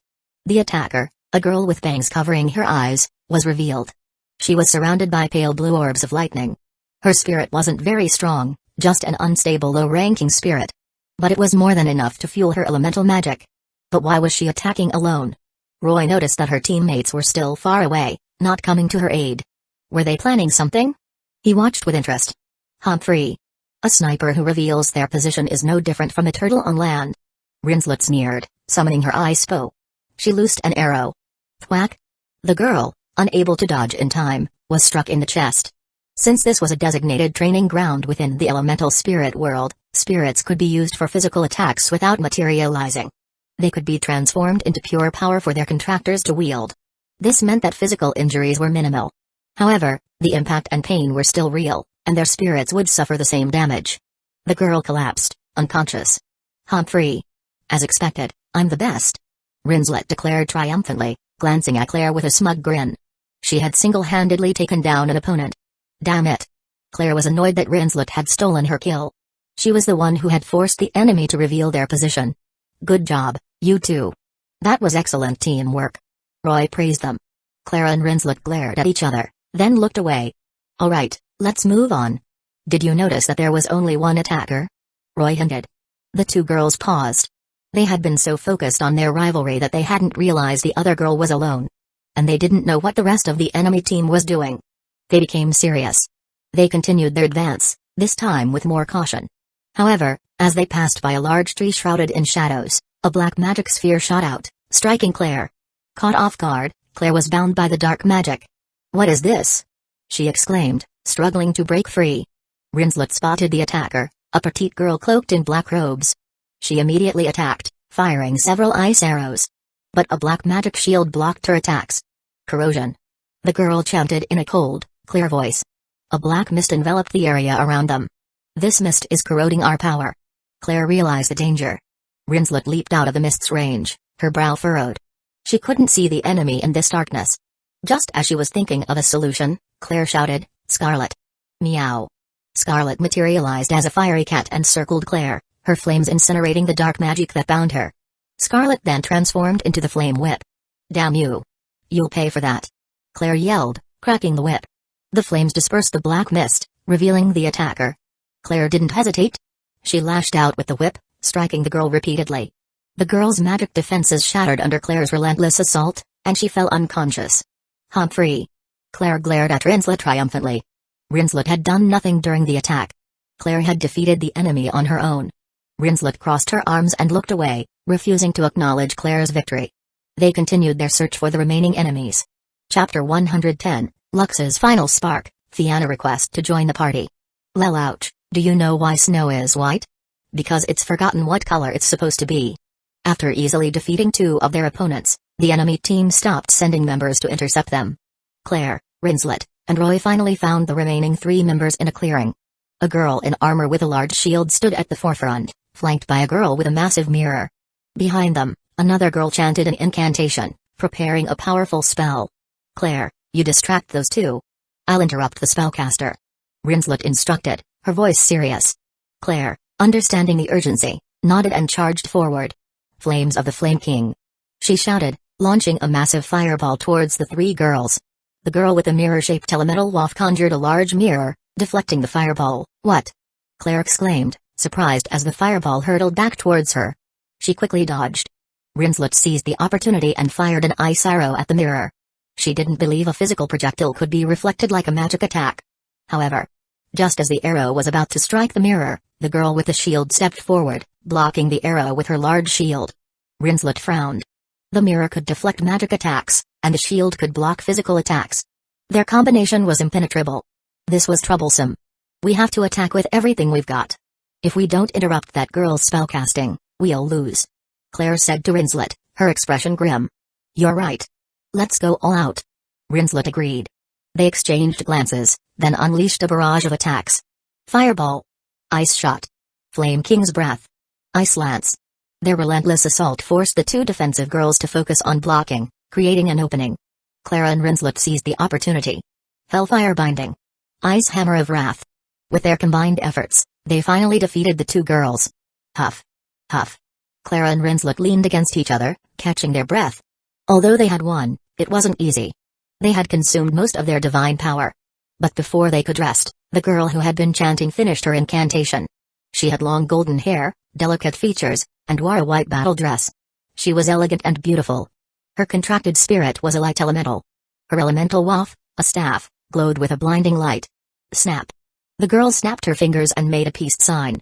She winked playfully. Let me show you my ultimate move. She declared. Ultimate flash. With a sweet yet commanding voice, she raised her staff. A blinding beam of light erupted from the staff, shooting towards them. Claire and Rinslet couldn't even open their eyes, let alone defend against the attack. Were they going to lose? Squinting against the blinding light, they saw a figure standing before them. It's Roy. Relief washed over them. They knew Roy was incredibly powerful. When the light faded, Roy stood there unharmed, his hand raised as if he had casually swatted away the attack. Impossible. The girl collapsed to the ground, her face pale with shock. She had unleashed her full power, yet it hadn't even scratched Roy. Humphrey. You lose," Claire declared, standing before the girl with her hands on her hips. The girl lowered her head in defeat. "We lost," she admitted. "By the way, what's your name?" Roy asked, intrigued by the girl.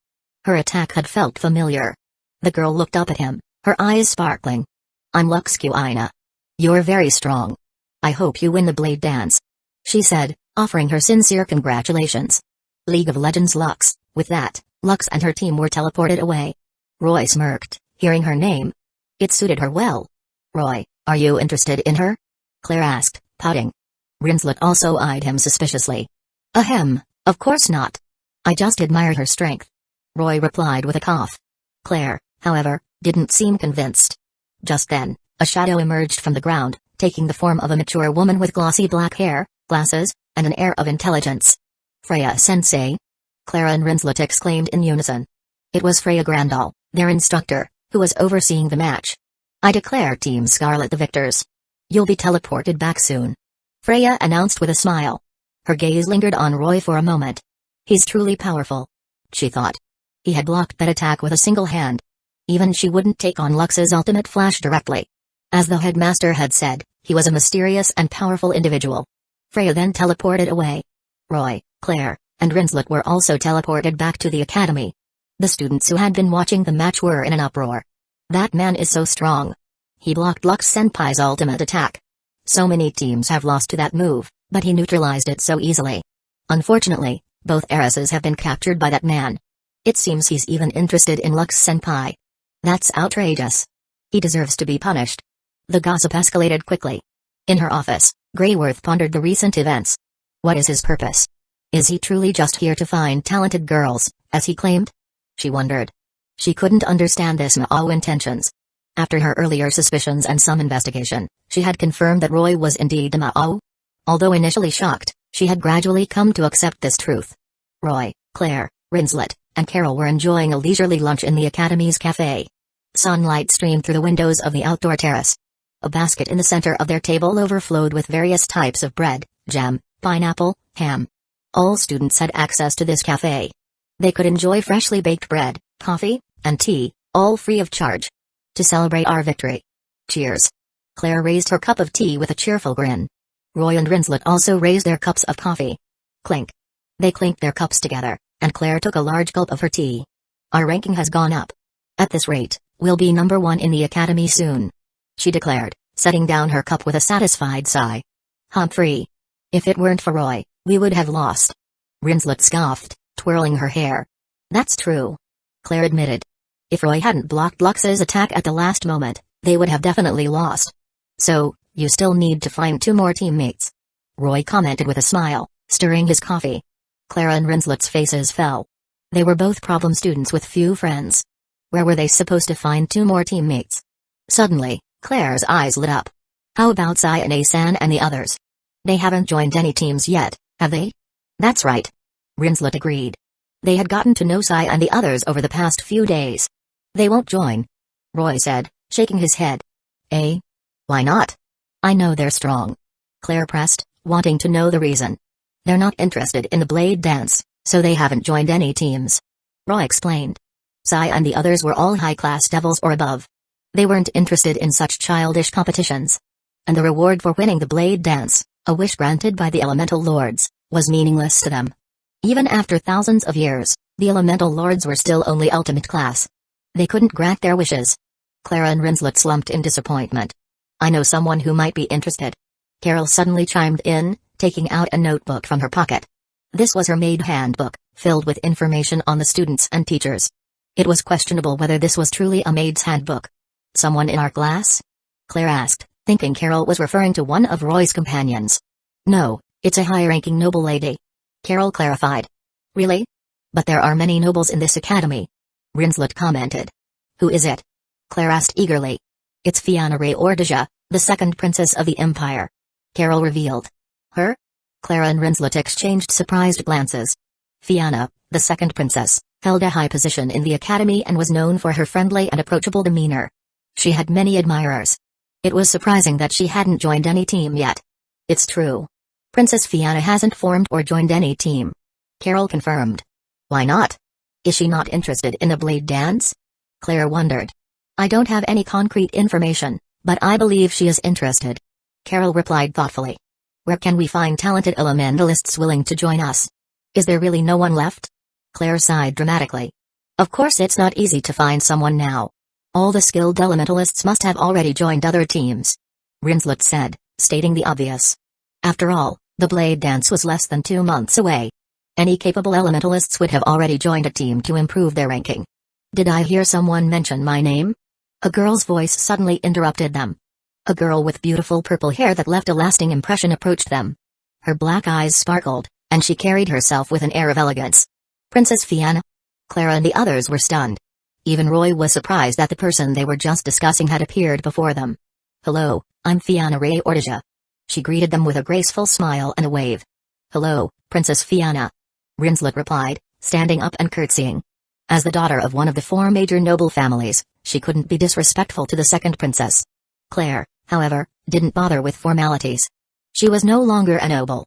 Are you Roy-san? Fianna asked, her eyes sparkling as she looked at Roy. Yes, I am. Roy confirmed with a smile, curious about her intentions. I overheard you mentioning that you were looking for members to join your team. Is that true? Fianna asked, her smile widening. That vixen. Claire glared at Fianna, feeling a surge of jealousy. Especially after comparing Fianna's ample bosom to her own, her jealousy intensified. It's true that we're looking for members, and I heard that Princess Fianna hasn't joined any team yet. Roy said with a smile. Yes, I haven't joined any team. Fianna confirmed. Why not? Rinslet asked curiously. Because I've been waiting for my Prince Charming to appear. Fianna replied, gazing at Roy with a love-struck expression. Her sincere gaze and charming smile could easily sway anyone. But Roy wasn't easily fooled. He suspected that Fianna, like in the original story, had experienced the betrayal of Rubia Elstein. This incident had left a deep scar on her heart, causing her to lose her ability to form contracts with spirits. In the original story, Fianna had come to Erishia Spirit Academy hoping to use the protagonist to win the blade dance and have her wish to regain her powers granted by the elemental lords. Now, she was refusing to join any other team. She was clearly here to cling to him. Chapter 111, A New Mission and the Night Demon King? Hard work that raise none, but dreams betray many. Roy was right. Fianna had initially intended to join Vilseria's team, as Vilseria was the runner-up in the previous blade dance. However, Vilseria hadn't returned to the academy. And after witnessing Roy's strength, Fianna had decided to join their team instead. No way. Absolutely not. Claire immediately objected, seeing Fianna flirting with Roy. I agree with Claire. Rinslet, surprisingly, was on the same side as Claire. Fianna, seeing their hostility, remained calm and turned her attention to Roy. Roy-san, may I join your team? She asked, seemingly aware that he was the one who made the decisions. I understand your intentions. You can join for now. Roy replied, but to stay on the team, you'll need their approval. He gestured towards Claire and Rinslet. Fianna's abilities were quite useful. Although she couldn't use her contracted spirit right now, she had learned the ritual dance during her time as a Princess Shrine Maiden candidate. She could act as support for the team. And once she regained her contracted spirit, she could be their tank. Fianna's contracted spirit was a high-ranking light elemental, a night spirit passed down through the Ortesia royal family. It possessed incredible defense and high resistance to dark attacks, making it an ideal front-line protector. Clara and Rinslet were a mage and an ADC, respectively. They were vulnerable in close combat. Having a tank to absorb damage would allow them to unleash their full power. Claire pouted, hearing Roy's decision. Although she was the leader of the team, Roy's words carried more weight. She couldn't object. Fine. She grumbled reluctantly. For Roy's sake, I'll allow you to join. Rinslet was also unhappy but couldn't defy Roy's decision. Fianna, initially worried that her intentions had been exposed, was relieved to hear that she could join the team. Thank you. I'll do my best. She exclaimed with a bright smile. As a token of my sincerity, I have a mission to share with you. A mission? Yes. Before coming here, I went to the headmaster's office and accepted an S-rank mission. Fianna declared proudly. She had used her status as a princess to secure this mission. And Greyworth had only agreed after Fianna mentioned joining Roy's team. Greyworth had even said that if Fianna hadn't joined Roy's team, she would have assigned the mission to someone else. What? An S-rank mission? Clara and Rinslet were shocked. Like team battles, missions were also a way to climb the school rankings. There were various types of missions: performing spirit dances, suppressing rampaging spirits, investigating sealed spirits, and defeating rogue elementalists. Completing missions granted points that contributed to their team's ranking, similar to winning matches. And S-rank missions were the most difficult. If Team Scarlet completed this mission, their ranking would skyrocket. They might even reach the top spot. Clara and Rinslet were excited. They didn't even consider whether they could complete the mission. With Roy on their team, they believed they could overcome any challenge. "Tell us, what's the mission?" Claire urged impatiently. "Do you know about the mining city, Jeddanelloon?" Fianna asked with a sly smile. "Jeddanelloon? I've heard of it. It's an abandoned mining city, right?" Rinslet recalled. Jeddanelloon was once a prosperous mining town, rich in spirit crystals. But during the Second Drupal War, the mines were depleted. The mines had been abandoned since then. Now, Jeddanelloon was a ghost town filled with ruins. Recently, there have been frequent earthquakes in the mines. Our mission is to investigate the cause. Fianna explained. Earthquakes caused by earth spirits weren't uncommon. If a spirit was angered or rampaging, they would perform a ritual dance to appease it or send the Sylphid Knights to subdue it. The mission seemed straightforward enough, but... Don't joke with me.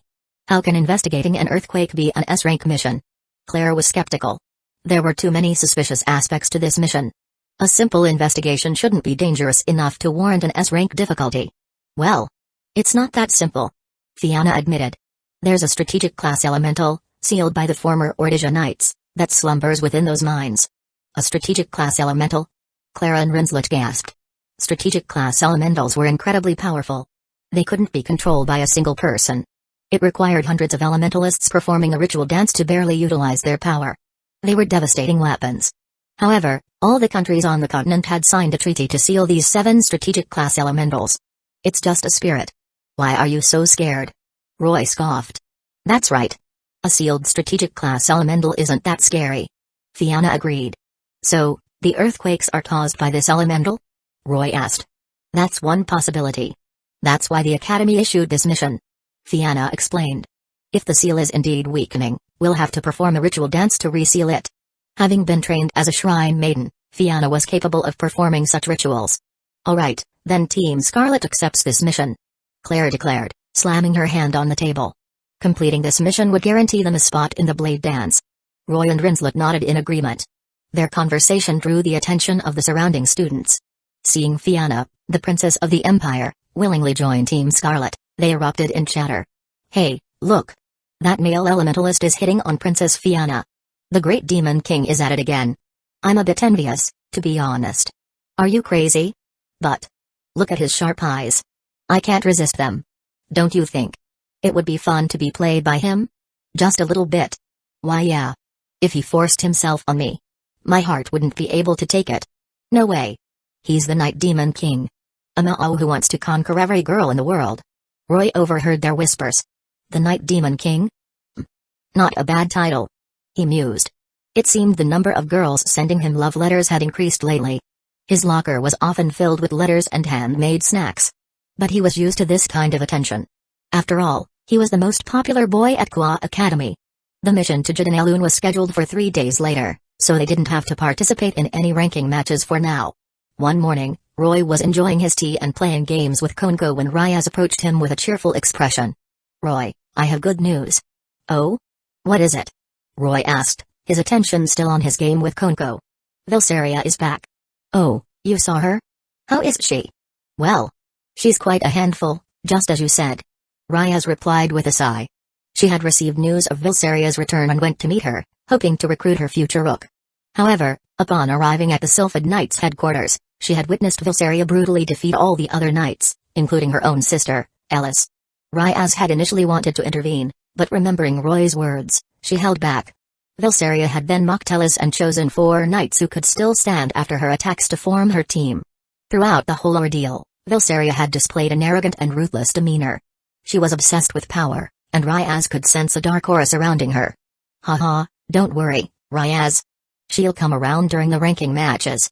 Roy reassured her. I suppose that's all we can do. Ryaz sighed.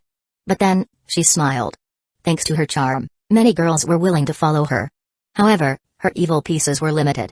Although she still had all 8 pawn pieces, they weren't mutated pieces. And the students in this academy generally had high potential. It would take at least 2 pawn pieces to turn one of them into a devil. Ryaz naturally wanted to choose the most talented girls. That afternoon, Roy took Mitsuri and Mikamo out for a stroll. As they passed by a clothing store, the girls' eyes were drawn to the beautiful clothes displayed in the window. Roy chuckled and led them inside. "Mikamo, do you like this dress?" he asked, pointing at a lovely princess dress with a gem-encrusted necklace. "Yes," Mikamo replied with a blush. "Then let's buy it," Roy declared, unconcerned about the price. After all, the money was a gift from Greyworth. "Mitsuri, you too. Choose whatever you like. Don't hold back." "Okay." Mitsuri beamed and began browsing through the clothes. She was currently wearing the academy uniform. She had discarded her Demon Slayer uniform long ago. The girls soon chose their outfits and went to the fitting rooms. Mikamo emerged first, looking adorable in the princess dress and the sparkling necklace. "Mikamo, you're so cute. Come here." Roy scooped her up and lifted her high in the air. Mikamo, usually expressionless, blushed. Mitsuri then came out, wearing a gorgeous evening gown that accentuated her curves. She looked even more radiant than usual. "You look stunning." Roy gave her a thumbs up, still holding Mikamo in his other arm.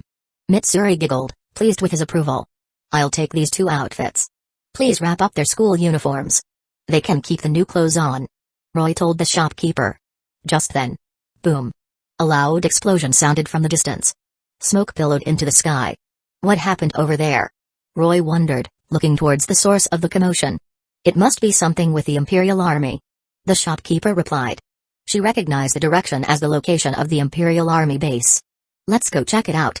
We have some free time," Roy said to Mikamo and Mitsuri. They nodded in agreement. The three of them left the store. "Wait. You haven't paid yet," the shopkeeper shouted, finally realizing what had happened. But Roy and the girls were already gone. Roy, hearing her shout, felt a pang of embarrassment. He had forgotten to pay. But it would be even more awkward to go back now. He would have to pay her another time. They soon arrived at the scene. It was the Imperial Army's arena. Roy stopped a girl who was running away and asked what had happened. It turned out that today was the day the Empire selected talented elementalists to join the army. The winner of this selection process would be granted a contract with a strategic class elemental. Strategic class elementals were incredibly powerful. Ordinary elementalists couldn't control them alone. That's why this selection process was held, to find someone with the talent to wield such a powerful spirit. Chapter 112, Fiona and Ellis joins the team. Because people don't have wings, we look for ways to fly. However, strategic class spirits weren't easy to control. When the girl who had won the selection tried to form a contract with the strategic class spirit, she lost control, and the spirit went berserk. A giant, steel golem rampaged through the arena, wreaking havoc. This was the strategic class spirit. Many other spirits had already been defeated by it. The army's hasty counterattacks were ineffective against the rampaging golem. "Roy, shouldn't we stop that thing?" Mitsuri asked, concerned. If they didn't intervene, the golem might harm the civilians who had come to watch the selection process. "Don't worry, let the Sylphid Knights handle it," Roy replied, stopping Mitsuri and Mikamo from rushing into the fray. He had already spotted the Sylphid Knights approaching. There was no need for him to get involved. "It's Ellis." Roy was surprised to see that it was Ellis leading the Sylphid Knights. Beside her were Raka and Rishia. The Sylphid Knights were responsible for the safety of the academy and its surroundings. They would definitely send someone to deal with this commotion. But he hadn't expected only those three to come. They couldn't possibly stop a strategic class spirit with just the three of them. Then, Roy remembered what Ryaz had told him that morning. Vilsaria had defeated all the Sylphid Knights and only took those who could still stand with her. That's why the Sylphid Knights were understaffed. Those soldiers are so reckless. This is bad. "Raka, Rishia, let's go. If we can hold it off for a while, the instructors will arrive," Ellis said, frowning at the rampaging golem. Although the Sylphid Knights were renowned, this was beyond their capabilities. Only the instructors, whose strength rivaled the Empire's Spirit Knights, could handle this. The three girls charged towards the steel golem. However, the difference in power was too great. They couldn't even hold it back. Raka and Rishia were quickly defeated. The golem then turned its attention to Ellis, its massive fist slamming down on her. Boom! The ground shook violently. Although Ellis dodged the attack, the shockwaves sent her flying. Just as she braced herself for a painful landing, someone caught her. "Are you all right?" a gentle voice asked. Ellis opened her eyes and saw Roy's handsome face. She blushed. Please put me down," she mumbled, embarrassed. "Okay." Roy chuckled and gently set her down. Holding Ellis in her armor hadn't been very comfortable. Thank you, Roy-san," Ellis stammered, her face still flushed. "It's no problem. We're classmates, after all," Roy replied with a smile. But what are we going to do now? Ellis asked, looking at the rampaging golem with worry. If you don't mind, I can take care of it. Roy offered. Really? Yes. Then please, Roy-san. Ellis said gratefully. This was supposed to be the Sylphid Knight's responsibility, but now, she had no choice but to rely on Roy. She didn't doubt his ability to stop the golem. She still remembered the duel the other night, where Roy had effortlessly slain the Cyclopean giant with a single strike. Roy turned towards the rampaging strategic class spirit, a smirk playing on his lips. He summoned his ice rose sword. Ellis stared at the beautiful blade, her eyes filled with admiration. It was an elegant sword, with a hilt and handguard shaped like an ice blue rose. The blade itself was adorned with intricate rose carvings. What a beautiful sword, she thought. Roy, wielding the ice rose sword, didn't even bother using breathing styles against this weakling. He simply swung his sword. An arc of sword pressure shot out. Slice. In the blink of an eye, the strategic class spirit was cut down. He's so strong. Ellis gasped, staring at the fallen golem in disbelief. To think he could defeat such a powerful spirit so easily. She looked at Roy with admiration. That takes care of that, Roy said, turning to Ellis. Are those two all right? He asked, pointing at the unconscious Ratka and Rishia. Yes, they're just unconscious. Ellis confirmed after checking on them. She was relieved. But then, her expression turned gloomy. What's wrong, Ellis-san? Roy asked, noticing her change in mood. Oh, it's nothing. Ellis tried to brush it off. But Roy could easily see through her facade. She was worried about her teammates and the upcoming blade dance. She had been defeated by her adopted sister, Vilsaria, that morning. Fortunately, she and Ratka and Rishia hadn't been injured. But her other two teammates had been severely injured and wouldn't recover for at least 10 days. And now, with Ratka and Rishia also injured, she was the only one left on her team. How could she participate in the blade dance like this? You're worried about your teammates, aren't you? Roy asked gently. Ellis looked at him in surprise. He had seen through her worries. She no longer tried to hide her concerns. Ratka and Rishia are injured. Now, I'm the only one left on the team. What am I supposed to do about the tournament? She lamented with a sigh. Since you're the only one left on your team, how about joining mine? Roy offered without hesitation. Ellis was surprised, then hesitated. As a knight, she couldn't abandon her teammates. Captain, accept his offer. Ratka, who had regained consciousness, suddenly spoke up. Ratka. Captain, isn't participating in the blade dance your dream? We can't help you anymore. Please join Roy-sama's team. Yes, with Roy-sama, you can definitely win the blade dance. Rishia added, also awake now. They both urged Ellis to accept Roy's offer. After much hesitation, Ellis finally agreed. All right, I'll join your team. Welcome to Team Scarlet, Roy said with a grin. Early the next morning, Roy met up with Alice, Claire, and Rinslet. Today, they were going to undertake the S-rank mission to Jidanelun. Ellis, why are you here? Claire asked in surprise. Ellis had been tending to Ratka and Rishia yesterday, so Roy hadn't had a chance to inform Claire and Rinslet about her joining their team. I've invited Ellis to join Team Scarlet. She'll be accompanying us on this mission. Roy explained with a smile. Eh? The three girls were surprised. But, Claire started to protest. We're still missing a member, and Ellis's teammates are injured. Roy interrupted. Fine, I agree. Claire said reluctantly. Ellis was the captain of the Sylphid Knights. Her strength was undeniable. She was more than qualified to join their team, but Claire was still a bit unhappy about it. Pleased to meet you all. Claire, I apologize for the Sylphid Knights' earlier behavior. Ellis said sincerely, bowing respectfully. It's okay. Claire stammered, flustered by Ellis's formal apology.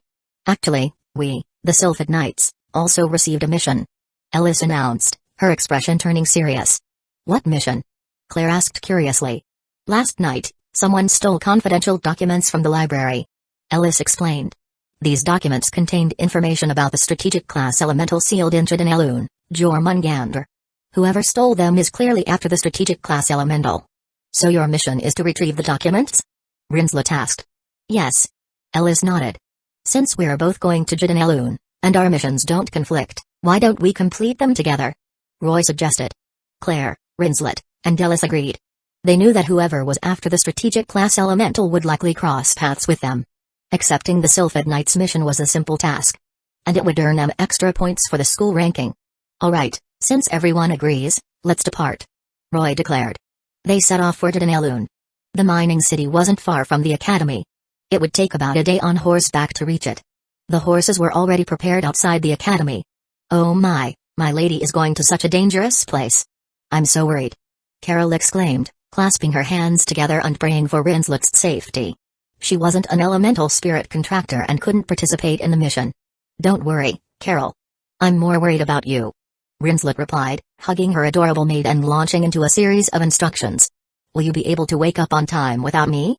Make sure you eat properly every day. And don't make a mess with Bubbles when you're doing laundry." The others exchanged amused glances, watching Rinslet fuss over Carol. It seemed like their roles were reversed. "Wah! My lady. I'll do my best even when you're not here," Carol cried, touched by Rinslet's concern. "This is so weird," Claire commented, unable to hold back her amusement. "What are you talking about? A maid's only purpose is to be cute, right?" Rinslet retorted. Fine, you're right." Claire decided not to argue. Just then, Fiona let out a yelp. "Ah! Stop it. Stop it," I said. She had tried to climb onto a horse but was thrown off. Roy caught her before she could hit the ground. "Are you all right?" he asked. "I'm fine," Fiona replied, her cheeks flushing as she met Roy's gaze. Having grown up in the Divine Ritual Institute, Fiona was quite innocent. "If you can't ride a horse, you can ride with me," Roy offered. "Really?" "Yay." Fiona nodded excitedly. Claire glared at her. "Honestly, a princess who can't ride a horse, isn't that a basic skill for nobles? They didn't teach us how to ride horses at the Divine Ritual Institute," Fiona retorted. "Horse riding is a compulsory subject here. You better get used to it. With your assets, it might be difficult to maintain balance," Claire taunted. "Well, I'm not as flat as you. You probably don't experience any air resistance. I, on the other hand, am clearly disadvantaged," Fiona replied calmly, flipping her hair. Claire fumed. "You." Just as they were about to start another argument, Roy sighed. "That's enough, you two. Let's just go." Claire and Fiona immediately stopped arguing. They mounted their horses. Seeing Fiona clinging to Roy's back, Claire and Rinslet couldn't help but sneer and exchange sarcastic remarks. Amidst their bickering, they set off for Jdanalun. After a full day of riding, they finally arrived at the gates of the mining city. It was already late at night. They were all exhausted from the journey. "Let's rest and have something to eat," Roy suggested. He conjured a table laden with food. "Amazing. Where did you get all this?" Fiona and Dallas stared at the feast in surprise. "Damn it. Now I have no use for my preparations," Rinslet grumbled. Her spirit, Fenrir, was carrying a large amount of food, and she had been planning to cook for everyone. But Roy had already taken care of it. She regretted not preparing the food beforehand. Claire, however, was simply drooling at the sight of the delicious spread. "Come on, everyone, let's eat," Roy said. He then looked at the spirit seals on his arms. "Estate, Ren, do you want to eat too?" He didn't need to ask. Estate and Ren emerged from their seals, drawn by the delicious aroma. Even Scarlet joined them. After a satisfying meal, Roy and the girls entered Jdanalun. Chapter 113, The Strategic Class Spirit in the Mine and an Unexpected Surprise. The shadow of death hangs above us all. Some may be harder to accept than others, but unless you can get past that there can be no future. "So this is the mining city of Jdanalun? It's like a ghost town," Rinslet commented, observing the dilapidated surroundings. "It's been abandoned for decades. It's no surprise it looks like this," Claire replied, her eyes narrowed as she peered into the darkness. The ruined buildings were dotted with flickering will-o'-the-wisps, emitting an eerie pale light. These were low-ranking spirits, drawn to the abandoned city. Evil spirits often gathered in such desolate places. "Hey, can you get off him now?" Claire glared at Fiona, who was still clinging tightly to Roy. "No, I have to protect Roy. I can't leave his side," Fiona insisted. Roy sighed inwardly. She was clearly terrified, yet she still claimed to be protecting him. "You're the one who needs protection. And where's your contracted spirit? The elementalist who stole the documents might be nearby. You should summon your spirit and be prepared," Claire chided, though her words held a hint of concern. It was true that they could encounter danger at any moment in this place. Being prepared was crucial. "Well," Fiona faltered, unable to refute Claire's logic. But summoning her spirit was easier said than done. She bit her lip and turned away, trying to maintain her composure. "It's not the right time yet. The contracted spirit of the Ordija royal family is different from your cat. It can't be summoned casually." "What did you say?" Claire bristled. Suddenly, the ground shook violently. "What's happening? Is that an earthquake?" "It must be the strategic class elemental. The seal has been broken." Roy said, looking towards a nearby mountain. The mountain crumbled, collapsing inwards. Smoke and dust billowed from the newly formed chasm, obscuring the scene.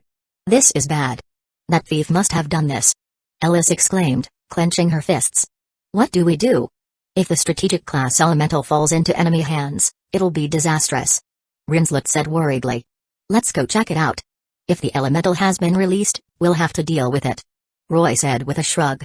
The girls nodded in agreement, and they cautiously approached the collapsed mine. As the dust settled, they could finally see the strategic class elemental. It was Jormungandr, a monstrous serpent from Norse mythology, said to be large enough to encircle the world. It was the most powerful monster among the giants, known as the Midgard serpent. It was the second child of Loki, the god of mischief, and the giantess Angrboda. Its siblings were Fenrir, the monstrous wolf, and Hel, the goddess of death. Its nemesis was Thor, the god of thunder, the strongest among the gods. Due to its destructive potential, Odin had cast it into the depths of the ocean. The Jormungandr before them, although not the one from mythology, was similar in appearance. And its fate was also quite similar. Due to its ferocity and destructive tendencies in the elemental spirit world, it had been sealed by the elemental lords and cast out. It was then used by humans as a weapon of war. But it was eventually sealed again. Now, freed from its seal, it rampaged, destroying everything in its path. Claire and the others were terrified by its monstrous aura. Is that a strategic class elemental? It's terrifying. There's no way we can defeat that. It has been completely unsealed. I can't reseal it now. Don't worry, I'll handle the big snake. Your opponents are over there. Roy said calmly, pointing towards a group of figures approaching them. The girls followed his gaze. A horde of skeletons, armed with rusty swords and clubs, marched towards them. Black mist seeped from their bones, creating an eerie atmosphere. What are those? Are they spirits? Maybe they're corpses possessed by low-ranking spirits. Someone must be controlling them. The girls were startled but quickly regained their composure. Protect Fianna while you fight. Roy instructed Claire. Why do we have to protect her? Claire glared at Fianna, but she would obey Roy's orders. Fianna couldn't use her contracted spirit yet. But Roy didn't want to embarrass her by pointing that out. He smiled and vanished in a flash. Claire, as the leader of Team Scarlet, took charge. Ellis, you're the knight. Engage the enemies head-on. I'll provide support from the middle. Rinslet, you're the sniper. Stay back and watch out for whoever is controlling those skeletons. She ordered. What about me? Fianna asked, pointing at herself. I don't know your strength yet, and Roy told us to protect you. So, just stay behind us. Claire replied. In battle mode, Claire was a completely different person, a reliable leader. I can help too. Fianna mumbled, but she didn't argue. She had no way to defend herself and had to accept their protection. Following Claire's instructions, the girls charged towards the approaching skeletons. Sylphid Hurricane. Flame King's Breath. Ice Shot. Ellis, at the forefront, summoned her Rayhawk and unleashed a whirlwind that scattered the skeletons. Claire, behind Ellis, lashed out with her flame whip, then launched a powerful fire spell that obliterated a large group of skeletons. Rinslet fired a barrage of arrows, each piercing through several skeletons. She also scanned the surroundings, trying to locate the one controlling the skeletons. The three girls worked together seamlessly. With Ellis holding the front line, Clara and Rinslet could focus on attacking from afar. Fianna, realizing she couldn't contribute, bit her lip in frustration. The skeletons seemed endless. Even after fighting for a while, they were still surrounded. And they were starting to tire. This is bad. Clara cursed under her breath. She shouldn't have charged into the horde. She suspected there was more than one person controlling the skeletons. Otherwise, their divine power would have been depleted by now. Just as they were struggling, Fianna finally spoke up. Claire, I have a way to deal with these skeletons. She declared with determination. What? You have a way? Claire asked, surprised, pausing her attacks. Yes. I learned a ritual dance at the Divine Ritual Institute. It can cause these skeletons to go berserk. Fianna explained. Claire considered this for a moment, then decided to trust her. All right, prepare the ritual dance. We'll protect you from these skeletons. If the skeletons went berserk, they would attack each other. Then, they could use the chaos to escape. Fianna smiled, grateful for Claire's trust. She took out a small fan and began to dance. Ritual dances could produce various effects depending on the dance performed. They could strengthen seals, bless elementalists, and much more. Fianna was performing the seventh ritual dance, the Dance of Berserker. It could activate and enrage sealed spirits. As Fianna danced, the flames within the skeleton's eye sockets turned crimson. The skeletons started attacking each other. The pressure on Claire, Ellis, and Rinslet lessened considerably. Only a few skeletons still targeted them. That should take care of them, Rinslet said, wiping the sweat from her brow. Don't let your guard down. The one controlling them hasn't appeared yet, Claire warned. Despite the improvement in their situation, she remained vigilant. Just then, a voice echoed through the horde of skeletons. Lightning spirit, manifest. A bolt of lightning flashed. It tore through the skeletons, heading straight towards Fianna. Look out! Ellis shouted, jumping in front of Fianna and thrusting her ray hawk. Boom! Ah! The lightning bolt struck the ray hawk, sending Ellis flying. Ellis, are you alright? Claire caught her. I'm fine. He's strong, Ellis said, wiping the blood from her lips, her expression stoic. Don't worry, we're not alone, Claire reassured her. Oh, fangs of ice, pierce my enemy. Ice shot. Rinslet had spotted the attacker when he launched his lightning attack. She fired an ice arrow. Ha ha ha, not bad. The attacker dodged the arrow and emerged from the shadows. He had short red hair, crimson eyes, and his body was covered in strange markings. He didn't look like a good person. This was Gio Inzaghi. In the original story, he had claimed to be a demon lord candidate. But he was actually just a subordinate of Rubia Elstein, a test subject. He had been sent here by Rubia to unseal and control the strategic class elemental. Who are you? Claire demanded. Ha ha ha, I am Gio Inzaghi. As expected of the Sylphid Knight captain. You actually blocked my attack. Gio sneered, looking at Ellis. Damn it. I won't allow you to tarnish the honor of the Sylphid Knights, Ellis declared, standing up and pointing her ray hawk at Gio. Oh, winds of disaster, transform into countless blades and cut down my enemy. She unleashed another Sylphid hurricane. Wielding her ray hawk, she charged towards Gio, countless wind blades swirling around her. Even if he dodged the spear, he would be torn to shreds by the wind blades. But mirror spirit, appear. Reflect. Gio shouted. A shiny red mirror materialized before him. Ellis's attack struck the mirror, and the wind blades were reflected back at her. Look out! Claire cried, lashing out with her flame whip and wrapping it around Ellis's waist. She pulled Ellis back, saving her from her own reflected attack. Thank you, Ellis said gratefully. Now's not the time for that. We're a team. Claire scolded her for acting alone. Why yes, I was reckless. Ellis apologized. All right, let's attack together. He's no match for us, Claire declared confidently. Okay. Ellis and Rinslet nodded in agreement. They attacked as one. Ellis held the front line, blocking Gio's attacks. Claire and Rinslet unleashed their full power. Their coordinated assault forced Gio onto the defensive. Strictly speaking, Gio wasn't an elemental spirit contractor. He had been implanted with numerous cursed seals. These seals provided him with divine power, allowing him to use sealed spirits. Sealed spirits were different from ordinary elemental spirits. They were single-use consumables. He didn't have any contracted spirits. Under the girl's relentless assault, Gio began to falter. Just as he was about to be defeated, a clear voice rang out from behind him. Retreat. Gio looked towards the strategic class elemental. It had vanished. Did you succeed? He asked as he retreated. No. Things didn't go as planned. It seems the Dusk Witch intervened. The voice replied. Retreat. Although you're just a test subject, you're still valuable. Gio's face contorted with rage. Taste the agony of rotting innards. Putrid poison spirit, manifest. He roared, attempting to escape. As Claire and the others pursued him, a thick purple mist enveloped the area. Claire coughed, covering her mouth and nose. Ellis and Rinslet also covered their faces, but it was too late. The poison had already entered their bodies. Just then, a gust of wind dispersed the mist. The girls gasped for breath, relieved. Roy, you're back. Rinslet exclaimed, seeing him. Roy had casually waved his hand, creating a gust of wind that blew away the poison. You did well. He praised them. He had been observing their battle after dealing with Jormungandr. Overall, they had performed admirably. But they had been too eager to chase after Gio and had fallen for his trap. If Ellis had noticed the poison mist sooner, she could have easily dispersed it with her wind spirit. Damn it. He got away. Claire cursed. Chapter 114, Fianna's Confession and a Poisonous Battle. I will wait for you even if it takes 100 years. He was so close to defeating that man. He won't escape. Roy said calmly. Secret art, ice archery. A magnificent ice bow materialized in his hand. Rinslet's eyes lit up at the sight of the bow. Roy loosed an arrow, and it flew towards Gio, who felt a chill run down his spine. Mirror spirit, manifest. A shiny silver mirror appeared before him. but the ice arrow split into countless smaller arrows, scattering towards him. Crash! The mirror shattered instantly. The arrows pierced Gio's body, pinning him to the ground. Amazing! Rinslet exclaimed, thrilled by the display of archery. Fianna and the others also looked at Roy with admiration.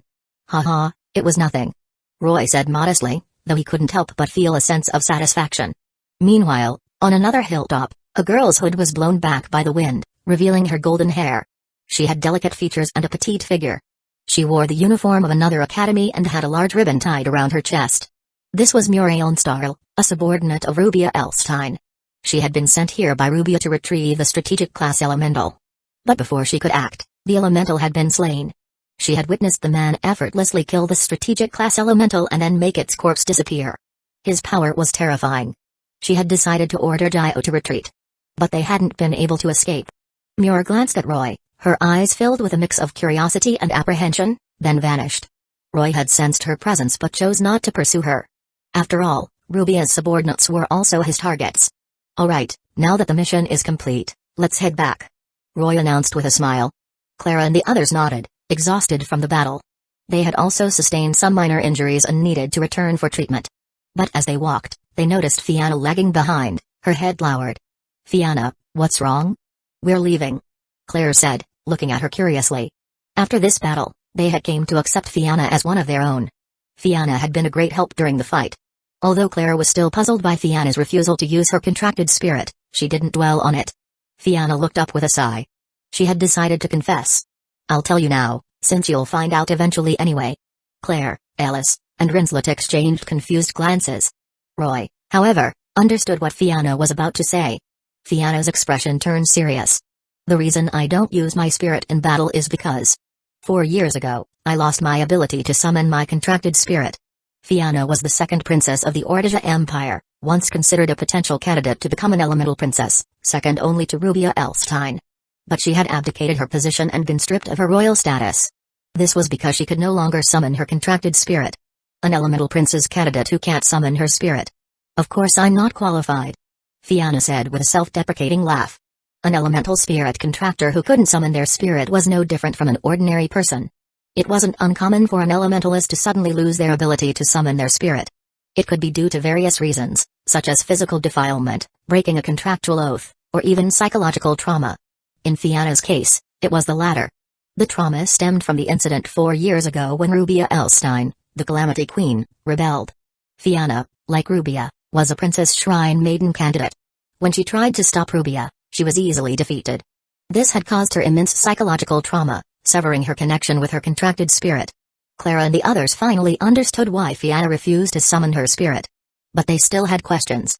"But how did you pass the Academy entrance exam?" "There's a practical test, isn't there?" "I used Greyworth's special privileges to pass," Fianna admitted. She had been at the Academy for a while now. It was impossible for her secret to remain hidden forever. But with Headmaster Greyworth's protection, she hadn't been exposed. "I see.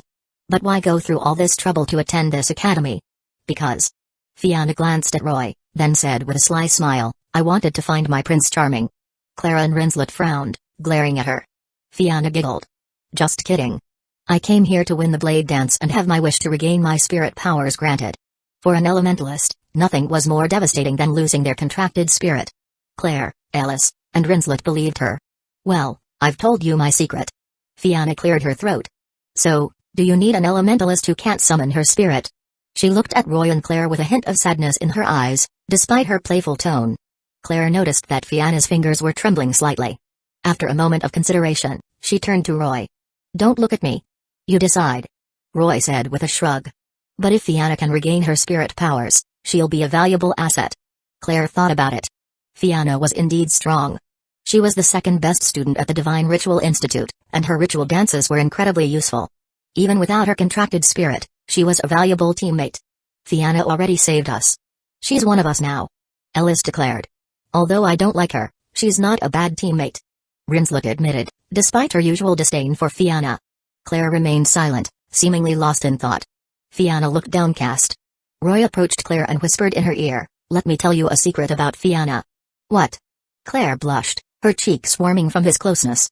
"She's actually using padding." "Really?" Claire glanced at Fianna's chest, then nodded. "Fianna, You can be our teammate. After all, we're both members of the Flat-Chested Alliance. Fiona, initially pleased by Claire's acceptance, bristled at the flat-chested comment. Don't compare me to you.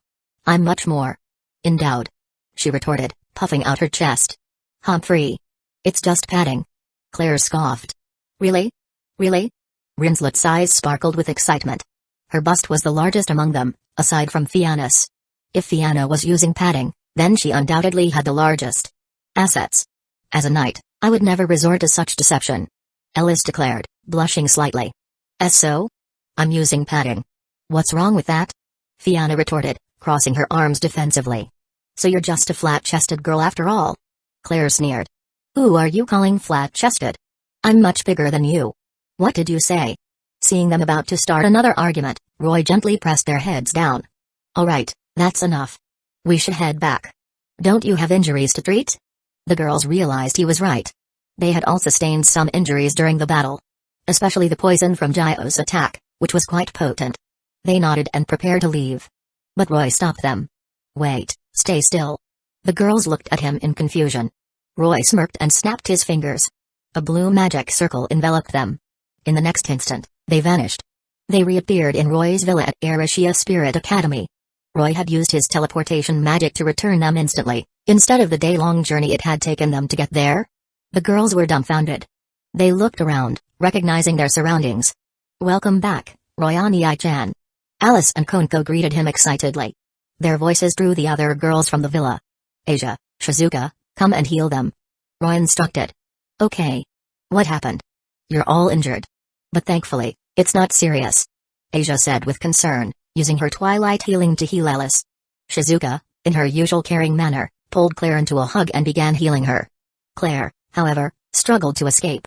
She wasn't comfortable with Shizuka's embrace. Shizuka's ample bosom was suffocating her. Roy, sipping the tea Kano had prepared, watched them with amusement. Their injuries were minor, and they were soon healed. Roy, what was that earlier? Claire finally asked. Just a teleportation spell. Roy replied casually. Teleportation? They knew about teleportation magic. They used it to travel to the elemental spirit world for team battles. But they had never seen anyone teleport such a long distance so effortlessly. The academy was a day's journey away from Jidanelun. Yet, they had returned in the blink of an eye. It was incredible. They looked at Roy with admiration. You're all tired. Go and rest, Roy said with a smile, patting Claire's head. Okay. The girls nodded and laughed. Roy, you're quite good at deceiving little girls, aren't you? You've already won them over in just a few days. Ryaz commented, her voice laced with jealousy. Haha, what can I say? There are so many talented girls here. And Ryaz can't take them all, so I had to step in. Roy replied with a shrug. Ryaz fumed. She also wanted to recruit more servants, but she didn't have unlimited evil pieces like Roy. That's such a scumbag thing to say. Mine muttered, chewing on a lollipop. Well, we're already on his pirate ship. Chelsea added with a sigh, also enjoying a lollipop. Ahem. Roy cleared his throat, hearing their whispers. I'll have to punish Chelsea later, he thought. She can transform into anything. Perhaps we can try some new positions. Kuram, I brought you a gift from my trip, Roy suddenly said to Kuram. A gift? Kuram, who was enjoying some snacks with Akam, tilted her head curiously. It's a giant snake called Jormungandr. It's over a kilometer long, Roy explained. After killing the strategic class elemental, he had stored its corpse, intending to let Kuram control it with her Tegu. Really? Kuram's eyes sparkled with excitement. Of course. Your Yatsufusa should be able to control it. Yay. I love you, Unyai-chan. Kuram cheered, hugging Roy tightly. Roy really spoils Kuram, doesn't he? Leon commented with a sigh. The next morning, Roy summoned Fiona. Roy, why did you call me so early? Are we going to do something naughty? Fiona asked with a playful wink, her cheeks flushed. Roy flicked her forehead lightly. Ow! Fiona clutched her head dramatically. I called you here to ask if you want to regain your ability to summon your contracted spirit. Eh? Fiona's eyes widened in surprise.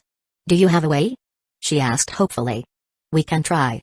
Roy replied with a smile. Chapter 115, A Knightly Spirit, Festival Gifts and Romantic Discoveries. Go ahead and live with your head held high.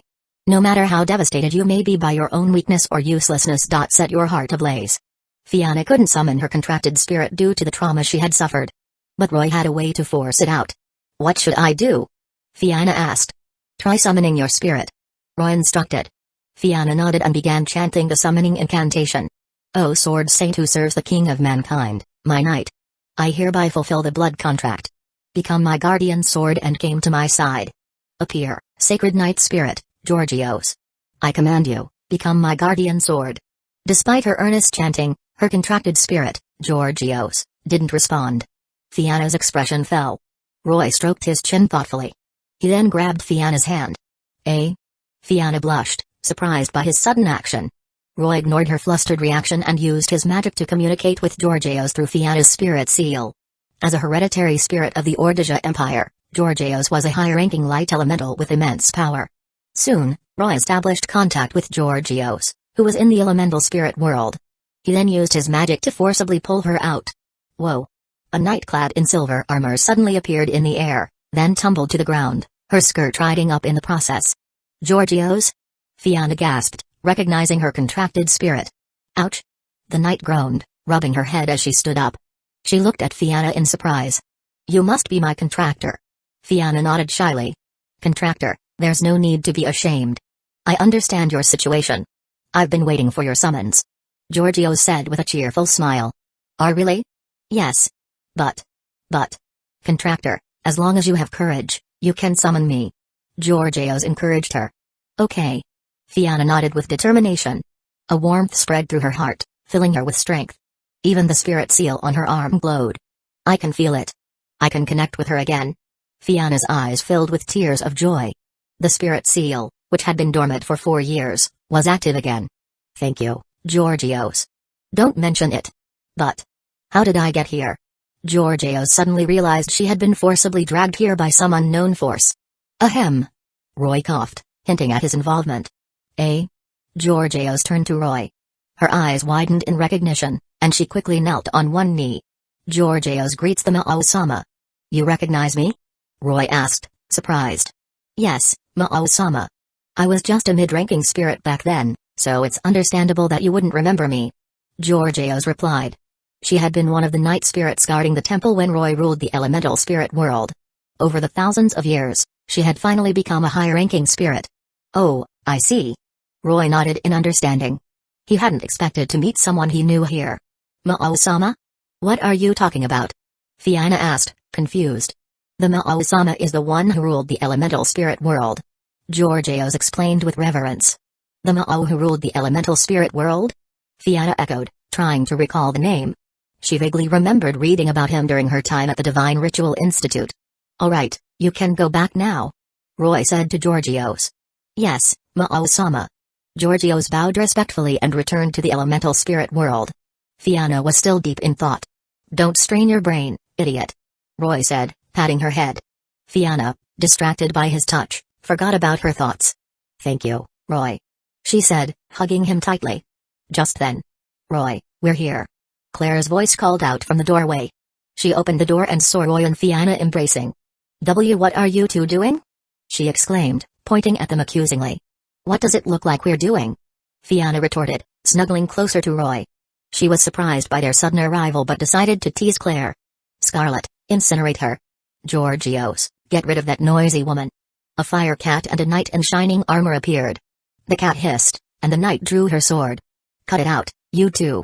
Roy sighed, using his magic to restrain the two spirits. Scarlet and Georgios, recognizing Roy, immediately calmed down and stood obediently. Is that a night spirit? Fianna, can you use your spirit now? Ellis gasped. Clara and Rinslet also stared at the night spirit in surprise. Of course. My night spirit is much stronger than your cat. Fianna declared, sticking her tongue out at Claire. Humphrey. My Scarlet won't lose to you. Claire retorted, crossing her arms. Seeing their rivalry flare up again, Roy quickly changed the subject. Claire, you must have come here for something, right? Oh, that's right. Claire exclaimed, remembering their purpose. We completed the mission, and Team Scarlet is now ranked first in the academy. She was thrilled. They had even surpassed Valsaria, who was considered the strongest elementalist in the academy. However, being first didn't mean they could relax. Before the blade dance, the second-ranked team could challenge them for the top spot. And the third-ranked team could challenge the second-ranked team, and so on. To maintain their position, they had to defeat Valsaria's team, which was currently ranked second.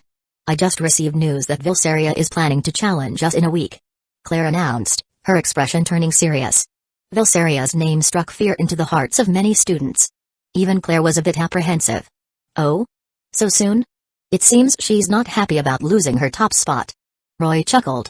"Ever since she was defeated in the Blade Dance 3 years ago, she's become a different person," Ellis said sadly. "Don't worry, Ellis. I'm sure Vilsaria will come around," Roy reassured her. He then turned to Claire.